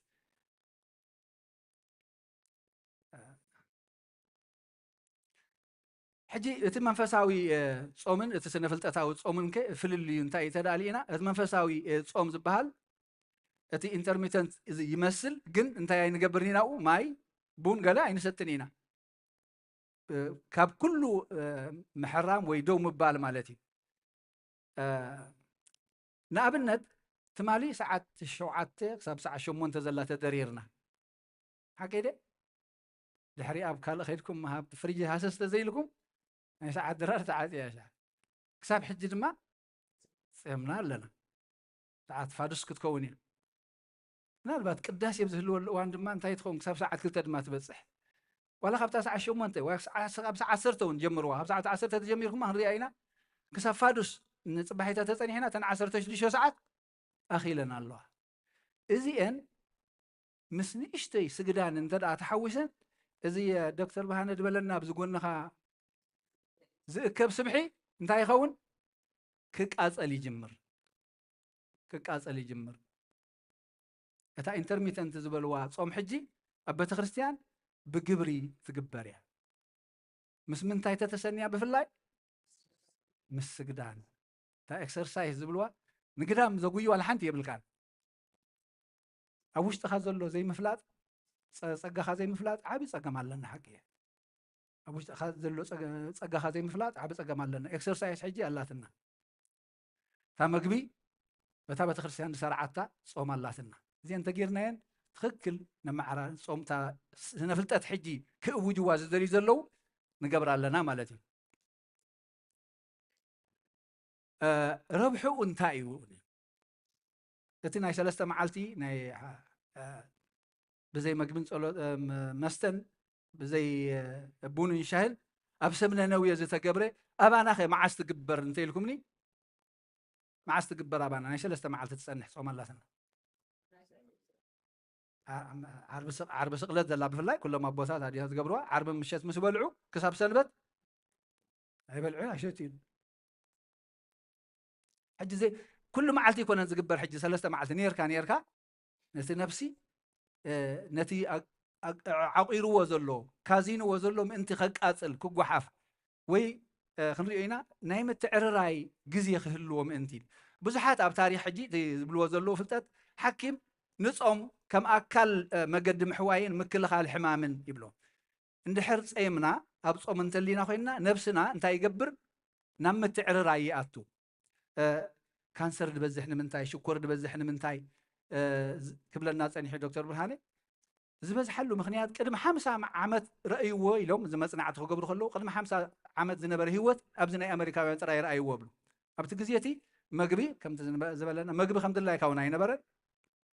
وسنا بتوسن غزيتاتي زبلع نيرو من قسقاس دما نيرو حجي كم نايلومي تلفزيونن مزناقعتاتنا ينبرن كوفا يبلني نيرو سب مالتي حج كن مغبي متن قلبو خينو من قسقاس يلن كم ماكينه ناب صالون كم صالون ناب عرات كوين حج تزبلع مغبي خا زي تقارط ككفيتكا اب كوفيل كات اللي خدمان كل صيلك اخذ قرطم يخون حج انتي خونيتي نفسي ولا مو اب شكر اب دم اب شكر بزي حلوم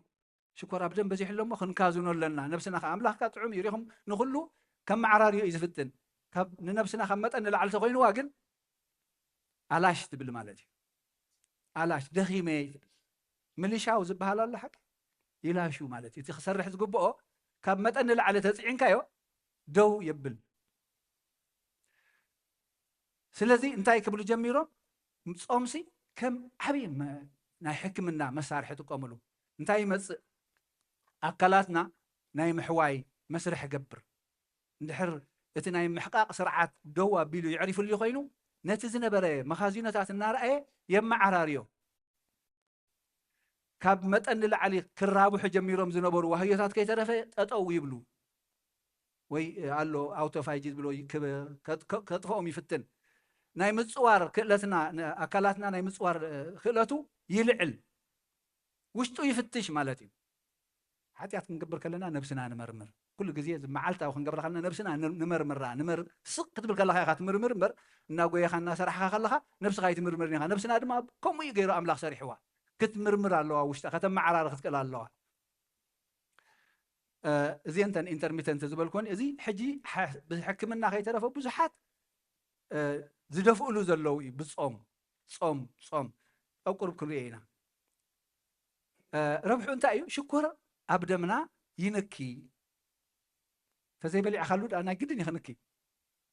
سق انتلنا فشكر عمنا انت قدلنا ون املاح غيرو دفطرنا له خابت مخازينو كمي غير خمتو وصن نفسنا دم املاح دكتور برهان قالص نمبر كابتي تعقيرو زنبره كاب صلام كبددي كاب سبحديو اوصيو اشريفو خطقم كم زلوو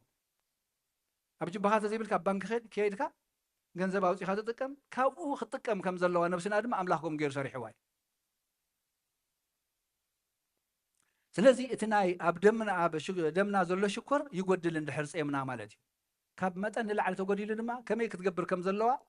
እግዚአብሔር ሰሪዕልና ኣሎ ማለት እዩ ክብደት ይንኪ እዚ ኣብዚ ዝኽዘን ስብሒ ይንኪ ማለት እዩ እዚ ትጠንቂ ሓደ ካብቲ ጠንቅታት ዝብልዎ ማለት እዩ ከዓ ንናይቲ ኢንሱሊን ተጻዋረ ንኽኸውን ክብደትና ከም መጠን ንላዕሊ ክኸውን ከሎ ኢንሱሊን ስሩሑ ድማ ይዕንቀፍ ወይ ይጎድል ማለት እዩ ሕማም ልብን ስትሮክን ይጎድል እዚኣ ምስሊ ንሽቲ ጌርና ክንሪኣ ኢና ከምዛ ዝረኣና ይቅድም ማለት እዩ ካንሰር ከይሕዘና ምክንያቱ ነብስና ናይ ምፍታሽ ናይ ምእራም ግዜ ስለ ዝረክብ እቶም ካብ ቁፅፅር ወፃእ ጌጋ ዘለዎም ዋህዮታት ከይራብሑ በኣጋ ምዕገት ይገብረሎም ማለት እዩ እዚ ናይ ካንሰር ናይ መንሽሮ ንብሎ ከይሕዘና ይከላኸል ማለት እዩ ምስ ሓዘናውን ጸምና ንወስዶ እቲ ናይ ኪሞ ተራፒ ዝበሃል ብፍላይ ኣዝዩ ኣድማዓይ ክኸውን ይሕግዝ ስለምንታይ ክንሪኣ ኢና ስለምንታይ እዩ ናይ ኣብ ጾም ክውሰድ ከሎ ኪሞ ተራፒ ዝያዳ ዘድምዕ ስለዚ እዚኣ ብፍላይ ኣብ ናይ ኦርቶዶክስ ክርስቲያን ዝተገብረ መጽናዕቲ ረብሕኡ ናይ ጾም እዩ ዝሓሸ ናይ ኢንሱሊን ንጥፈታት እዩ እቲ ኢንሱሊን ሲ ንጡፍ ይኸውን ይሰርሕ ተጻዋርነት ይጎድል ማለት እዩ መጠን ኣዲፖኔክቲን ዝብል እዚ ብፍላይ እዚ ናይ ከምዚ ኢንፍላሜሽን ሕብጠት ቃንዛታት ከይስማዓና ዝገብረልና እዚ ከዓ ይውስኽ ስለዚ እቲ ቃንዛታት ወይ እቲ ኢንፍላሜሽን ዝበሃል ይንክየልና ማለት እዩ ዝሓሸ መጠን ናይ ጾም ሽኮር ኣብ ግዜ ጾም ሽኮር ክዕቀን ከሎ ኣትሊስት እንተወሓደ 8 ሰዓት ገለ ክንጾም ኣለና ሓቂ ዶክተር ብርሃነ ድሕሪ 8 ሰዓት ዝግበር ናይ ጾም ኣብ ጾምካ ዝግበር መጠን ሽኮር ይጎድል ማለት እዩ ኣብ ደምና ንጎድል ኣሎ ዝበለፀ ናይ ኮሌስትሮል ዝብል መጠኑ ይጎድለልና ማለት እዩ ብፍላይ እቲ ሕማቅ ኮሌስትሮል ዝበሃል ኤልዲኤል ይብልዎ እሱ ኣዝዩ ይጎድል ማለት እዩ ዝበለፀ ናይ ደም ፀቕጢ ገምጋም ኣለዎም ዝሓሸ ማለት እዩ እዚኦም እቶም ናይ ኦርቶዶክስ ብፍላይ ዝተገብረ መጽናዕቲ ማለት እዩ ኣብ ቤተ ክርስቲያን ዝተገብረ መጽናዕቲ ዝሕብሮ ስለዚ ኢንሱሊን ተጻዋርነቱ ይንኪ መሊስካ ምጥቃም ነቲ ኣጻሪዩ ዝጓሓፍ ጉሒፉ ክጥቀመሎም ዘለዎም ሪሳይክል ገብር እዩ ዝዓለምናሎም ትጥቀመሉ ዘላ ማለት እዩ ምስ ምንቅስቃስ ተሓዊሱ ድማ እዚ ኣዝዩ ክብደትና ክጎድል ይገብር ማለት እዩ እዚኣ ሓጋዚት ትኸውን ተስፋ ገብር እዚኣ ማእኸል ዘላ ትርእዋ ዘለኹም እቲ ናይ ደም ስር መትኒ ናህና ማለት እዩ መግቢ ካብዚ ምስ በላዕናዮ رأينا دخلوا مس بلعنا يو اتي شكور تريوا ذلهم تمسيو حليفو نبدم يزاتو دم حجي مباصاص حيو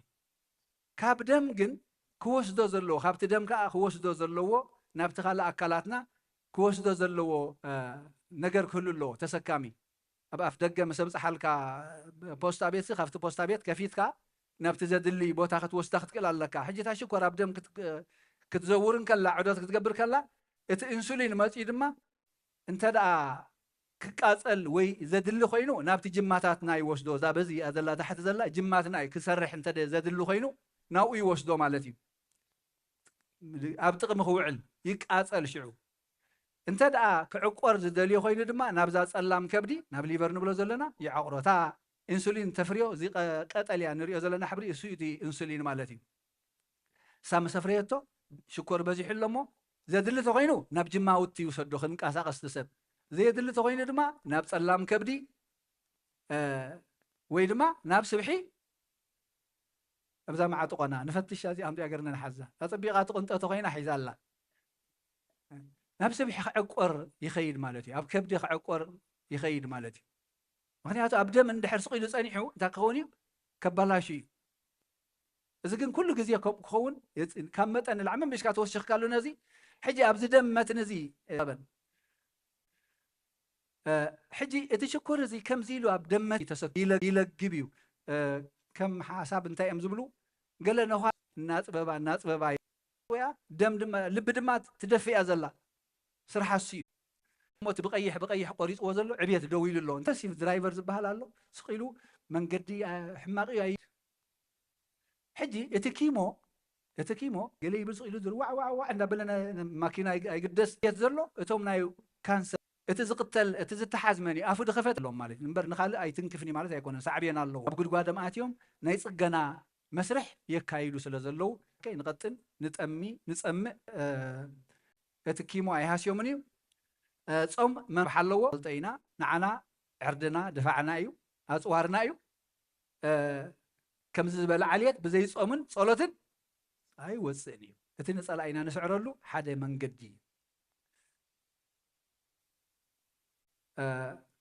እዚ መጠቃለሊ ግብር ከብላ እዚ እኔ ክሪአኩም ዘለ ኣብ ግዜ ጾምን ኣብ ግዜ ስኢልና ዝነውሐ መዓልቲ ክንበልዕን ከለና ማለት እዩ ሕጂ እዚኣ ሪኹማ እታ ብቀይሕ ዘላ እታ ንድቅሳ ግዜ እያ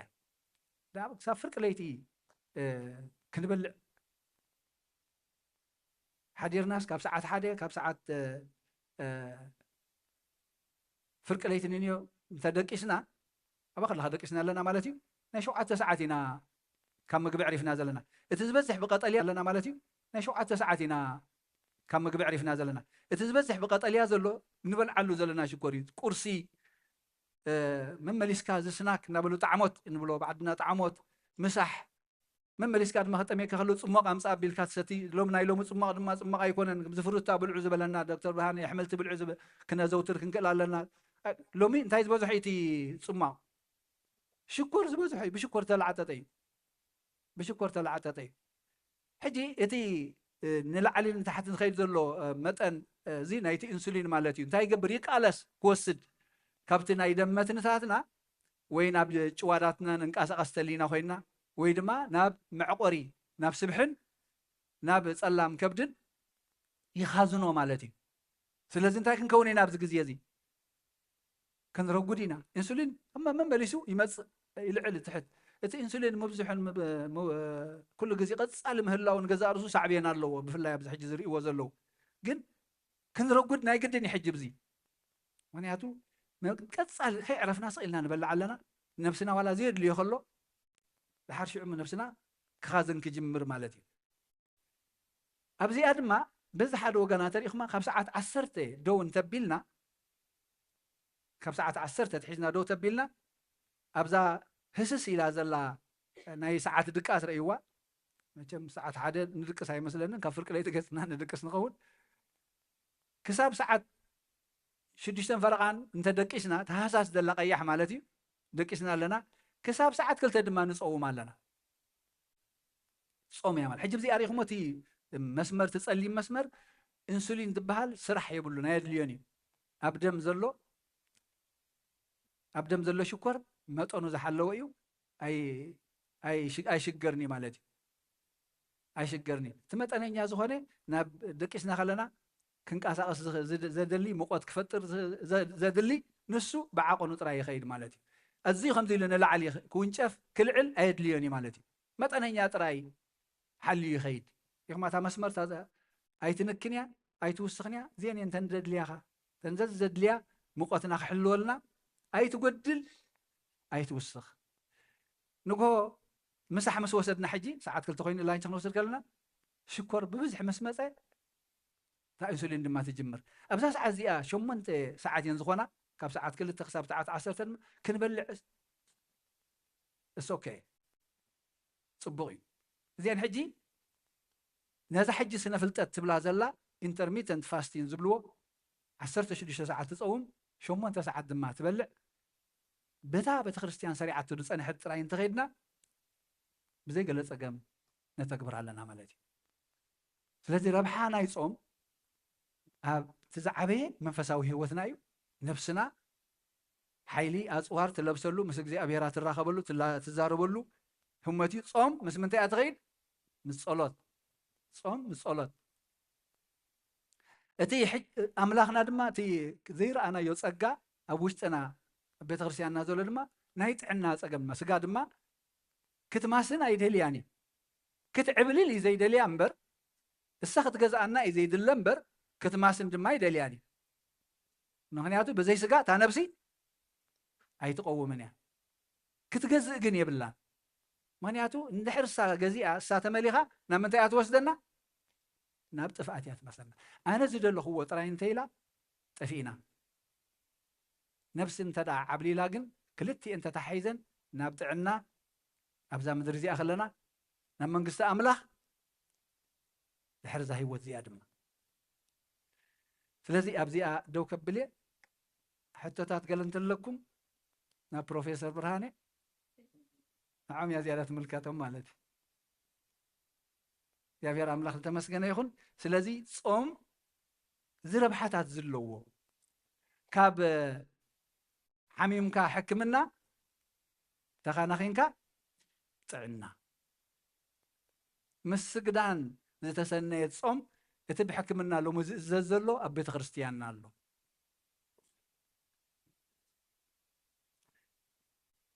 ራይ ክብሪ ምስጋና ንኣምላኽ ይኹን ገለ ሕቶታት እንተለኩም ቃለ ህይወት የስማዓልና ራይ ሕቶታት ዕድል ኣለና ክልቲኦም ተሓጋጊዞም ኣብ ሓደ ተመሳሳሊ ኣርእስቲ ስለ ዝኾነ ድማ ናተይ ሕቶሲ maybe ዶክተር ብርሃን ምኸውን ንኽእል እዩ ስማዕና እዚኣ ትብልዋ ዘለኹም ሲ ናይ ባሕቂ ትሰርሕ እያ ማለቱ ኣብ ናተይ ስለ ትሰርሕ ስለ ዝረኣኽዋ ሲ ዋይ እዞም ዶክተራት ሲ እዚኣ ፕሪስክሪፕሽን ዘይገብርዋ ሲ ንምንታይ እዩ ዋላ ዳያቤት ከለዉ ሲ ዋላ እተ ናተይ ዶክተር ከነገርክዎ ሲ ኖ እዚ ክገብሮ ይኽእል ነይሩን ግን ኣባይ ይሪኦ ኣሎ ሕጂ ሲ ዋይ እቶም ዶክተራት ንዝታት ዘይደፍእሉ ዘለዉ ታንክ ዩ حراي سلي بعلو سلاز مسكرة نايب حكي ثانك يو سلامون كمان كم زنا برا قد مختلس قد قرب عمتات تفلتون حجين بتعمي تغير دلا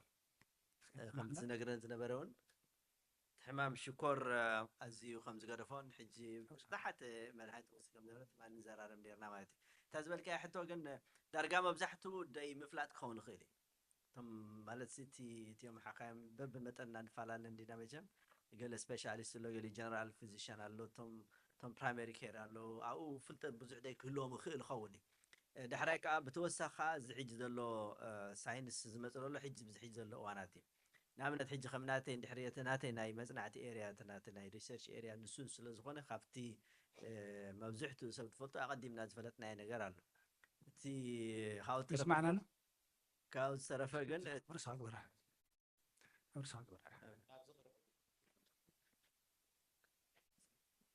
أبت حتى يسأل زلين سألالي يا أخي كون دحان حجاب بغشت ولا نسأل لازم أسأل نغلت غينا عين سنفولين هالحال أراي أنت يا أخي بلتاني حسي سلومون نايب حق وانا مسكريو نحنا أنتو لو مسكرات إنا خمي كم زنبرة حجة عمتاي كم زلو بزحات مدحينات من كم زقنسه نزرار ميرنات مالي نعو خم نمتاي كلهم كم حقايم دي قبر زبولوجن قال ناي فلتت من اسكون خيلي زبل قمت علني معناته نحنا عيد ندالو خمس عين السيمينارات على تم قالوا تحت دلو حقايم مهار مالتي خلز ناي فلتت قدلت خون خيلي زبل قمت علني نافت سبيشاليست بمخاد جن نسو خنقركم خيل خون درجة مبزحته جن حجر له وانات كاب فلايز انترميتنت فاستينجز حجي درجة كل سب الناس سمعون مثل لو نجارين ስለዚህ በهم ገራት ሓለፍና ሓይሽ ኮይን ስማዓኒ ቤተክርስትያንና ግን ከም ጠበቆች ተስፋን ክብሎ ፀንሐ እቲ ፋስቲንግ ኣለና ዳርጋ ፍርቂ ዓመት ሲ ኣለና ንባዕሉ ኣብ ሰሙን ረቡዕን ዓርብን ንጾሞ ከምኡውን እተን ካልኦት ተረፋ 7 ኣፅማማ ዘለዋ ሲ ንዓና ናይ ብሓቂ በቲ ትክክለኛ መንገዲ ዘትሓዘና ኩነታት እዩ ግን ከምኡ ኢልና ትሓለፍና ሓይሽ መስሊ ሓድሽ ተርእዮ ዶ ክንብሎ ንኽእል እቲ ናይ ብፆም ዝመፅእ ረብሓታት ኣብ ሕክምናስ ሕጂ እዮም ዘተኣታትዎ ዘለዉ ሕጂ እቲ መፅናዕቲ ዝካየድ ዘሎ እዎ ሕጂ እዚ ኢንተርሚተንት ፋስቲንግ ዝበሃል ዘሎስ ሕጂ ብናትና ሕብረተሰብ ክንሪኦ ከለካ በቲ ሓደ ወገኑ ሓኻይም ኮይኖም ነተና ሃይማኖት ደቋናፅዎ እዮም ዳርጋ መብዛሕትኦም ሕጂ ገለ ሓኪም ዋላ እቲ ሕብረተሰብና እንታይ ኢለሚዶ ዘሎ ብላዕ ዝብል ነገር እዩ በቃ ብላዕ ኣብ ዓድና ከዓ ናይ ምግቢ ሕፅረት ስለ ዝነበረ ክበልዕ ግድን እዩ ካብኡ ናብኡ እንድሕር ሪኢኹሞ ኮንኩም ሲ እዚ ዓዲ ዘሎ ሰብ ናይ ሸውሃቱ ብዙሕ ዝተኸፍተ እዩ ኣብ ዓድና ዘሎ ሰብ እንድሕር ሓሪቑ ወይ እንድሕር ተባኢቱ ሲ ከይተደረረ እዩ ዝሓድር ሕቅድ ኣብዚ ዓዲ ዘሎ ግን መልሾም በልዑ ማለት ኣነ ኣይርዳእኒ ከመይ ምዃኑ ምናልባት ካብቲ ለርንድ ቢሄቪየር ኮይኑ ስማዕናና ከም ስለ ዝለመድናዮ ተተኣታቲና ክኸውን ንኽእል ኢና መብዛሕትኡ ደቂ ዓድና ሲ ኣብ ግዜ ሕርቃን ኣይበልዑን እዮም ብተወሳኺ እንታይ ክብል ንኽእል ማለት እስኪ ኣራይ ፀጋ ክትዛረብ ዘልያ ኣላ ስለኒ ምናልባት ናታቶም ሌጋል እንታይ ዝበሃል ኤክስፖዠር ካበር ንምግባር ገለ ሓስብ ፀኒሕ ምናልባት እሱ ሌጋሊቲ ይኮነን ሌጋሊቲ ግን ካልእ ኣብኣ ንምውሳኽ ቅድሚ ናብ ፀጋ ሕጂ ዝመፅእ ዘሎ ሳይንስ ዝብልናዮ ንሱ እቲ ፋስቲንግ ዞም ዓንቶይ ዘርእዮም ነበረ ስእልታቶም በዓል ኣዲ ኮነክቲንግ ገለ ዝበሃል ዘሎ ካልኦት ንጥረ ነገራት ሲ ኣብ ዝቐረበ ኣዋናት እዮም ተፈሊጦም ኣብ ግዜ ፆም ከዓ ይወፁ ኣለዎ ማለት እዮም ብፍላይ ንካንሰር ብጣዕሚ ዝከላኸል ፆም ስለዚ በዚታት መገዲ እንተረኣናይ ሓይሽ መስለን ሕራይ ሕራይ ኣነ እኳ ክብል ደልየ ዘለኹ እታ እቶም ሓካይም ከምኡ ዶ ይብሉ ድብል ሲ ከምኡ በሉ እዩ ተባሂሉ ተማሂሩ ነይሩ ከም ሕጂ 3,000 ክወስድ ኣለዎ ኢንሱሊን ምሽ ብሬክፋስት ላንች ዲነር ውሰድ ቢካዝ ኢንሱሊን እንድሕር ክወስድ ኮይኑ ክበላዕ ኣለዎ ብድብል ከምኡ እዩ ነይሩ እቲ ሳይንስ እምበር ፈሊጦም ኣይኮኑን ሕጂ ዝመፅእ ዘሎ እዩ እንደገና ከዓ ኢንሱሊን ምሸት ምስ ወሰድካ ሕጂ ናይ ምሸት ድውሰድ ኣሎ ምሽ ስጋዕ ንጎ ከይበላዕካ እንድሕር ፀኒሕካ ሎው ድኾኑ ኣለዎ ብሕልፊ ዓበይቲ ሰባት እንድሕር ሎው ኮይኑ ሞር ዳንጀረስ እዩ ሶ ሎው እንድሕር ኮይኖም ክወድቁ ስለ ዝኽእሉ በይኖም ከዓ ስለ ዝኾኑ ክበልዑ ኣለዎ ብልዑ በሃሉ ነይሮም ሕጂ ደሎ ሳይንስ ግን ዋላ ነቲ ናይ ምሸት ኢንሱሊን ቀኒስካ ክጾሙ ከም ድኽእሉ ምንጋር ሕጂ ስለ ዝመፀ እዩ ሓድሽ እዩ እምበር ደይ ምፍላጥ ጥራሕ ደይኮነስ ከምኡ እዩ ነይሩ 3,000 ብልዑ እዩ ነይሩ ካልአይቲ ከየበልኩ ከለኹ ነታ ምቁርራፅ መመሊሱ ምቁራፅ ድኾነ ናይ ሽኮር ሕማም ዘለዎ ሰብ ክፈልጥ ዘለዎ እቲ መጀመርያ ክቁረፅ ከለኳ ብንእሽተይ ቁስሊ ክንድኡ ድኾነ ሲ ሓንሳእ ምስ ተቆርፀ ዓብ ቁስሊ እዩ ዘሎ ሕጂ ዕርዮም ኮንትሮል እንተደይ ገይሮሞ እንዳለዓለ እዩ ድኸይድ ድገደደ ኢንፌክሽን እዩ ዘሎ ሕጂ እቲ ሓንሳእ ምቁራፅ ሲ ሓንሳእ እቲ ሕማም ከይድሉ እሞ ካብኡ ንኔው ድሓን ድበሃል ኣይኮነን ድገደደ እኳ ደኣ ዓብ ቁስሊ ዘሎ ስለዚ ሞር ኣቤት እወ ክኸውን ይኽእል እዩ ኣብ ሆስፒታል ከይወፁ ከለዉ ወይ ቀዲሞም ብዙሕ እቲ ሽኮር ኮንትሮል ኣይኮነን ግን ምቁራፅ ሲ ንኩሉ ግዜ ደሕዊ እዩ ኣይኮነን እኳ ደኣ ዓበይ ቁስሊ ስለ ዘሎ የዕርዮም ኮንትሮል እንተደይ ገይሮምዎ ካልእ ምቁራፅ ይመለሱ ዝቕፅል ስለዚ እቲ ሰብ ክፈልጦ ደሎ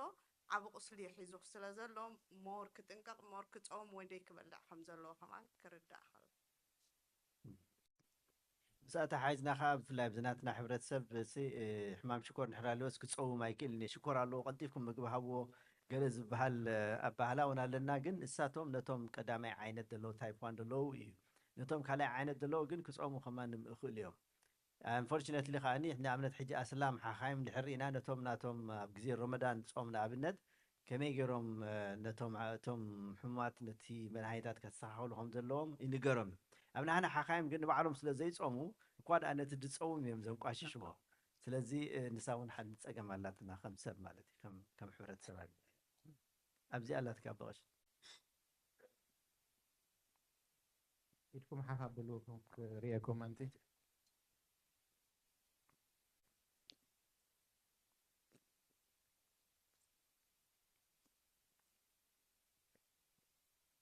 ناتي حتوس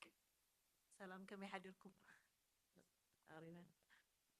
حتويسي حجب زعبازس أقربها بزعبازي زت صحفة ممرحي الله دو بس نايز حدش research and can you share with us the intermittent fasting what guidance how to do it قال أي حتى دماني تي صوم كنت صوم كلنا صوم بقولي قد دحري إخايا كله تي نايز صوم نبالعو ما قبسي بزح كالرون الله كربوهيدرات الله مالتي أبي جرات راح نبركوس كجا كستايس لزقنا مالتي نحن تتصيمنا صنيحنا مس خنبلع خلنا دما تسمعي خوينا الماز صيمنا صنيحنا خنبلع خلنا ون متن كنقبروا كل غزي متن نقبروا لنا انت دا صيمنا صنيحنا مشنا زي تعدنا بلعنا التي اكيبنا اينا نهبو زلنا نمبر قنسنا ነገር የለን ابزي حنتي خبت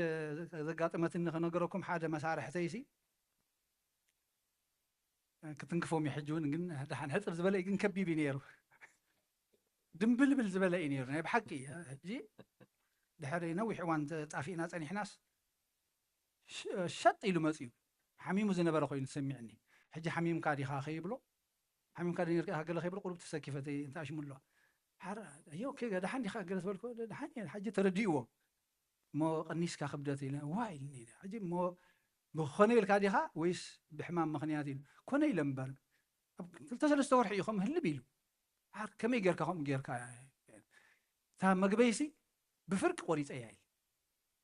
كل غزي تا مناتي راشنسي بفرق قريص اياي ومو طميت يسمع كان ديلي حجتا حنت خابات زنه تريك زنغرني ايسمعنني ግን نتا مغبي قدم زبلع زنبركون ዛ حجي فرق امس غبركوا زبلع زنبركون غزي خما غير زبلع قس يلي اذا حيخاي قس يلي حيخا اجي تمغبي كيودا خو خلو حدا غزي صقا بسمعني صقي بسمعني مبزحتو غزي انتي صقمالنا مسلكم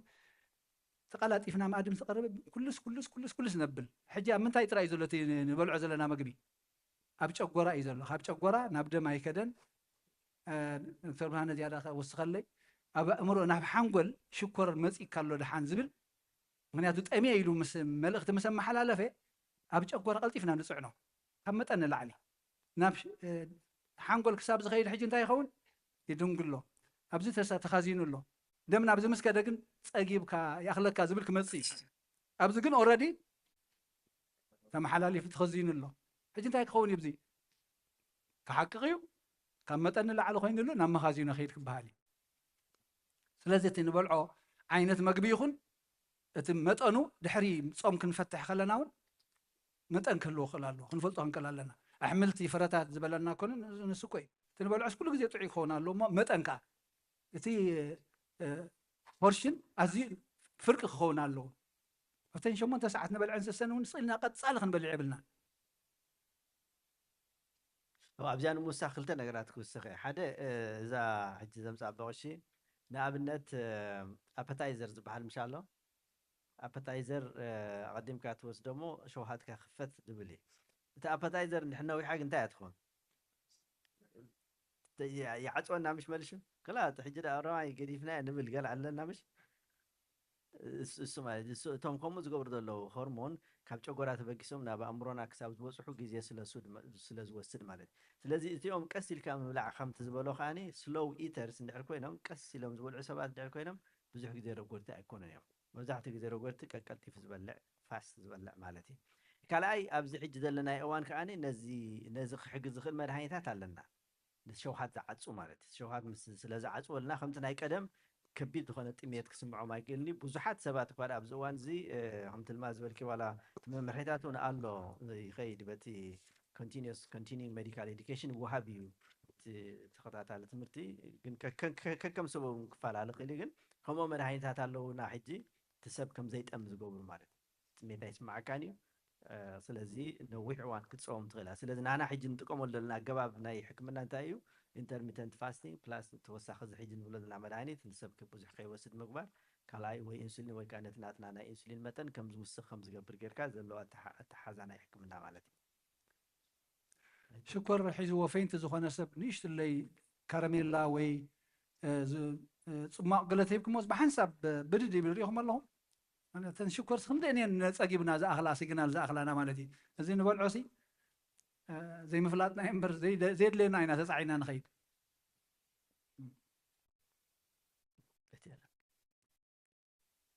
ሕቶ ወይ ርእቶ እታ ናተይ ሕቶ እዚ ኩሉ ንዛረቦ ዘለና ምስ ምግቢ ዝተተሓዘ እንድዩ ኩልና ድማ ኣብቲ ስቶር ከድና ሲ ምግቢ ንገዝእ ኣለና ግን ክንደየኖት ኢና ብዛዕባ እቲ እንገዝኦ ምግቢ ፍልጠት ኣለና ሕጂ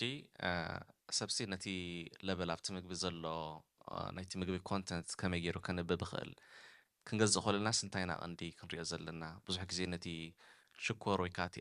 ኣድድ ሽጉር ዝበሃል ነገር ክረአ ኣለዎ በሃል እሞ ሓደ ተቐዳመይቲ ሕቶ ይንስያ ተኻሊእቲ ድማ ኣይናይ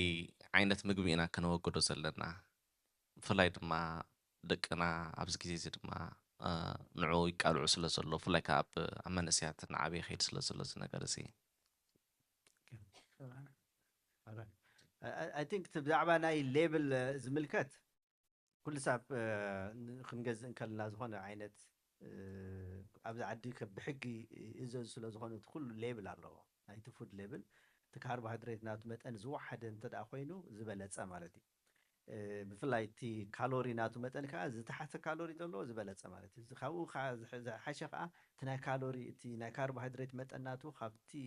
ካልእ ትሕዝቶታት ብፐርሰንት እንዲ ዝወሃብ ዘሎ ክንደይ ካሎሪ ክንደይ ፋት ክንደይ ከዓ ፕሮቲን እናተባህለ እንዲ እቲ ናቱ ካርቦሃይድሬት ሌቨል ዝወሓደ እንድሕር ኮይኑ ዝበለፀ ይኾነልና ማለት እዩ ብዛዕባ ናይ ኣመጋግባ ዝምልከት ነገራት ግን ሽኮራዊ ዝኾኑ ነገራት ኣድድ ሽገር ዘለዎም ኩሎም ግን ክተርፉ እቲ ዝበለፀ ማለት እዩ ዝበለፀ ኩሉ ኣድድ ሽገር ዳርጋ እዚ ትምህርቲ ዝወሃብ ካብ ጅምርቲ ኣብ ቤተክርስትያናትና እንድሕር ሪኢኹም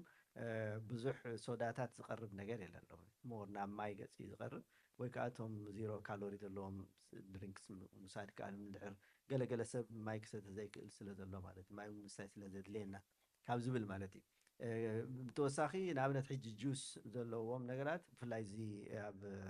ኣብ ዕዳጋ ዝሽየጥ ሽጎር ዝተወሰኾ እሱ ፅቡቕ ኣይመፅን እዩ ካልእ ፍሩክቶዝ ዝበሃል ኣሎ ወይ ከዓ እቲ ኮርን ሲረፕ ዝበሃሉ ከዓ እዚኣቶም ከዓ ተወሳኺ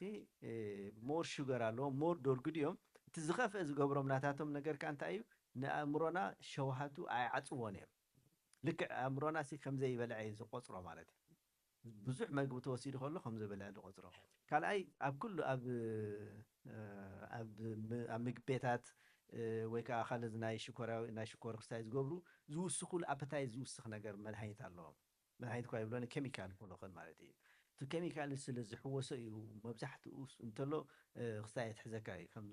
ወልፊ ዘትሕዘካ ዓይነት እንተሎ ዝውስኹ ነገራት እውን ኣሎ ከምኡ ዓይነት ዝውስኹ ደይውስኾም ምፍላጥ እውን ከድልየና እዩ ማለት እዚኦም ኩሎም ብሓንሳብ ጌርና ተረኣናዮም ተዘሓይሽ ኮይኑ ስማዓኒ ማለት እዩ ብሓፈሽኡ ግን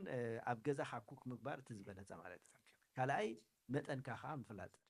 እታ መጠን ምፍላጥ ብጣዕሚ ኣዝያ ኣገዳሲት እያ ዝኾነ እዋን ማለት እዩ ንሕና ብመዓዲ ስለንበልዕ መዓዲ ምብላዕና ክፀግም ንኽእል እዩ ግን መጠና ምፍላጥ እታ ዝሓሸት ትኸውን ትኽእል ማለት እዩ ግን ብሓፈሻዊ ብከምዚ ጌርና ይሓይሽ ግምት ማለት ንእሽተይ ክውስኸላ ተኮይነስ እቲ ዝተመስርሐ መግቢ ብዝተኻለና መጠን ንነክዮ ነዞም ደቅና መቸም ኖ ክንብሎም ሚእቲ ካብ ሚእቲ የፀግም ኸውን ዝተመስርሐ መግቢ ብዝተኻለ መጠን ንነክዮ እንታይ ዳ ኣብ ገዛና ዝተሰርሐ ባዕልና ዝገበርናዮ ናብ ኣሕምልቲ ዘዛየደ ክንምገብ እቲ ዝበለፀ ጥዑይ መግቢ እዩ ክንፈልጦ ምእንቲ ማለት እዩ እቲ ዝውስኽሉ ኬሚካል ወይ ዘለዎ ኬሚካል ነቲ ፀጊበ ዝብል ናብ ኣእምሮና ክኸይድ ዝግብኦ ዝነበረ መልእኽቲ ንዑ እዩ ዝዓፅቦ ስኢልካ ሕጂ ዘይተኣደነ ትበልዕ ከይቋረፁ ስኢሎም ዝበልዑ ኣለዉ ጨጎራ ናታ ተሰኪማ ንከላ እዚ ከዓ ክንፈልጦ ይግባአና ኣብ ሶዳታት ዘሎ ሽኮር ጥራይ ዘይኮነ ካልእ እውን ንጎዳኢ ዝኾነ ንኮላሊትና ክጎድእ ዝኽእል ካልኦት ኬሚካላት እውን ኣለዎ እዚ እውን ክንጥንቀቐሉ ዘለና ኔርካ ትሰትዮ ኣዘውቲርካ ትሰትዮን ወልፍሎ እቲ ዕንወቱ ከዓ እቲ ዘብፅኦ ሳዕብየን ከዓ ዘይተኣደነ ምዃኑ ክንፈልጦ ክንክለን ደቅና ኖ ከም ዘለዎ ጉድኣት ኣለዎ እንዳበልና እንዳገለፅና ኣሎም ክንከይድ ኣገዳሲ እዩ እታ ግዜና እንዳኸደት እያ ዘላ እሞ ምናልባት ኡርጀንት ዝኾነት ሕቶ እንተልያትኩም ሓንቲ ንዕድል ዋላ ክንህብ ማእኸልና እውን ክህሉ ክእሉ ከዮም ካልእ ክኢላታት ተሊኹም ናይ እዋ፣ ብጣዕሚ ብዙሕ ኑትሪሽን ናይ ገለ ኣዴታት ኣሕዋት ርእቶኽን እውን ወስኻሉ ስኻትክን እውን ዘለኹም ኣራይ ኣነስ ብዛዕባ መግቢ እንዲ ሓንቲ ክዝከረን ንፀኒሓ እቲ ዶክተር ክንዲ ዶክተር ብርሃነ እዩ ነይሩ እቲ ሕመም ድማ ክንዲ ቦቀሽ ተስፎም እዩ ነይሩ ከምዚ ኢልካ ኢኻ ትሪኦ ማለት እዩ ኣብ ሱዳን ከለና እዩ ማለት እዩ ሕጂ እቲ ሜንታሊቲ በቲ ዝዓበናዮ ፅቡቕ ብልዒ በሊዕኻ ትጥዒ ከምዚ ሓምሊ መምሊ ተበላዕኻ ድማ ተሓምም ናይ ድኻ ገርካ እዩ ዝውሰድ ሕጂ እቶም ኣቦ ሕክምና ተረኣዮም ብዙሓት ኤርትራውያን ናብቲ ፈርማሲ ዝሰርሑ ነይሮም ነታ ዶክተር ዝፀሓፈሎም ሕጀማ ከይዶም ማለት እዩ እቲ መድሃኒት ክቦም ከሎ እቲ ኤርትራዊ ፈርማሲስቲ ኣቦይ ድሕሪ ሕጂ ስጋ ከይትበልዑ ጠስሚ ከይትበልዑ ቋቑሖ ከይትበልዑ ፀባ ድማ ከይትሰትዩ ኢልዎም ስቕ ኢሎም ሰሚዖሞ 2-3 ከምዚ ኢሎም ሪኦሞ እንታ ወደይ እዚ ኩሉ ትብሎ ዘለካ ተዝረክብ ድሓሚመ ኢልካኒ ኢሎሞ ሕጂ ካብቲ ክበሃለና ድፀንሐሲ እቲ ኣምላኽሲ እቲ ንጥዕናና ተላይ ዝኸውን ብስጋ እውን ከይንሓምምሲ ፅቡቕ እዩ ፈጢርልና ፅቡቕ ነገር ድማ ኣዳሊልና እሞ እቲ ሓሳብና ዘሎ ብጥዑም መግቢ ዘይኮነ ሽኮራዊ ዘይኮነ እቲ ጥዕና ድመፅሲ በቲ ዓለም ዝነዓቐቶ ኣምላክ ግና ካብ መጀመርያ ድሰርሖ እዩ እሞ ከምዚኦም ኣቦታት ኣሕዋት ዝሃበና ብስጋ ብነፍሲ ብኩሉ ድማ ክንጣዕ ኣምላኽና ስለ ደሊ ድማ ነመስግነኩም ማለት እዩ ይደርየ ነይረ በዚያ እሺ ናይ መጨረሻ ኣሳትኩም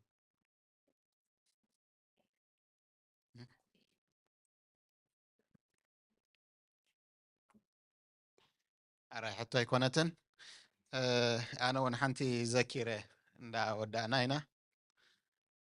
እታ መፍትሒ እቲ መዓስ እዩ ቅድሚ 2-3 መዓልቲ ሰሚዐ እያ ኣብ ኣቡነ መቃርዮስ ብዛዕባ ዝመስል ኣለዎም ኩሉ ሰዓት ተረካቢ ዝኾነ ዘረባ ዝብልዎ ምግብሲ ንመን እዩ ዝጎድኦ ኢሎም ነቲ ዝፈትዎ ሕጂ ዋላ ክንበልዕ ከለና እውንሲ ደረት እንዳገበርና ከምዛ ፖርሽን ዝተባሃለት ኣፀቢቕና እንተ ዘይፈተናዮ ፅቡቕ እዩ ማለት እዩ ብፍላይ ከዓ ኣብዛ ዓዲ እሞ እግዚኣብሔር ኣምላኽ ይመስገን ይኣኽለና እዩ ነዚኦም ክልቲኦም ኣሕዋትናን ኣቦታትናን ነጠቓዓሎሞኒ ናብቲ ካልእ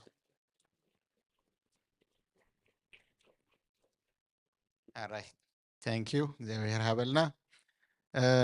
ቀፂልና እታ ናይ ቤተሰብ ኣርእስቲ እያ ዘላ ግን ንናይ ምሸት ክንእትዋ ኢና ሕጂ ኣብ ክንደኣ ትዕግስትን ትሕትናን ትብል ኣርእስቲ ሓውና ዶክተር ዳዊት ስዩም ኣብ ማእከልና ከሎ ካብ ኣውስትራልያ ጌሹ ዝመፀ ሓውና እዩ ካብኡ ድማ እግዚኣብሔር ይመስገን ክንሰምዕ ዕድል ክንቦ ኢና እሞ እግዚኣብሔር ይመስገን ዳዊት እንኳዕ ድሓን ብሰላም መፃኻ ኣብ ማእከልና ምህላውካ ብጣዕሚ ደስ ይብለና ስለዚ እግዚኣብሔር ይመስገን ናብዚ ክትመፅእ እሞ ነታ ትምህርቲ ክትበና ኢኻ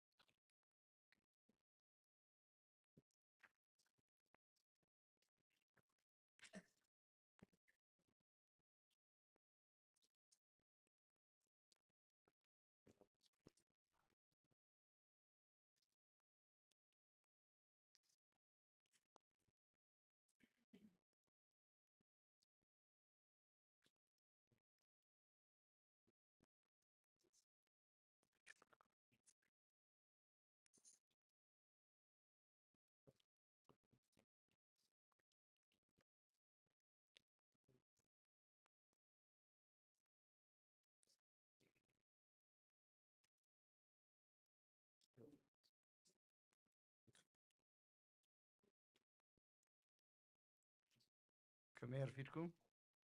سمع له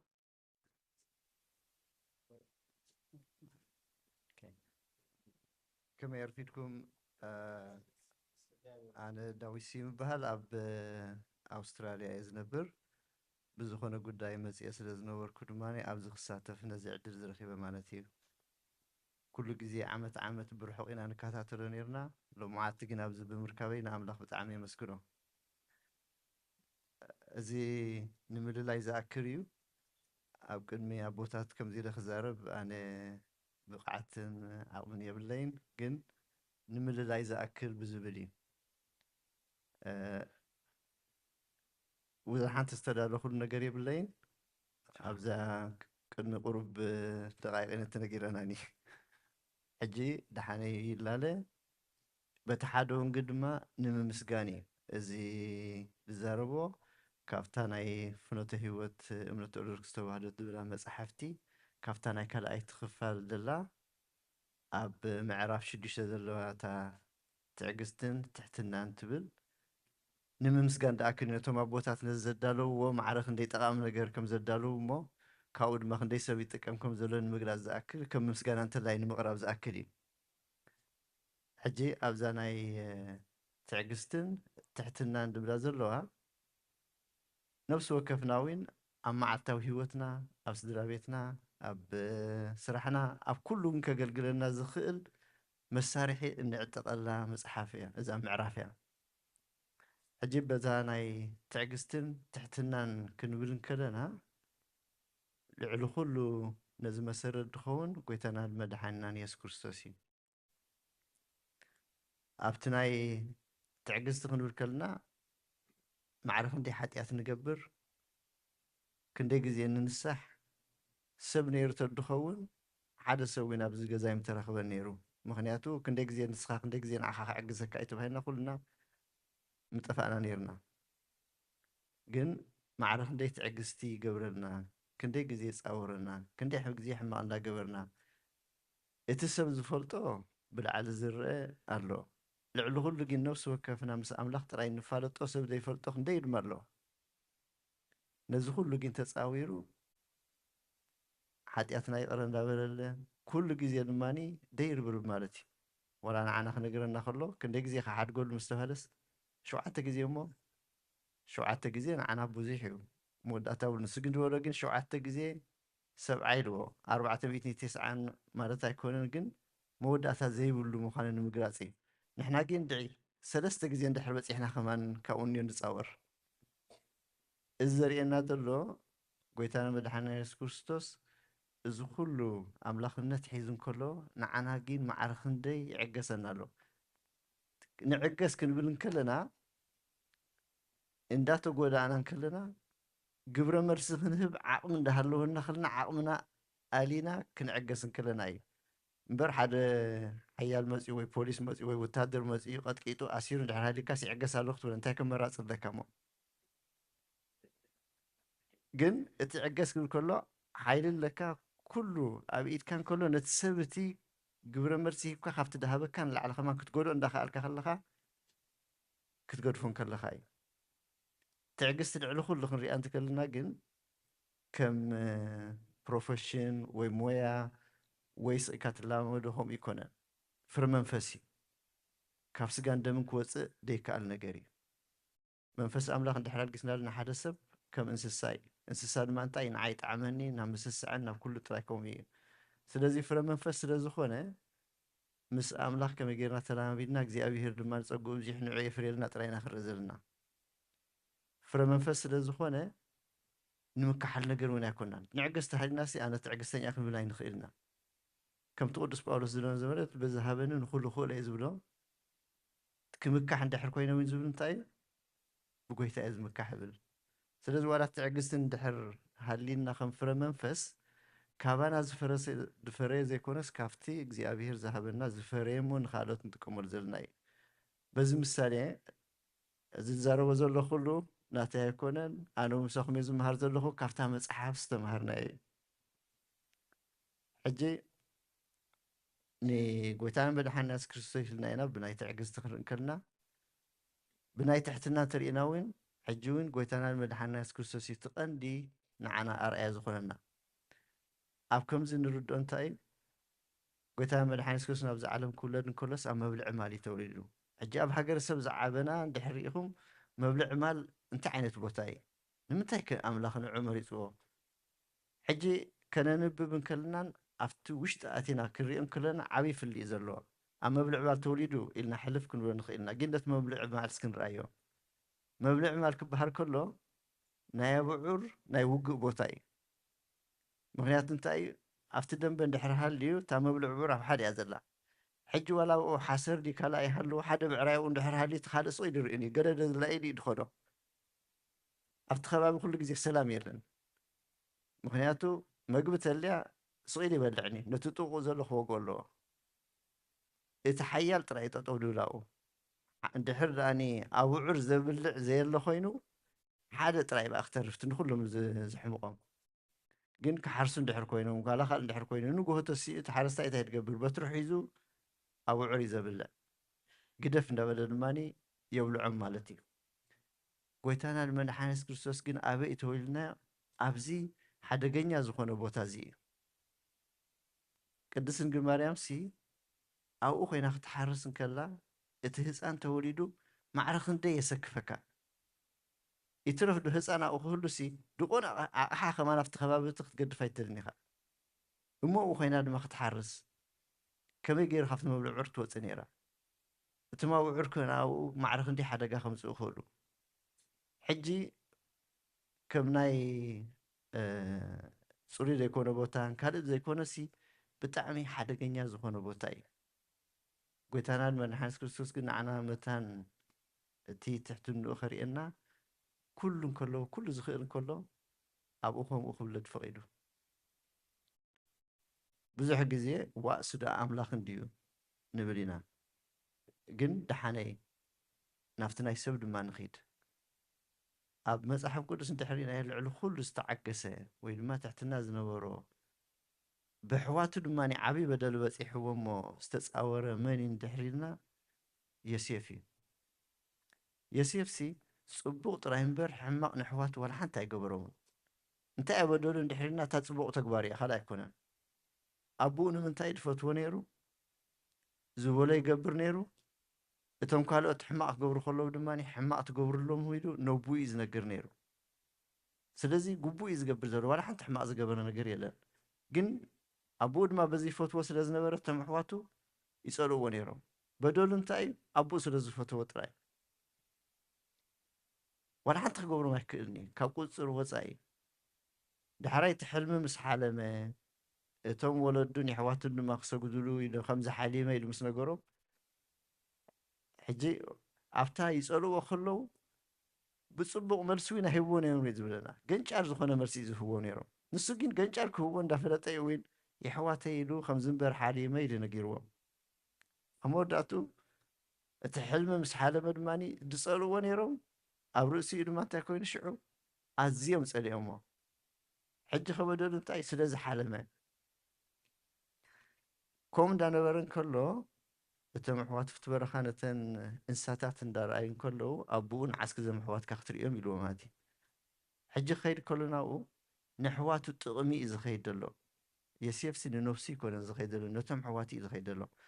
ሕጂ ከብቲ እንድሕር ደኣኒ ኣብ ደንበ ሃልየን ኮይነን ካብ ገዛ ናብቲ ደንበ ዝለኣኽ ዘሎ ሰብ እንታይ እዩ ዝኸይድ እንድሕር ኢልና ስንቂ እዩ ወይ ማይ ክወስድ ይኽእል ወይ ጨው በርበረ ድዩ ወይ ሓርጭ ድዩ ወይ ተሰርሐ መግቢ ድዩ ድኾነ ከምኡ ሒዙ ዝኸይድ ዘሎ ሕጂ ዮሴፍ ናብቶም ኣሕዋቱ ክኸይድ እንከሎ ከም መልኣኽ ክንሪኦ ንኽእልና ግን ኣብቲ ውሽጢ እንድሕር ኣቲና ትሕዝቶ ሒዙ እዩ ድኸዶም ዘሎ ኣብቲ ቦታ ምስ ከደ ድማ ስኢንዎም ካብቲ ቦታ ሽዑ ናበይ ከይዶም ናብ ካልእ ቦታ ሓቲቱ ደልዩ ድሕሪ ክንደይ ከርተት ረኺብዎም ማለት እዩ ንሱ ነቶም ኣሕዋቱ ፅቡቕ ነገር እዩ ዝሓስበሎም ዘሎ ሕማቕ ዝገበሩ ይብሉ ንሳቶም ግን ኣቦኡ ስለ ዝፈደዎ ፀሊኦሞ ስለ ዝሓለመ ኣዝዮም ፀሊኦሞ ጥዑይ መልሲ ኣይምልሱልን እዮም ነይሮም ነብኡ እሳቶም ጥዑይ ከምዚ ይገብሩን እዮም ከምዚ ኣይገብሩን እዮም ናብኦም ኣይከይድን እውን ክብል ምኽኣለ ግን ንሱ ኣቦኡ ዝበሎ ገብር ስለ ዝነበረ ንዓበልና ብዝኸይድ ምስ ተባሃለ ስቕ ኢሉ ኸይዱ ሕጂ ብቲ ቦታ ክሪእዎ ከሎ ብማዕዶም መፂ ዝሓላማ እዩ ክንሪኤና እስኪ ሕጂ ምስ ሞተ ሕልሙ ከመይ ገይሩ ተግባራ ክኸውን እዮም ኢሎም أفتي عيدا ما دربيمو أفتي ماي زي بلو قدقاد إذا بوتازي أوين نستنتنو أبات سامع زلو يترف دو أو قدقاد أتيخا أو لعل خونكا خمان بتاع مخبيد نفاس نفسه جن قدقاد زلو موني أب صحي زلو بوتا تزخف بوتاي ممكن تتمقت أو تعبيد ترف أيرزن كاسا قسيلن أو زأتو ودماني سقاب زقتلو مصاني حين بري نموت يوم فريدو مبوهم وقال أو خوينو دما أفتهارو رسالة ينيرو حجي خمس مسلني مستن دحراي دزارو وزلو من دحرينايو أو خوينو أنت ما يندهاوني أنت قدز بلو منورة مسل أو يتيوم كنسوم تم دمصو مقبي كوفيلا مدول عنيرهم أمود أتو قياشو مسرعيو شيطمو أب قبص خيد دماني أب صبق بتابتيحو እሳቶም ድማ ንጥሜት ኮይኑ ምስ መፁ ሕጂ ሓይሊ ኣለዎ ስልጣን ኣለዎ ኩሉ ክገብር ይኽእል እዩ ክቆትሎም ድሕር ደልዩ ኸማን ክቆትሎም ምኽኣለ ምስ መፁ ኣፍታ ሕጂ ብነፍስና ምስ ነፍስና ንዘራርብ እሞ ኣፍታ ናይ ዮሴፍ ቦታ ነርና ንብሎ ንዓና ሞይቱ ቀቲለየ ኢልና ዘሎ እቲ ሰብ እቲ ምስ ረኣናዮሲ እንታይ ምገበርና سلطان دماني ولا نخنقتلو كمان عدل لنا ولا تزي كونسي يفتنا داني اشتي الناس قرب كم دقتقط وي مغبرنا يانو وي جلس نتنا وش دول الحرق انا موصيسي قال مغبرنا سوق اي مبلنا نمشي جلس مغبرنا حجفتنا يسيم بوتا مس ناتو جين نعو مسرايو انت غيرو سندو نخيس حرقيمو وراس انت غيرو نبي يزبل أبكر ميم كوين خير بأجين كول يلو نبي تحسب يمزين زيادة تدع عبيت ملكت نيرد إيتيا يرهره ندحرها اللي خوينو كحدك سجمة يقولون أب هوسبيتال زوم حقاي ما تبي أوفر تنبري كم حمومات كن بس حن كيد كلنا أب دخون يكون أب هوسبيتال ندحرينا نايدن جالس أبوتاي حجي اخترعي كلها أبز بس يحفظ تقول الخزق أنت حيمو إذا المكان سري كل تور حدر واي كل تور حتراي قرب تدنا واحد ثلاثة تور حد قبل قلعت له خمسة دو دنقاز أي زرع أبيت فرد حركة كخني كونني حدث 10 عامات وحيدوا 10 اسرح فرد نيرو مس اسرح تفريد كموت نيرو ناي فرد بوتاي أبي هوتنا حجي كم يا هوتنا أبيت فردي ننبر زلنا ويس أو هوسبيتال عند حرب هوسبيتال كوينو كم زنا يسيف كندنقصينا تحمق زقبرنا كمان اتنا تو شجرينا كنبعينا كنردوينا بفلاي أبزنا حج زلنا عند حرينا سي نزخونا يكون حماق مسرته كاب سيطاني لنا عند حر أمينا لك عم تقر سنة مسجان دمنا يكونن مس منافس تولدلو لك حومي سيطان دماني ترفدو مخبز خمانا دلناسي كمل أخبرهم كوينو خماني زقاقنا حجتي كن رياضلنا تاناي دنقاز أزمركتن إتا رديئتن تمركتن يعني حجي يسيف بخوم وسلزنا بقى نخا حدك تساقم يقولون أبدحراي وين دحرينايو اتزقبرلهم سناي نقري غيرلهم أب قبسي اتزبل صبوتا أو أخر غيرهم نافورون كأتو خلو دماني حموش يسفات كمرز كلن تايلوهم نسخاتكم ني فورون تزارو بيخم انتاي كبلو زلوهم دماني حانت بحانتي مخيروهم حجي قواسو تايتولو اسو نور زرباي أبز عدي سمالي نخم تدو زغور زقورو دلنا تقبلنت بفورون نخروخ بي أبينا يبوتا حشوكم دحركم ماني أفكم زي أبوتا بروين زي صبوتا اتزلم عبوتا نمن هو نتوم قتل وزدلي كافتم قبص أويان زبالة أمريت نتوم حواتي توهيبو مخنياتو اتخلو توم قبص أويان افتقزيتي زنوبرهم جنزة وديهم تريتهم وديهم ما جرش انت ام غيرهم اتقراوتهم يوم أركيبهم اخل متان كروخ مسي الشيطان متقراوتهم اتمنقست حجن كله تقاطيرو ما بتزوارسي كله تمارسي أب تحت يسيفي نيرو كافت زبالة أمريت درماني نحبيهم نتي يوم جن صيري كون زهوم نيرو كافت سرحوه يخفلوا من النعام ما يتخمز بعد حجن مسالسي حنت حمسي ده ولا حنت ربعتيو ድውሃቦም ነይሩ ኣባና እንድሕር ደኣኒ ግራት ሃሊካ ሞ ካልእ ሰብ ድሓርሶ ሃሊ ኮይኑ መሰለስ በሃል ማለት እዩ ካብቲ ተሰርሐሲ ሲሶ ውሃበካ ኣብቲ ግን ነቶም ድሓርሲ ዘለዉ ፅቡቅ እዩ ገይርሎም ካብቲ ናህና ዘሎስ ይሓይሽ እዩ ልዕሊ ኩሉ ግን ኣብዚኣ ተገድስ እንታይ እያ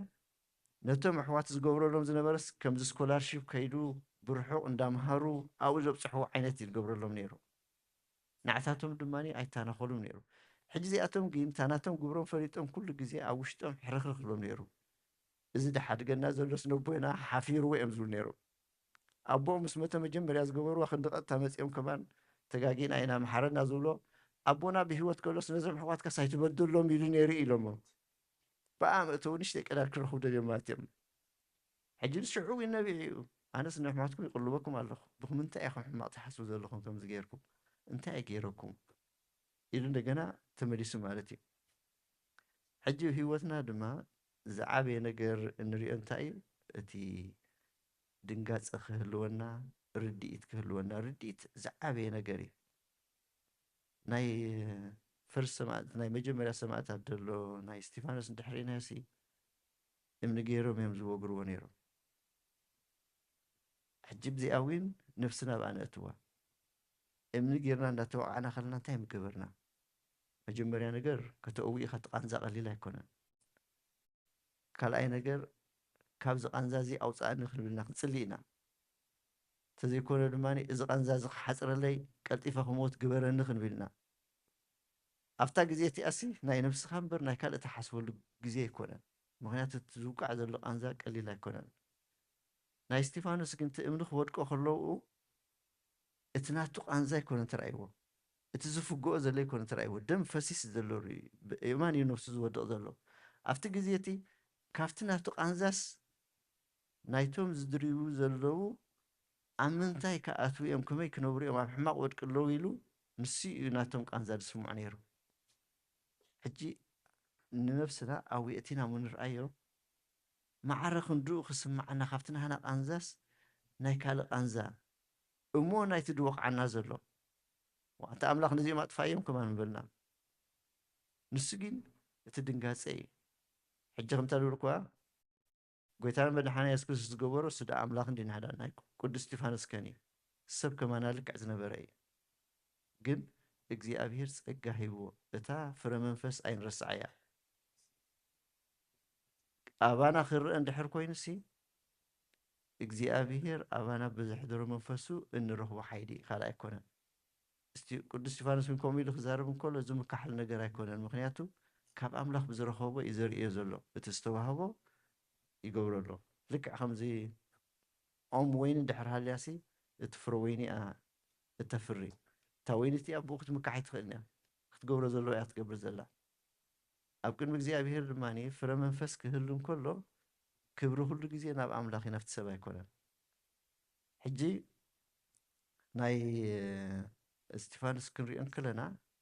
ኣብቲ ርድኢት ኢና ንርኢ ዘለና እቲ ርድኢት ድማ እንታይ እዩ እዚ ከም ስለ ዝኾነ እዩ ከም ዝገብር ዘሎ መፅማት እዩ ሓደ ሰብ መፂኡ ሕማቕ ፀርፊ ሕማቕ በደል ዘይከውን ዘረባ ድጎድኣካ ክዛረብ እንከሎ ካብ ፎርኖ ከምዚ ሃፈፅ ዘብል እዩ እቲ ቀንዲ ሓውበ ኢለና ኣብቲ ሰብ እዩ ዘሎ ካብቲ ዘለዎ ንእሽተ እዩ ዝህብ ዘሎ ከምዚ ኢሉ ንዓይ ዝብለን ዘሎስ ኣብቲ ውሽጢስ ይነድድ ደሎ ኢና ኢና ክንድንግፀሉ ዘለና ከምኡ እንድሕር ኮይና ክንሓድገሉ እውን ሽግር የብሉን ኣባና ኣብዚሲ ድኾነ ሰብ ሓደ ፅሉል ተፀሪፍዎ እዚ ፅሉል እዚ ንዓይ ከምዚ ኢሉ ክፀርፈኒ ከምዚ እዩ ኮይልኒ ሽዑ ትሰምዓካ እንታይ እዩ ትብል እንታይ ኢኻ ትብል ዘለካ ፅሉል ፀሪፍልካስ ከምዚ ትብል ኣለካ እስኻ እንዲኻ ደኣ ትፀሊልካ ዘለካ ይብለካ ከምኡ ክብለካ ከሎ ሕጂ እንታይ እዩ ኣይትስምዖን ኢኻ ከማ እንታይ ከም ዘሎ ምስኪናይ ምሕረት የውርደሉ ኢልካ ኢኻ ትኸይድ እቲ ኣብ ውሽጡ ድሓርር ዘሎ ሰብ ብኣኻ ሓሪሩ ድዩ ብካልእ ድዩ ብዝኾነ ክኸውን ይኽእል እዩ ግን እቲ ንእሽተይ ሕማቕ ነገር ክወፅእ ከሎ ኣብቲ ውሽጡ ግን ንሱ ይሓርር ኣሎ ፅቢቑ ማለት እዩ ልክዕ ኣብ ውሽጢ ኣብ ቅድሚ መጎጎ ሕጂ ክእግር ከሎ ሃገረሰብ ግዜ ቁርሲ ቆልዑት ኮንካ ከምዚ ኢኻ ትስሕና ብርሑቕ ኮንካ እቲ ቀንዲ ሙቐት ዘሎ ግን ኣብቲ ውሽጢ እዩ ካብ ሰብ ድመፀና ሕማቕ ነገር ድማ ልክዕ ከምኡ ሃፈፅ ተብል ንእሽተይ ጥራያ እቲ ቀንዲ ድቕለዎ ድሓርር ደሎ ግን እቲ ሰብቲ እዩ ከምኡ ክንገብር ከለና ልዕሊ ኩሉ መን ይድሕሾ ንዓና ይድሕሽና ጥዕና ንረክብ ተዘይሎ ከምዚ ኢልኒ ኢና ንሓስብ ድሓልና ኮይና ከርሜላ ደጋጊምካ እንድሕር መፂኻዮ እንዳመቀረ እዩ ዝኸይድ ዕረ እንድሕር ደጋጊምካ ኮማሲዕኻዮ ድማ ኣፀቢቑ እንዳዓርዐረ እዩ ዝኸይድ ስለዚ እከለ ከምዚ ገይሩ ኢልና ንዕኡ ፀቢቕና ሓንሓስብ ከለና ኣፀቢቑ እዩ ዘዕርዕረና ልዕሊ ኩሉ ከይደቀስና ኢና ንሓድር እቲ ሰብ እቲ ከም ዝጎድኣካ ከመን ኣይፈልጥኒ ስበት ኢለ ሓድር ኣሎ ንስኻ ድማ ክትገለበጥ ትሓድር ማለት እዩ መን እዩ ዝጉዳእ ነፍስኻ ኢኻ ትጉዳእ ብኡ እዩ እቲ ናይ እግዚኣብሔር ዝኾነ ነገር ንዓና ዝነገረና እቲ ዝበለፀ ክንነብረሉ ዘለና እዩ ልክዕ ከምዛ ናይ ቴሌቭዥን ማንዋል እዩ ድኾነ ሰብ ኣብ ቴሌቭዥን ገዝእ ከሎ መጀመርያ ዝገብራ እንታይ እያ ኢንስትራክሽን ማንዋል እዩ ዝርኢ ተሞይቃ እንታይ ንፋስ ኣውቃዕ እያ ተዘየሎ ድሞቐ ማይ እዩ ለዝሕሎ ኢልና እንድሕር ሳንኪሎ ማይ ኣብታ ማይ ቴሌቭዥን ገልቢጥናዮ ክትባላሽ እያ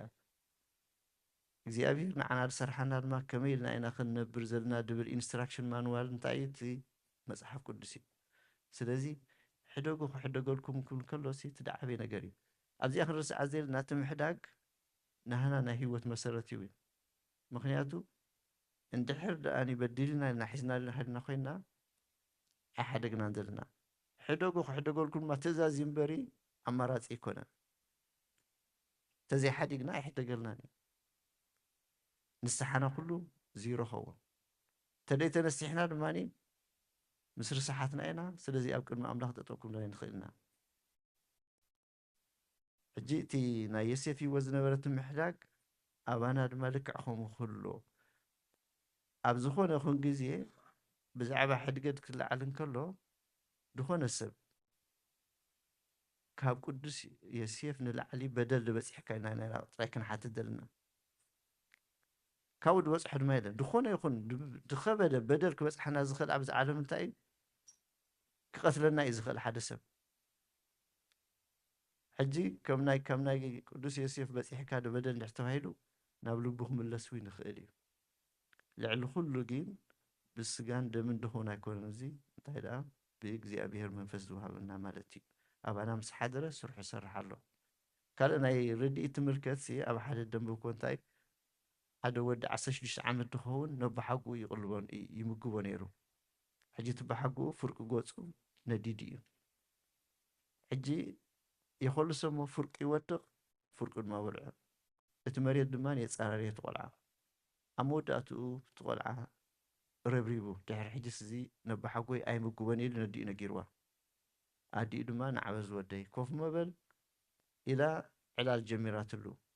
ቆልዓ ከለኻ ንስኻ ክልተ ደርቢ ነይርዎ እቲ ገዛና ሽዑ ሓዊ ነዲዱ ኩልና ድማ ወፂና ኣብ ደገ ምስ ወፃና እቲ ህፃን ከበለ ተባሂሉ ኣብ ካልኣይ ደርቢ ኢኻ ነርካ ንስኻ ኣብ ባሓጉኻ ንዋላ ሓደ ሰብ ከይተዛረበ እታ ገዛ እንዳነደደት ከላ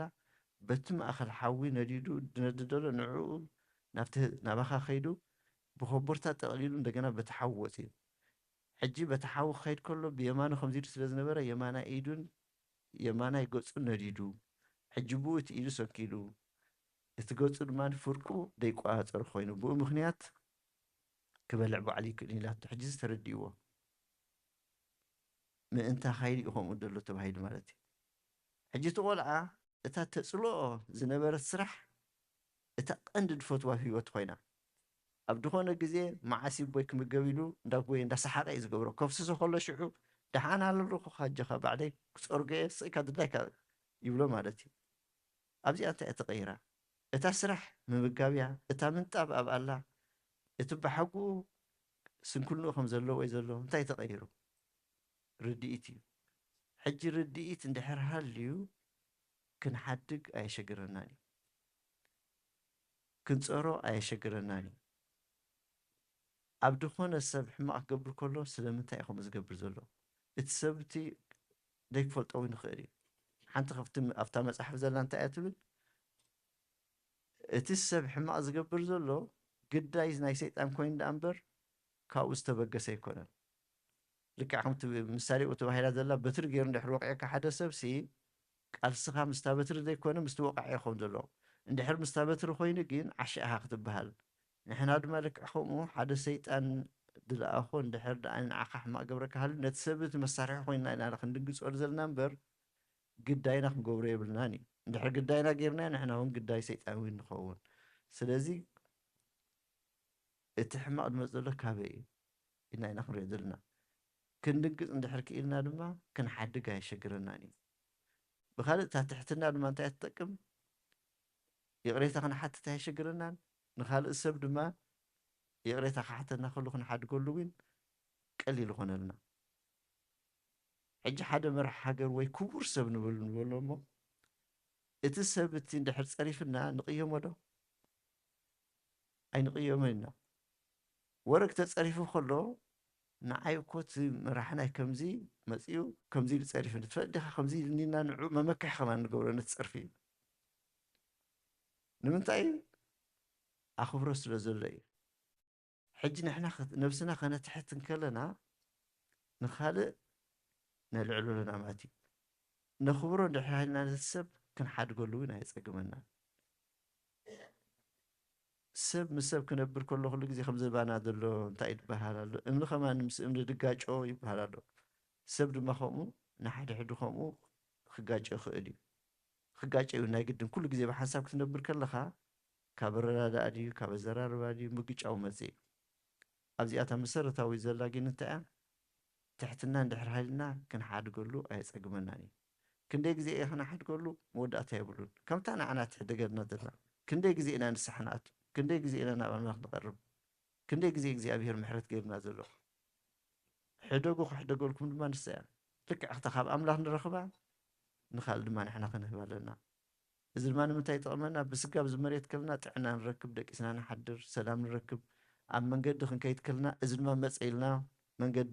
ምእላይ ኣየድልየናን ኣብ ኮሪደር ተይልና ንህለ ድማ እዚ ናብዚ ሓሰብናዮ ክፍሊ ኣይንኣቱን ነፃ ኮይና ብደይ ሽግር ቀሲድና ንነብር ማለት እዩ ኣብቲ ድማ ናይ ዘለኣለም ሂወት ኣብዚ ድማ ኣብዚ ከዓቦ ኣብቲ ድማ ናይ ዘለኣለም ሂወት ንረክብ ከምኡ እቲ መንግስቲ ሰማያት ንገዛእ ርእሲ ምንባርሲ ኣብዚ ከለና ክንነብሮ ተደኪኢልና ዳሕራይ ንነብሮ ማለት ኣይኮነን ኣብዚ ዝጀመረ ድማ ንኩሉ ግዜ ይኸውን ስለዚ እዘን ከመላለይት ኮይና እሞ እዛ ምዕራፍ 6 ናይታ ካልኣይቲ ክፋል መፅሓፍ ዘላ ድማ ብጣዕሚ ስለ ትስሕበኒ እየ ከም ናይ ይቐኒልና ዓይነት ንምባል እየ ንዓ ኣልዒለ እያ ሕራ ይቐኒልና ስለ ዝሰማዕኹምና እግዚኣብሔር ይመስገን አሜን ቃለ ህይወት ይስማልና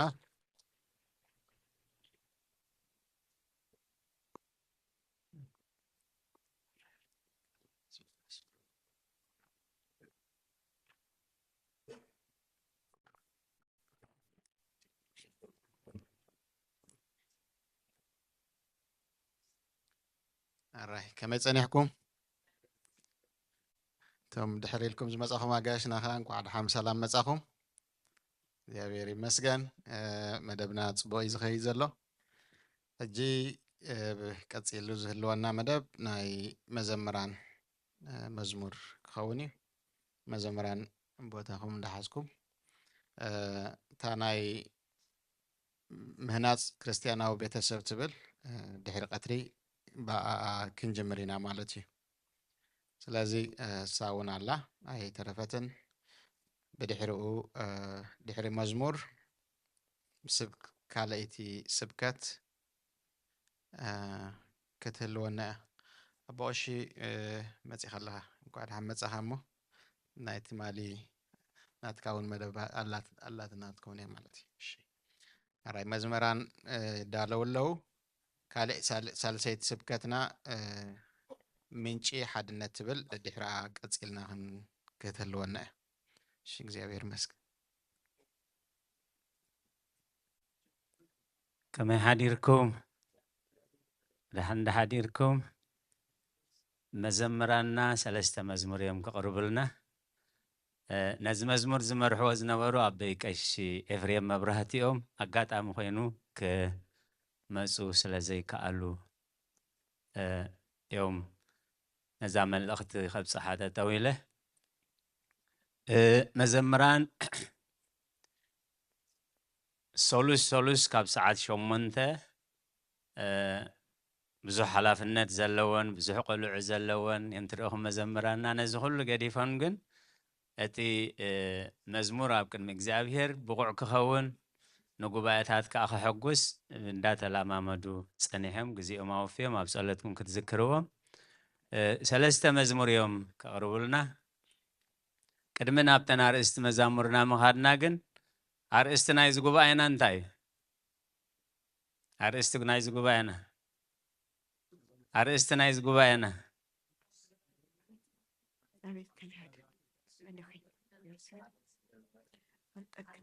ነቶም ክልተ ሓደ ዝገበረ ነቲ ናይ ጽልኢ መንደቕ ዘፍረሰ ሰላምና እዩ መን ይንሱ ኢየሱስ ክርስቶስ ነቶም ክልተ ሓደ ዝገበረ ነቲ ናይ ጽልኢ መንደቕ ዘፍረሰ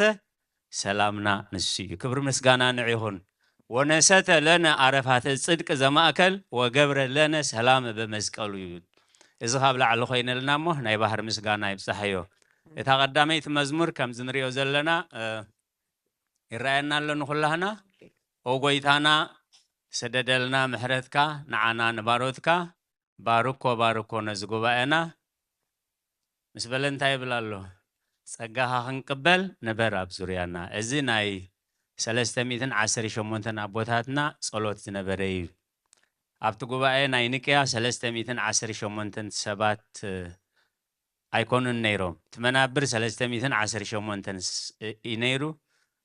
ኣብቲ ኣካላት ግን 319 እዮም ነይሮም ማለት እዩ እንታይ እዮም ኢሎም ዝጽልዩ ነይሩ ነዚ ጉባኤ ወተጋብኦተነ ይኩን በከመ ተጋብኦቶም ለኣርዳኢከ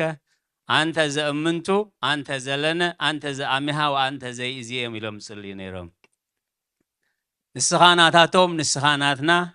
ንስኻ ናይ ሽዑ ንስኻ ናይ ሎሚ ኢኻ እሞ ኣብ ጽርሃ ጽዮን ምስ ኣቦታትና ምስ ሃዋርያት ከም ዝነበርካ ምሳና ከኣሃሉ ኢሎም ነቲ ጉባኤ ኣብ ማእኸሎም ክርከብ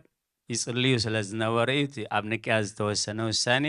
ዘለኣለማዊ ውሳኔ ቤተ ክርስቲያን ኮይኑ ክብሪ ንዚ ክርስሙ ይኹን እታ ካልኣይቲ ዝዝሙርልና መዝሙር ዕልል በሉ እያ ትብል ኣብኡ ሓንቲ ሓረግ ክጥቅስ ጸላእቱ ኾለና ንዘይጨከነልና ውዕለቱ ግሩም እዩ ነመስግን ኩልና እታ መዝሙር ካበይ ኣመፅያ ካብ ሮሜ 5:10 ንሕና ጸላእቱ ኾለና እዩ ጸላእቱ ኾለና ሳብ መስቀል ውዒሉ ንዓና ተዓሪቑና እዩ እታ ሳልሰይቲ መዝሙር ካብ ሰብ ኣይኮነን ክብርኺ ሓግዝን ህዝቂ ኣምላኽ ሰማዩ ሓሪኪ እዛ ጥቕሲ እዚኣ ኣብ ብዙሕ ኣላ ሓንቲ ጥቕሲ ኢና ወሲድና ኣብ ዘፍጥረት 27 ብዙሕ ግዜ ኣቦታትና ቅዱስ ኤፍሬም ብመንፈስ ቅዱስ ተገሊጹ ኣሎ ኣንቲኡ ትገራህቲ ዝበላ እዩ ማለት እዩ እቲ ታሪክ ናይ ኣቦና ይስሐቅን ናይ ያዕቆብን ናይ ኤሳውን ደቁ እዩ ኣብ ዓይነ ስውር ስለ ዝነበረ ከምቲ ትፈልጥዎ ያዕቆብ ከዓ ኤሳው መሲሉ ስለ ዝመፀ ድምፁ እንተሰምዐ ድምፂ ናይ ያዕቆብ እዩ ነይሩ ሃሰስ ምስ በሎ ከዓኒ ጨጓር ነይሩ ኢሉ ቃል ከሰ ቃለ ያዕቆብ ወኣባልከ ኣባለ ኤሳው ኢሉ ግን ብኡ ስቕ ኣይበለን ከለልዮ ደልዩ ኣጫኒ ከለልየካስ ንዓቐረብ ኢልዎ ማለት እዩ ሽዑ እንታይ ገይሩ ኢሉ ምስ ኣጫነዎ እንታይ ኢሉ መሲልኩም መዓዛ ወደይሲ ከም መዓዛታ እግዚኣብሔር ዝባረኻ ግራት እያ ክብሪ ንዝኽርስም ይኹን ኣንቲዩ ገራሂትን ዝብል ዶ ሓቀይ ኣብቲ ውዳሴ ማርያም ኣበይ ዘሎ መዓዛ ወደይ ከም መዓዛ እታ እግዚኣብሔር ዝባረኻ ግራት እያ ክብሪ ንዝኽርስም ይኹን በኣ ተሰጊዩ ንዓና ዲሒንና እሞ ናብ መዘምራንና ከሕልፈኩም ግዜ ወሲደ ኦ ኣዴና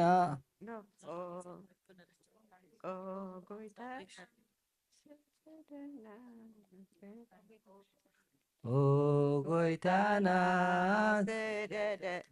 ኦ ጎይታና ስደደና ዕረፍታ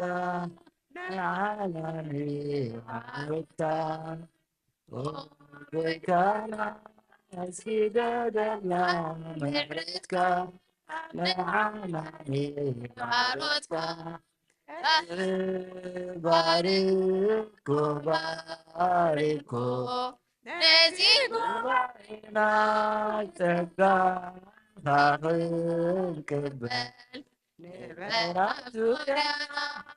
ባርኮ ባርኮ ነዚህ ጉባኤና ጸጋ ክንቅበል ምዕራፍ ዙሪያ ዝምሰላይ ብናሪ ተመጽ ኃይልኻ ለና እምነትና ከይቁፀር ንውህድ ብጸሎት ክንበትኮ ብጸሎት ክንበትኮ ብጸጋ ኸቢርካ ህይወትና ባርኮ ጌታና ምሕረትካ ባሮትካ ጌታና ስገደልና ምሕረትካ ንዓና ባሮትካ ባርኮ ባርኮ ነዚ ጉባኤና ጸጋኻ ክንቅበል ምዕራፍ ዙሪያና ባርኮ ባርኮ ነዚ ጉባኤና ጸጋኻ ክንቅበል ምዕራፍ ዙሪያና ቃልካ ተዘሪኡ ኣብ ልቢ ክሰርጽ ምስትውዓልካ ለግስ ሓጊጉ ከይነግስ ዲያብሎስ ተንኰሉ ቀልብና ኸይውንን ቀልብና ኸይውንን ብሓይሊ ጥበብካ መንገድና ማዕዝን ኦ ጐይታ ምሕረትካ ንዓና ባሮትካ ኦ ጐይታ ና ምሕረትካ ንዓና ባሮትካ ባርኮ ባርኮ ነዚ ጸጋኻ ክንቅበል ምዕራፍ ዙሪያና ባርኮ ባርኮ ነዚ ጉባኤና ጸጋኻ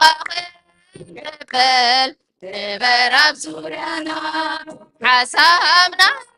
ሰምር ሓድነት ንኽህሉ መንፈስካ ህይወት ንረኽበሉ በረኸት ንቅበል ሓቢርና ብስምካ ሓቢርና ብስምካ ደቀ ከም ቅዱስ ፍቓድካ ኦ ጐይታ ስምካ ምሕረትካ ንዓና ባሮትካ ኦ ጐይታ ስገደልና ምሕረትካ ንዓና ባሮትካ ባርኮ ባርኮ ነዚ ጉባኤና ጸጋኻ ክንቅበል ምዕራፍ ዙሪያና ባርኮ ባርኮ ነዚ ጉባኤና ጸጋኻ ክንቅበል ምዕራፍ ዙሪያና ፍቕሪ መንፈስና ንኸይነፍር ጸጋኻ ዕዝዘና ጽድቂ ንኽስለም ብስምረት ሰላምና ከይዝረብ ሰላምና ከይዝረብ ጸሎትና ስሚዕካ ኣውርደልና ምሕረት ኦ ጐይታና ስጠና ምሕረትካ ንዓና ባሮትካ ኦ ጐይታና ስጠና ምሕረትካ ንዓና ባሮትካ ባርኮ ባርኮ ነዚ ጉባኤና ጸጋኻ قبل غرب سوريانا باركو باركو نسيبو سيدو قبل غرب سوريانا تزاسكا أبقينا نخر حبر ولود لعون سابيهر بسهر هيوتنا حتى هيوتنا بسنا نقع زنا زازم او قويت محرتك نعاني باروتك قويتانا سيدنا محرتك نعاني باروتك باريكو باريكو نزيكو باينا سجا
Oh Maria, Maziu de Sivanki.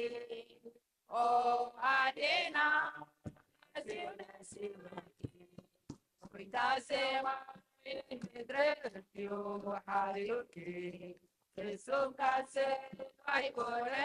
kebregi. Uitasema, Pedro, Pesukase, ai kore, kebregi. Semai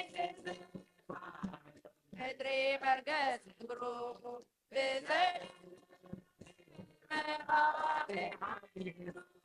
Semen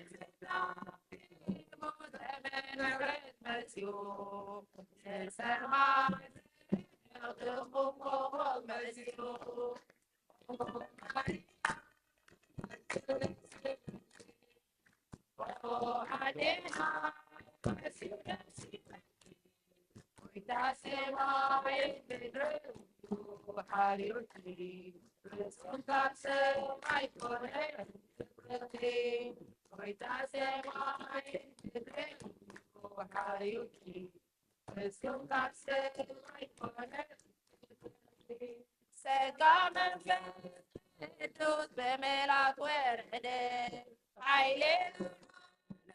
wende sehiat, adeyes, nakigile wode, aile mo dese, tabaki wode, oh adeya, asile sibati, oh adena, sibati. Koita sema yetendre, hayuki. Pesenta sema ikone, tembredi. Koita sema yetendre, hayuki. Pesenta sema ikone, tembredi. Aden wedi, zeger zembina. Lesen wedi, nabi Yesus zembina.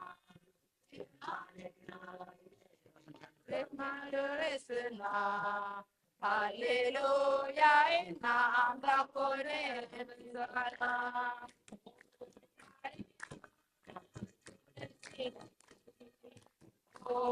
adena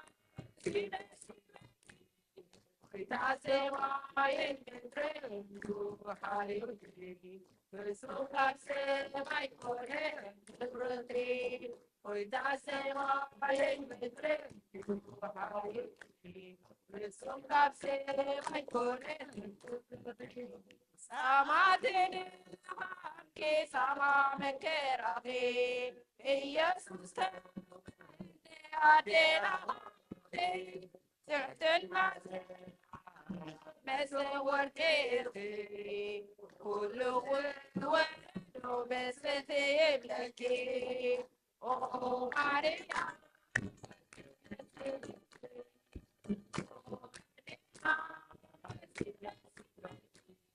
وإذا سمع يمين وحريقي سلطة سلطة يكون أنتظري وإذا سمع يمين وحريقي سلطة سلطة يكون أنتظري أو ماريا سيبتي أو أدينا سيبتي Ortasema en bedrendo harioki Sumka se vai poner kuruge Ortasema en bedrendo harioki Sumka se vai poner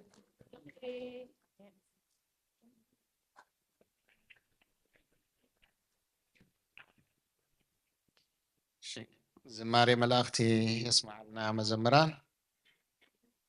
سلا مزمور دمان እግዚአብሔር ይመስገን هراي بار ግዜና ቁርተ እንዳኸደት ስለ ዝኾነት ብቐጥታ ሕጂ ናብታ ቀፂላ ዘላ ስብከት ብዛዕባ ሓድነት ሓደ ምእንቲ ክንከውን ሓደ መንፈስ ሰተይና ብዝብል ኣርእስቲ ኣቦና ቀሺ ተኽለ መልእኽቲ ከቕርቡልናዮም ኣቦና ቀሺ ተኽለ ካብ ካናዳ ቶሮንቶ ድዮ ካብ ቶሮንቶ እዮም መፅኦም ዘለዉ ማእኸልና ምህላውኩም ኣዝዩ ደስ ይብለና ኳዕ ድሓም ሰላም መፃኹም እግዚኣብሔር ድማ ብኣኹም ገይሩ ይዛረበና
በስመ አብ ወወልድ ወመንፈስ ቅዱስ አሐዱ አምላክ ዝኸበርኩም ህዝቢ እግዚአብሔር ብኽቡር ደሙ ዝዓደገኩም ዝተበጀወኩም መድኃኔ ዓለም ኢየሱስ ክርስቶስ ድሓን ሓዲርኩም ድሓን ደለኹም ከመይ ትኾኑ ኣለኹም እግዚአብሔር ኣምላኽ ይኽበር ይመስገን ስለ ኩሉ ኣነ ከዓ ናይዚ ኣብ ጉዳይ ተሳታፊ ኮይነ ምዃነ ምምፅአይ ኣዝዩ ሕጉሰኒ بحق እግዚአብሔር አምላኽ ይኽበር መስገን ነዚ ቃል እዚ እኳ ብቕዓት እንተዘይብለይ ፍቓድኩም ኮይንኩም ነዚ ማዕድ እዚ ሳሃብኩኒ ኣመስግነኩም ክብረት ይሃበለይ ዝኾነ ኮይኑ ግን እቲ ቃል ዝብለና ዘሎ ቃል ኣምላኽ እዩ ንሱ ከዓ ካብዚ መንጓሴ እዚ ዘይኮና ካልኦት ካልእ ኣባጊዖት ኣለዋና ንኣታተን ድማ ከምኣን ቃለይ እውን ስም እዩ ሓደ መጓሰ ክኾና እየን ጓሰን ከዓ ሓደ ክኸውን እዩ ንሱ ነዞም ክልተ ሓደ ዝገበረ ነቲ ኣብ መንጎ ዝነበረ ከልካሊ ቀጽሪ እውን ዘፍረሰ እዩ ሰላምና ስለዚ ኸበርኩም ናይ ክርስቶስ ቤተሰብ ክርስቶስ ድማ ብደሙ ዝዓደገኩምን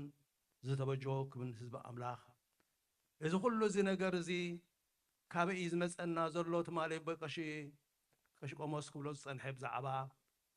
ርኩሳት መናፍስቲ ዝገዝእዎ ዘመን ርኩሳት መናፍስቲ ዝበዝሕዎ ዘመን ምህላውን ኣዝዩ ዘሕዝን ኣዝዩ ዘሕዝን ብዝኸድካዮ ብዘለኻዮ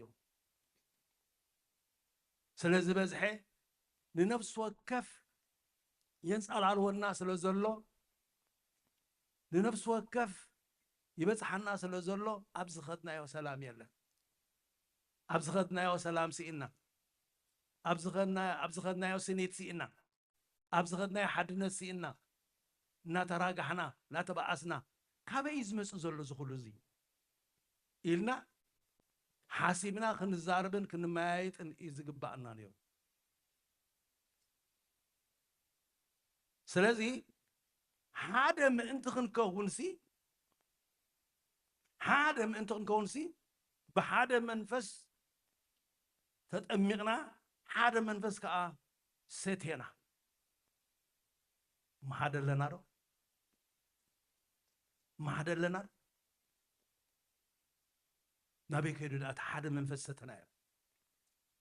ብሓደ ስም ዝተጠመቕናዮ ኣበይ ከይዱ መን ወሰዶ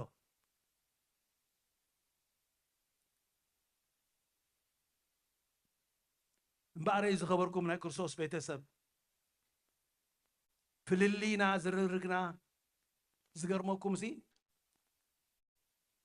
ዘይተፈለጠና ዘላማመድናይ ሓጢኣት ኣሎ እሱ ከዓ ካብ ገዛና ጀሚሩ እዩ ህፃን ቆልዓ ምስ ተወለደ ሲ ትማለ ነገር ነይሩ በቐሺ ቆሞስ ክጥምቕ ከሎ እቲ ቆልዓስ ከመይ ዝኣመሰለ ባርኾት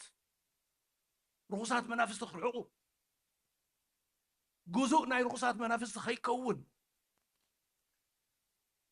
እናበልና ብዙሕ ኢና ውዳሴ ነቕርበሉ ድሕሪኡ ግን ናበይ ይኸይድ መስለኩም እቲ ቆልዓ ምስ ተጠመቐ ምስ ወፅእ ካብ ቤተክርስትያን ሲ ናበይ ትወስድዎ ጓይላ ናብ ጓይላ እኳ እዩ ዝኸይድ ዝተጠመቐ ኣብ ዓድና ማይ ከይሕዝ ማይ ከይትንክፍ ኣብ ውሱን ቦታ ተፈልዩ እዩ ዝቕመጥ ሎሚ ግን ቆልዓ ምስ ተጠመቐ መጀመርታ ብጓይላ እዩ ዝጅምር ስለዚ ብምንታይ ንዕብዮ ኣለና ርኩስ መንፈስ ናይ ርኩስ መንፈስ ግዙእ ኮይኑ ክዓቢ ኢና ንገብሮ ዘለና ንሕና ድማ እቶም ካህናት ከዓ ነቲ ጓይላ ከዓ ክንባርኸሎም ከዓ ንኸይድ ንኸይድ ከይሓፈርና ከዓ ንባርኸ ዝሕዝን ኣጠሚቕናስ ጓይልኦም ድማ ክንባርኽ ንከይድ መርጌታ ትማሊ ዝዛረባ ዝነበረ ዓባይ ቃል እያ መርጌታ ስመርዓብ ማለት እዩ ንህዝቢ እስራኤል ሲ ካብ ክንደይ መከራን ሽግርን ወፂኦም ናብታ መዓርን ፀባን እትውሕዝ ምድሪ ክኣትዉ መሪሕዎን ክመፅእ ከሎ ሙሴ እሞ ሙሴ ድማ ናብቲ ዝለዓለ ቦታ ተፀዊዑ ናብ እግዚኣብሔር ምስ ከደ መን ተሪፉ ምስኦም መን ተሪፉ እዩ በለና ምስ ኣሮን ተሪፉ ኣሮን ምስኦም ቶም ህዝቢ ተሪፉ ሓላፍነት ሒዙ ወሲዱ ነቲ ህዝቢ ክጓሲ ዝግብኦ ነቲ ህዝቢ ክመርሕ ዝግብኦ ነቲ ህዝቢ ሓቂ ክነግር ዝግብኦ ፍትሒ ከውፅእ ዝግብኦ ኣብ ዘይተደለየ መገዲ ኸይድ ሓሲቡ ፈሪሑ ኣርዒዶ እሞ ሰንቢዱ ብዘረብኦም ምኽኣል ስኢንዎም ምዃን እንተኾነለ ኢሉ ሲ እሞም ባዕርቲ ካብ ግብፂ ዘምፃኹሞ ወርቂ ኩሉ ኣኪብኩም ሃቡን ኢሉ ብኡ ገይሩ መፂኡ ከዓ ሰይጣን ብፍርሒት መሊኡ ተመሊኡ ኣሎ ሰውነቱ ኩሉ ብፍርሒት ተገዚኡ ዘሎ ንሕና ብምኽንያት ዝኾነ ይኹን ምኽንያት ብዘይገድስ ኣብ ስደት ተጓዒዝና ምስ መፃና ኣብ ስደት ምስ ተኣኻኸብና ግሩም ኮይኑ እግዚኣብሔር ሰናይ ፍቓዱ ኮይኑ ከምዚ ዝኣመሰለ ኣዳራሽ ተረኺቡ እነምልኸሉ እነመስግነሉ እንውድሰሉ ንክብሪ ኣምላኽ እንቆመሉ ዳሕራይ ማኣዲ እግዚኣብሔር ተሰሪዑ ብዚ ማኣዲ እግዚኣብሔር ተሰሪዑ ናብ ቁርባን ቀሪብና ናብ ቁርባን ምስ ቀረብና ሰንበት ንጎ ኣብዚ ቆሪብናስ ሰንበት ናይ ምሸት ከዓ ኣብ ጓይላ ንኸይድ ኣይገርመኩም እንዳ ከመይ ዳ እሞ ብክልተ መገዲ እሞ ከመይ ገይሩ ክኸውን ይኽእል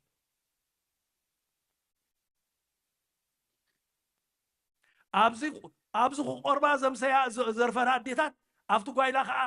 ገሪአን ከበሮ ከዓ ገሪአን ከዓ ክሰላ ሕጂ እንታይ ይብላ ከዓ እተን ገሊአን ከዓ ዝተዓዘብ ድኻ ኣንቲ እዚኣ ቆራቢት ገላስ ትሪእያ ዘለኹም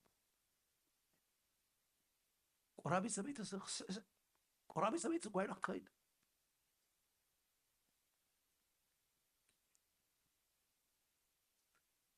ምእንቲ ሃይማኖት ደው ኢልና ዘይንምክት ህዝቢ እንድሕር ኮይናስ እንታይ ኢና ምእንቲ እምነትና ሰማዕትነት ዘይንህብ እንድሕር ኮይናስ እንታይ ኢና ንሕና ኣለኒ ምባል ማዕተብ ዘው ኣቢልካ ምኻብ እንታይ ትርጉም ኣለዎ ሳዕበይ የኸብፅሓና ስለዚ ትፍልልይና ካብዚ ዝጅምር ዘሎ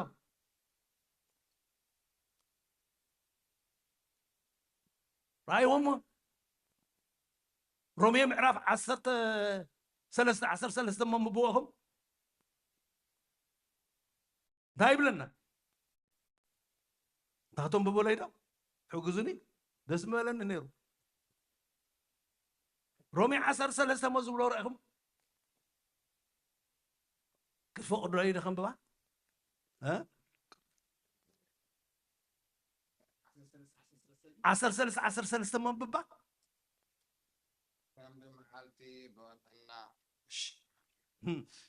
كم بمعالتي بغنعنا نملالس بغيلان مسن ايكونن بمنزرنان ابدانن ايكونن ببأسن قناعتن ايكونن እሞ አይኮነን እንዳበለናሲ ኣብ ቤተ ክርስቲያንን ኣብ ዓለምን ቆምጣጣ ክንብል እዋ እሞ ባዕልና እኮ ዓይና ንዋስኦ ዘለና እቲ ኩሉ ሓጢኣትኩም ምሳና እዩ ዝኸይድ ዘሎ እዚ ኩሉ እናገበርኩ ከለኹ ቤተ ክርስቲያን ኣብዚ ዓዊለ እንተጨደርኩ እንታይ ትርጉም ምፃለይ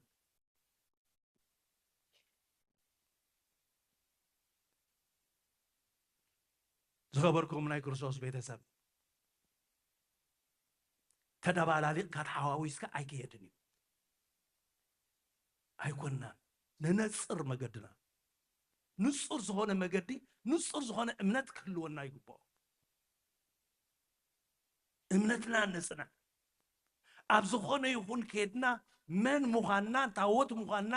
ከነመስክር ኣለና እዞን ኣዴታት እዚኣተን ኣዴታት ናይ እንዳ መዲና ዓለም እየን ተባሂለን ክምስከረለን ኣለዎ ኣብ ጓይላ መርዓይቲ ኺድ ኣይኮነን ዝትቓል مرعي تخيلي أيكون انتقال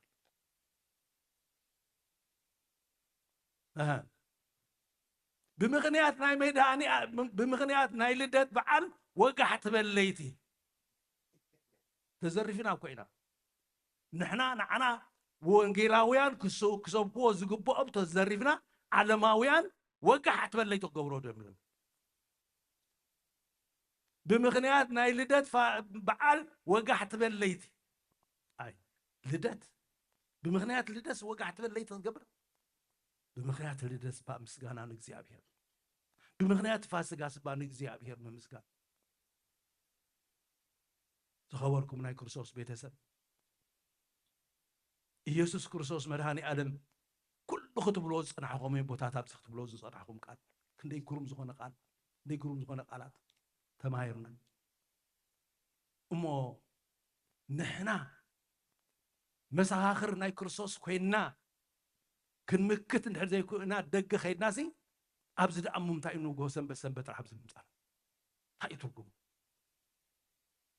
እንታይ እዩ ከምፃልና ሰንበት ንጎ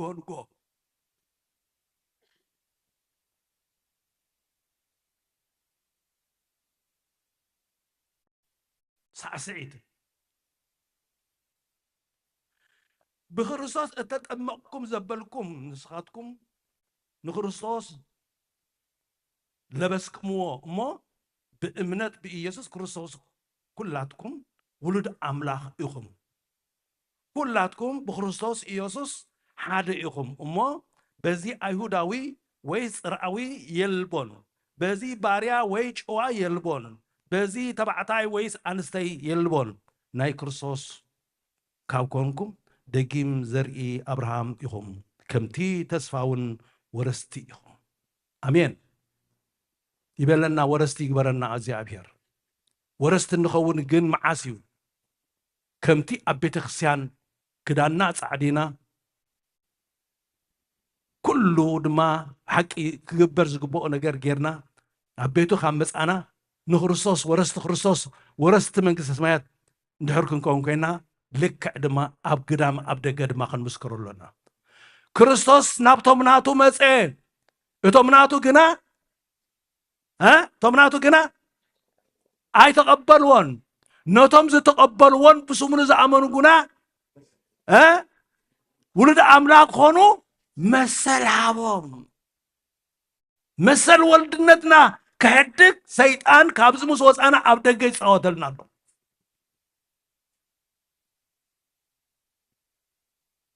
ባዕልና ንፈጥሮ ሕማቕ ዕያግ ስራሕ ድማ ኣሎ እዚ ኣይሁዳዊ እዚ ፅርዓዊ እዚ ከምዚ እናበላና ብዘርእን ብዓልየትን ብኣውራጃን ብገለን ከዓ ንፋላለ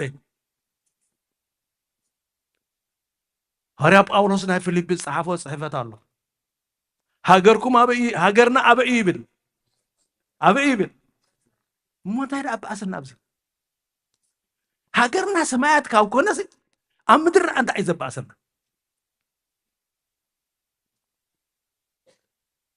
ስለምንታይ ንበኣስ ስለምንታይ ንከራኸር ሃገርና ሰማያት እያ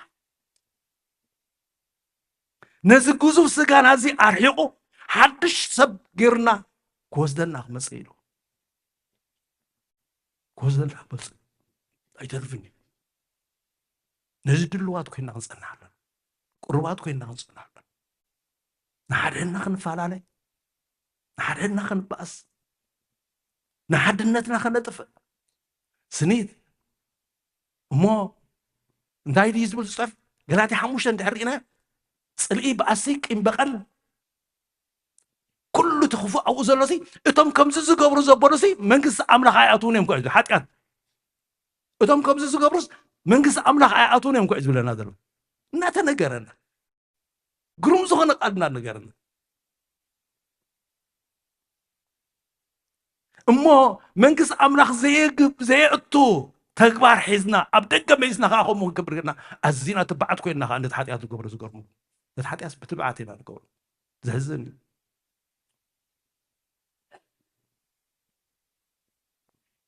ዝኸበርኩም ናይ ክርስቶስ ቤተሰብ ክርስቲያናዊ ህይወትና ክንነብረሉ ዘይንኽእል እንተር ኮይና ክርስቲያን ምዃን እንታይ እዩ ትርጉሙ ብዓልየትን ብዘርእን ብወገንን ብዓድን እናተባኣስና እናተዋቕዓና እናተቐጥቀጥና ኣሕዋት ኮና እኳኦም ዝቀጣቐጡ ዘሎ ንሓደ ዶ እንታይ ወሪድዎም እንታይ መፅኡ ዝበኣስ እዚ በኣስ ዘምፆ ምክንያቱ እቲ ርኩስ መንፈስ ኣብ ማእኸሎም ምስ ሓደረ ብጓይላ ብዝላ ስለ ዝኾኑ ሓንቲ ነገር ካልእ ክዕረ ዝኽእል ነገር የለን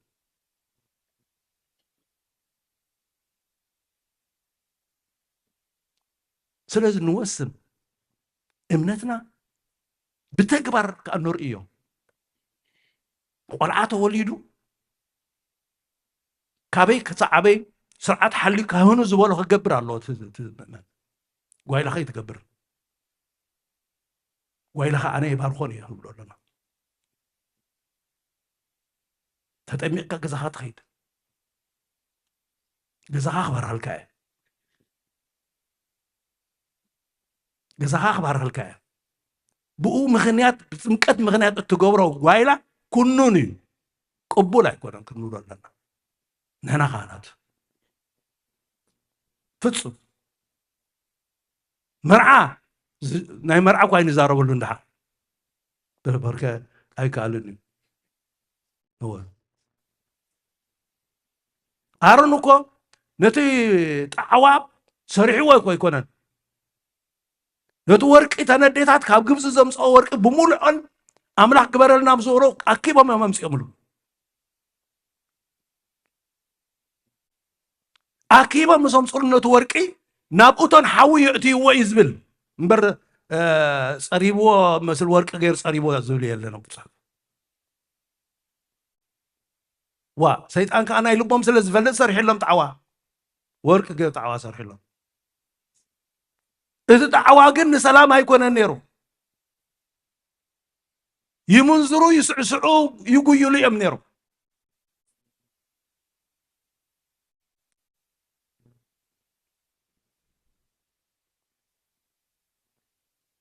ስለዚ ዝኸበርኩም ናይ ክርስቶስ ቤተሰብ ክርስቶስ ብደሙ ዝዓደገኩም ህዝቢ ኣምላኽ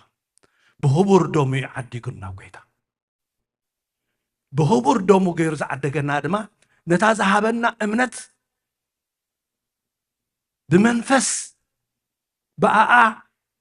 ብስም ኣብን ወልድን መንፈስ ቅዱስን ተጠሚቕና ደቂ ኣምላኽ ደቂ እግዚኣብሔር ደቂ ስላሴ ምስኮና ተነጊሩና እዩ ትማሊ ዝሓለፈ ይኹን እዚ ትምህርቲ ተነጊሩና ምስኮና ውሉድ ኣምላኽ ኮይና ኢና ነዚ ውሉድ ኣምላኽ ዝኾነ ሰብነትና ግዙእ ናይ ካልእ ተላኣኺ ናይ ካልእ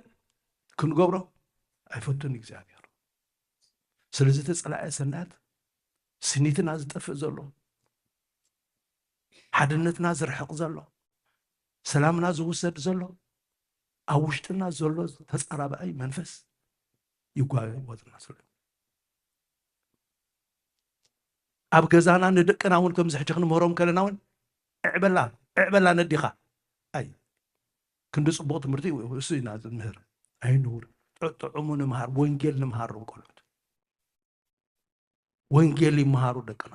ወንጌል ይፍለጡ ደቅና ዝገርመኩም እሞ ዝኸበርኩም ናይ ክርስቶስ ቤተሰብ ኩሉ እቲ ሃርያ ጴጥሮስ ዝፀሓፈልና መልእኽቱን ኣሎ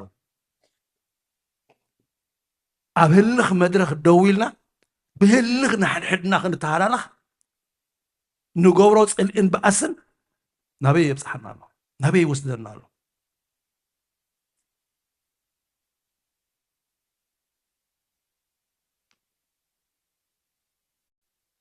ኣምልኾ ጣዖት እንታይ ማለት ግዲ ኣምልኾ ጣዖት እንታይ ማለት ድዩ ኩላህና ንፈልጦ ኢና እኮ ኣምልኾ ጣዖት ትበሃል ቃልሲ ግለፃ እንድሕር ተባሂልካ በብመገድኻ ንኣምልኾ ጣዖት ክገለፅ ዝኽእል ሰብሲ ኣምልኾ ጣዖት ብምስሊ ሰሪሕኻ ብገለ ሰሪሕኻ ኣዋዲድካ ኮፍ ኢልካ ተምሎ ኣምላኸ እዩ ትብሎ እዩ እሞ ከምኡ ዶ ንብል ኢና ሕጂ ንሕና ካብኡ ነፃ ዲና ክትበኣስ ኢልካ እንድሕር ትተሃላለኽ ኮንካ ኣምልኾ ጣዖት እንዲዳ ክትቋየቕ ኢልካ እንድሕር ትተሃላለኽ ኢኻ ኣምልኾ ጣዖት እኮ እዩ ኣብ ኣምልኾ ጣዖት ኣለኻ ማለት እዩ ሕና ክትፈዲ እንድሕር ትግስግስ ኮይንካ ኣምልኾ ጣዖት እኮ ዘለኻ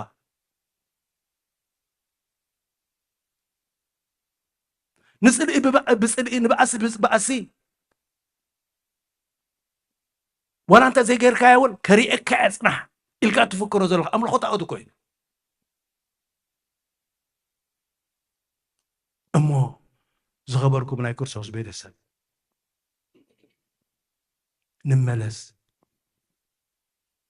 ንመለስ ነቲ ዝተዋሃበና መሰል ወልድነት ነቲ ተዋሃበና ቅብኣ ነቲ ተዋሃበና ቅድስና ፅድቂ ክዘርፍ ክሰርቕ ክዕምፅ ድቃስ እንፀላእ ሰናያት ዲያብሎስ ጥራሕ እዩ ዘለና ምስ ሰብ ኣይኮነን በኣስና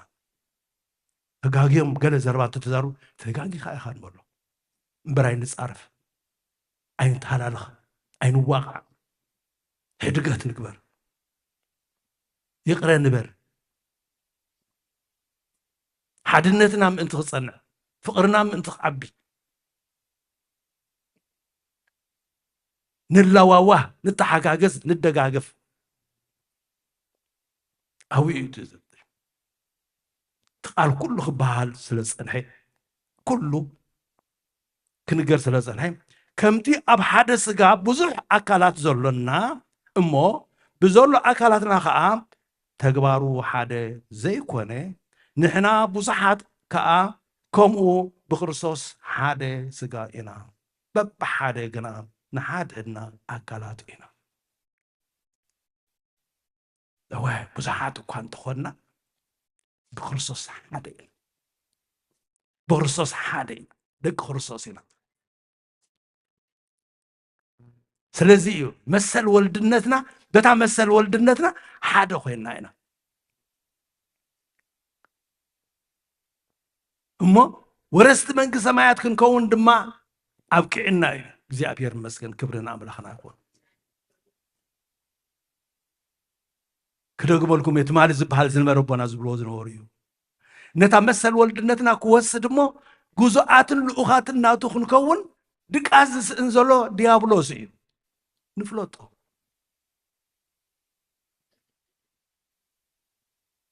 ብኡ ጌርና ምስኡ ተዋጊእና ክንስዕር ኣምላኽ ብጸሎትን ብልማን በብመገድና ሰባት ኣሕዋትና ተተጋገዩ ተበደሉ ብትምህርቲ ብተግሳጽ ብምኽሪ ብማዕዳ እምበር ብጽልኢ ብበኣሲ ብንሓድ ህድካ ህልኽ እዚ ኣምልኾ ጣዖት እዩ ካብ ምትህልላ ክንረሓቕ ነቲ ሓድነትና ክወስድ ነቲ ሰላምና ክሕድግ ዲያብሎስ ኩሉ ሳዕ ድቃስ የብሉ ንፍለጦ ሰባት ክጻብኡና እንከሎ ፈትዮም ኣይኮኑን ንሽዑ ግዜ ክጥቀመሎም ዝደለየ ዲያብሎስ ስለምዃኑ ነለልዮ ኣብኡ ኣሎ ሽዑ ሰይጣን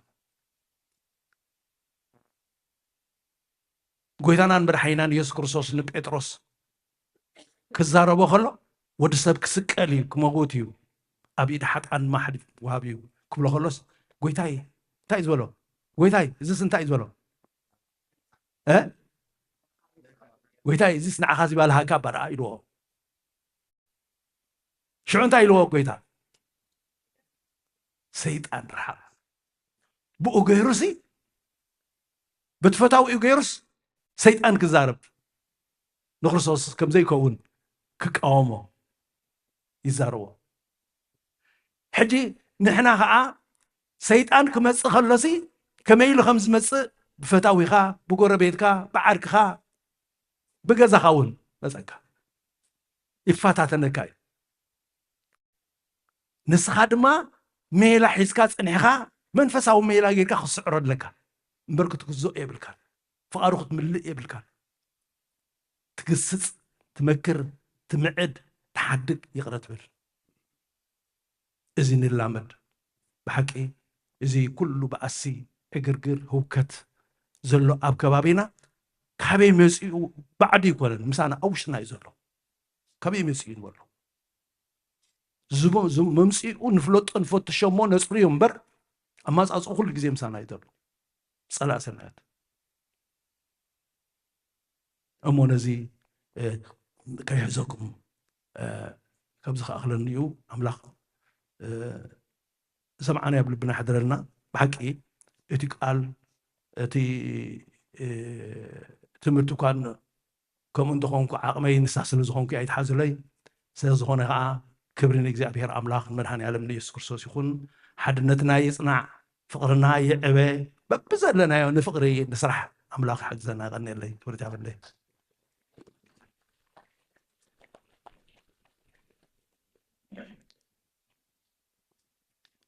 ቃለ ሕይወት የስማዕልና በና ሊቀ ካህናት ኣራይ እምበር ጊዜ ናይታ ሳልሰይቲ ብድሕሪኣ ዘላ መደብ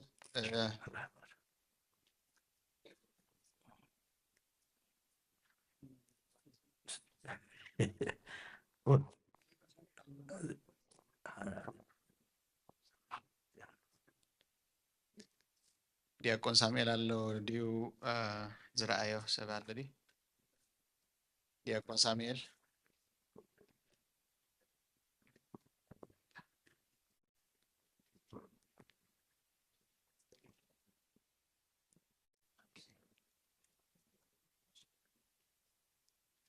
ኣራይ ደሓን ቀፂላ እታ ፅንተት ክርስቲያናት ብሶሻሊዝም ትብል ኣርእስቲ እያ ዘላ ዲያቆን ሳሙኤል ኣይ መፀን ዘሎ መስለኒ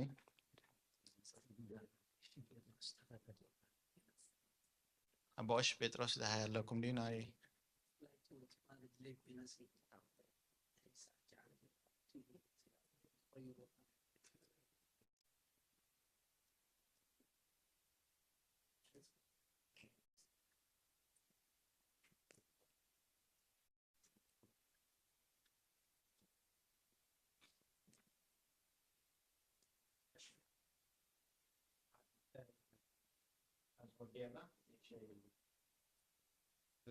ዳርጋት ጊዜው እንዳኣኸለ ስለዝኾነ ጊዜው እንዳኣኸለ ስለዝኾነ ደሓን ናይ ምሸት ግዜ ተረኺብና ክነተኣኻኽሎ ክንፍትና ድሌይ ኮይኑ ስለዝኾነ እዩ ኣብ ሂዝተን ሓዲሩ ስለዚ ናይ ምሸት ክመፅእ እዩ እሺ እሞ ደሓን ካብ ዘለና ኩላና እሞ እንተንስእ እንታይ ኢና ተማሂርና ኢልና እንዳስተንተና መዝሙር ካብኡ ናብታ ስተንትኖ ኣራይ ኩላና ካብ ዘለና እንተንስእ እሞ ሓንቲ መዝሙር ምርጫ ዶ ኣቦይ መርጌታ መፅእ ኣላ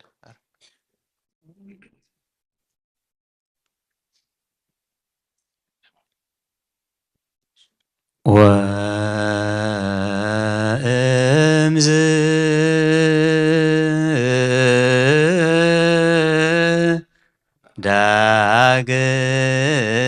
ዳግመ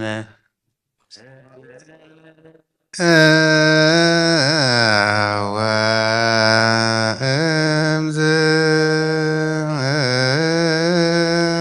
ዳግመ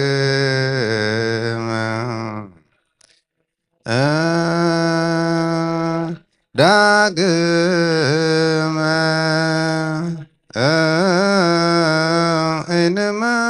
እንመውት ዳግመ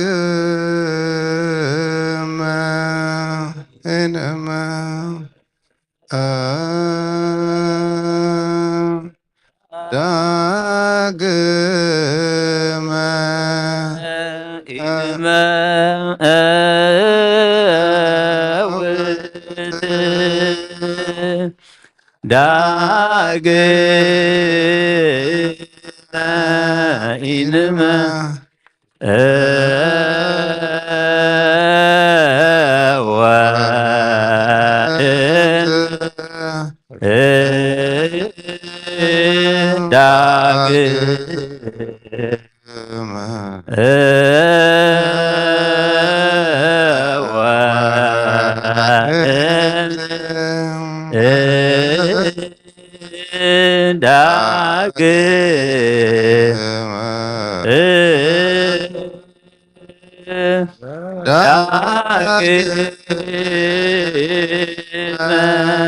ኢንመ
ዝማሬ መላእክቲ የስማዓልና አራይ ሚሽ ጊዜ ላትና ሓንቲ መዝሙር ብጉባኤ ብሓንሳብ ኮይና ኩላህና ንዝምር ኢና እግዚአብሔር ሓላዊና እዩ ትብል መዝሙር ኩላህና ደስ እንዳበለና ክንዝምረ ኢና ዘሚርና ጸሎት ጌርና ናብ ናይ ምሳሕ ጊዜ ክንሰጋገር እዩ እንደጊምና ሓንሳብ ሓፊልና ምዝማር ተሓይሽ መስለን እሞ ኩላትና እንትንስእ እግዚአብሔር ሓላዊና እዩ እግዚአብሔር ሓላዊና እዩ ጓሳይና እዩ እግዚአብሔር ሓላዊና እዩ ጓሳይና እዩ ኣብ በረኻ ኣብ ስደት ኣብ በረኻ ኣብ ስደት ኣብ ዝኾነ ቦታ በረኻ ኣብ ስደት ኣብ በረኻ ኣብ ስደት ኣብ ዝኾነ ቦታ ድኻምና ዝጸውር በደልና ዝዕገስ ፍጹም ከይንማውር ሕማምና ዝፍውስ ፍጹም ሓንሳሚኑ ዘይድሃኸ ምሳና ውዒሉ ምሳና ዝምለስ እግዚአብሔር ሓላዊና እዩ ጓሳይና እዩ እግዚአብሔር ኃላፊናዩ ባሳይናዩ ኣብ በረኻ ኣብ ስደት ኣብ በረኻ ኣብ ስደት ኣብ ዝኾነ ቦታ ኣብ ስደት ኣብ በረኻ ኣብ ስደት ኣብ ዝኾነ ቦታ ንዘክሮ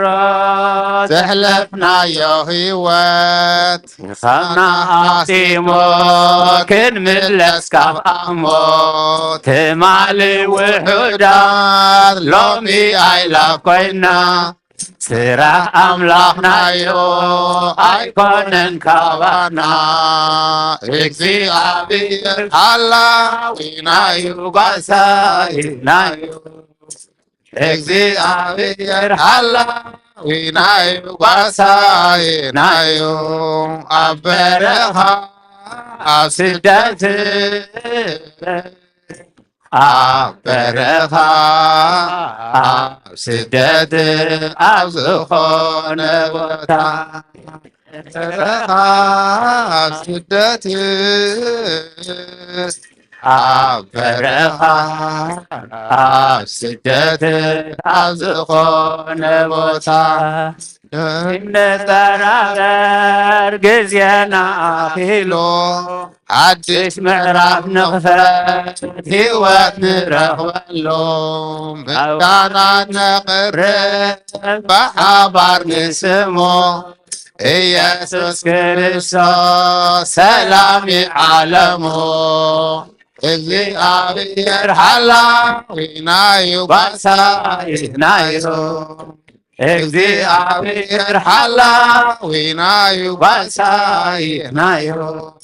ኣብ በረኻ ኣብ ስደት ኣብ በረኻ ኣብ ስደት ኣብ ዝኾነ ቦታ በረኻ ኣብ ስደት ኣብ በረኻ ኣብ ስደት ኣብ ዝኾነ ቦታ ንዑና ቤት ኣምላኽ ብመንፈስ ክንዓቢ የፅዋዓና ኣሎ ንኽፈተሎ ልቢ ፃዋዒት ናይ ጎይላ ሸለላይ ንበሎ ሓቀኛ ዕረፍቲ ኣብ ቤቱ እዩ ዘሎ እግዚአብሔር ሓላዊናዩ ጓሳይናዩ እግዚአብሔር ሓላዊናዩ ጓሳይናዩ ኣብ በረኻ ኣብ ስደት ኣብ በረኻ ኣብ ስደት ኣብ ዝኾነ ቦታ ኣብ በረኻ ኣብ ስደት ኣብ በረኻ ኣብ ስደት ኣብ ዝኾነ ቦታ እግዚአብሔር ሓላዊናዩ ጓሳይናዩ እግዚአብሔር ሓላዊናዩ ጓሳይናዩ ኣብ በረኻ ኣብ ስደት ኣብ በረኻ ኣብ ስደት ኣብ ዝኾነ ቦታ ኣብ በረኻ ኣብ ስደት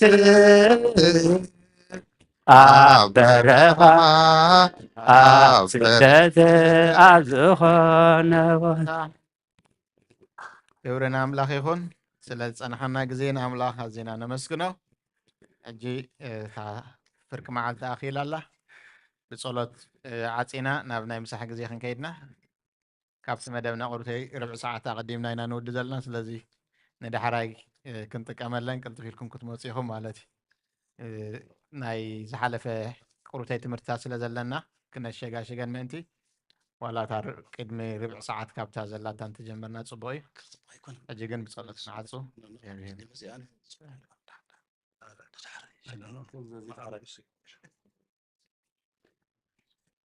راي كلنا نصلي ثم رسنا علينا ቅዱስ እግዚአብሔር አምላክና ስጋ ብዛ ሰዓት እዚኣ ዘፅንሐኸና ክብርን ምስጋናን ኣምልኾን ውዳሴ እስምካ ይኹነልና ዝተረፈ ግዜና እውን ክትባርኸልና ንልምነካ ኣሎና ጉባኤ ነቢያት ሃዋርያት ባረኽካ ጉባኤ ነባርኸልና ኣምላኽ ሰላም ኣምላኽና ኢየሱስ ክርስቶስ ቤተ ክርስቲያንና ንሃገርና ንህዝብና ንሰላምን ረድኤትን ሓድነትን ክትልእኸልና ቅዱስ ስምካ ንፅዋዕ ኣሎና ኣቡነ ዘበሰማያት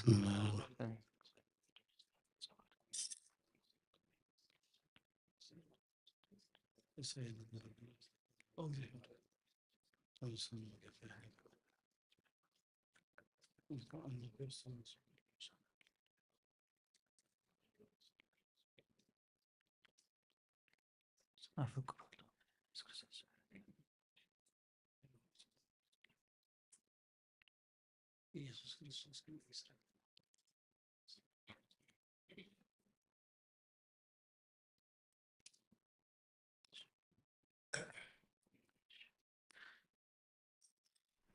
ማራይ እምበር እግዚአብሔር ይመስገን ብሩኽ ናይ ምሳሕ ግዜ ይግበረልና ምሳሕ ተዳልየሎ ባዕልኹም ዶ ክትብልዋ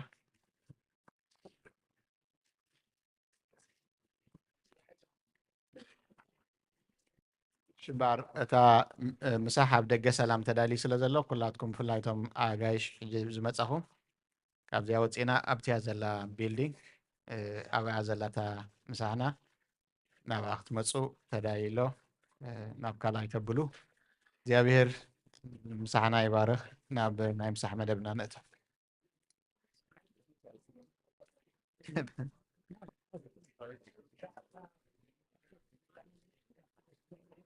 Thank you.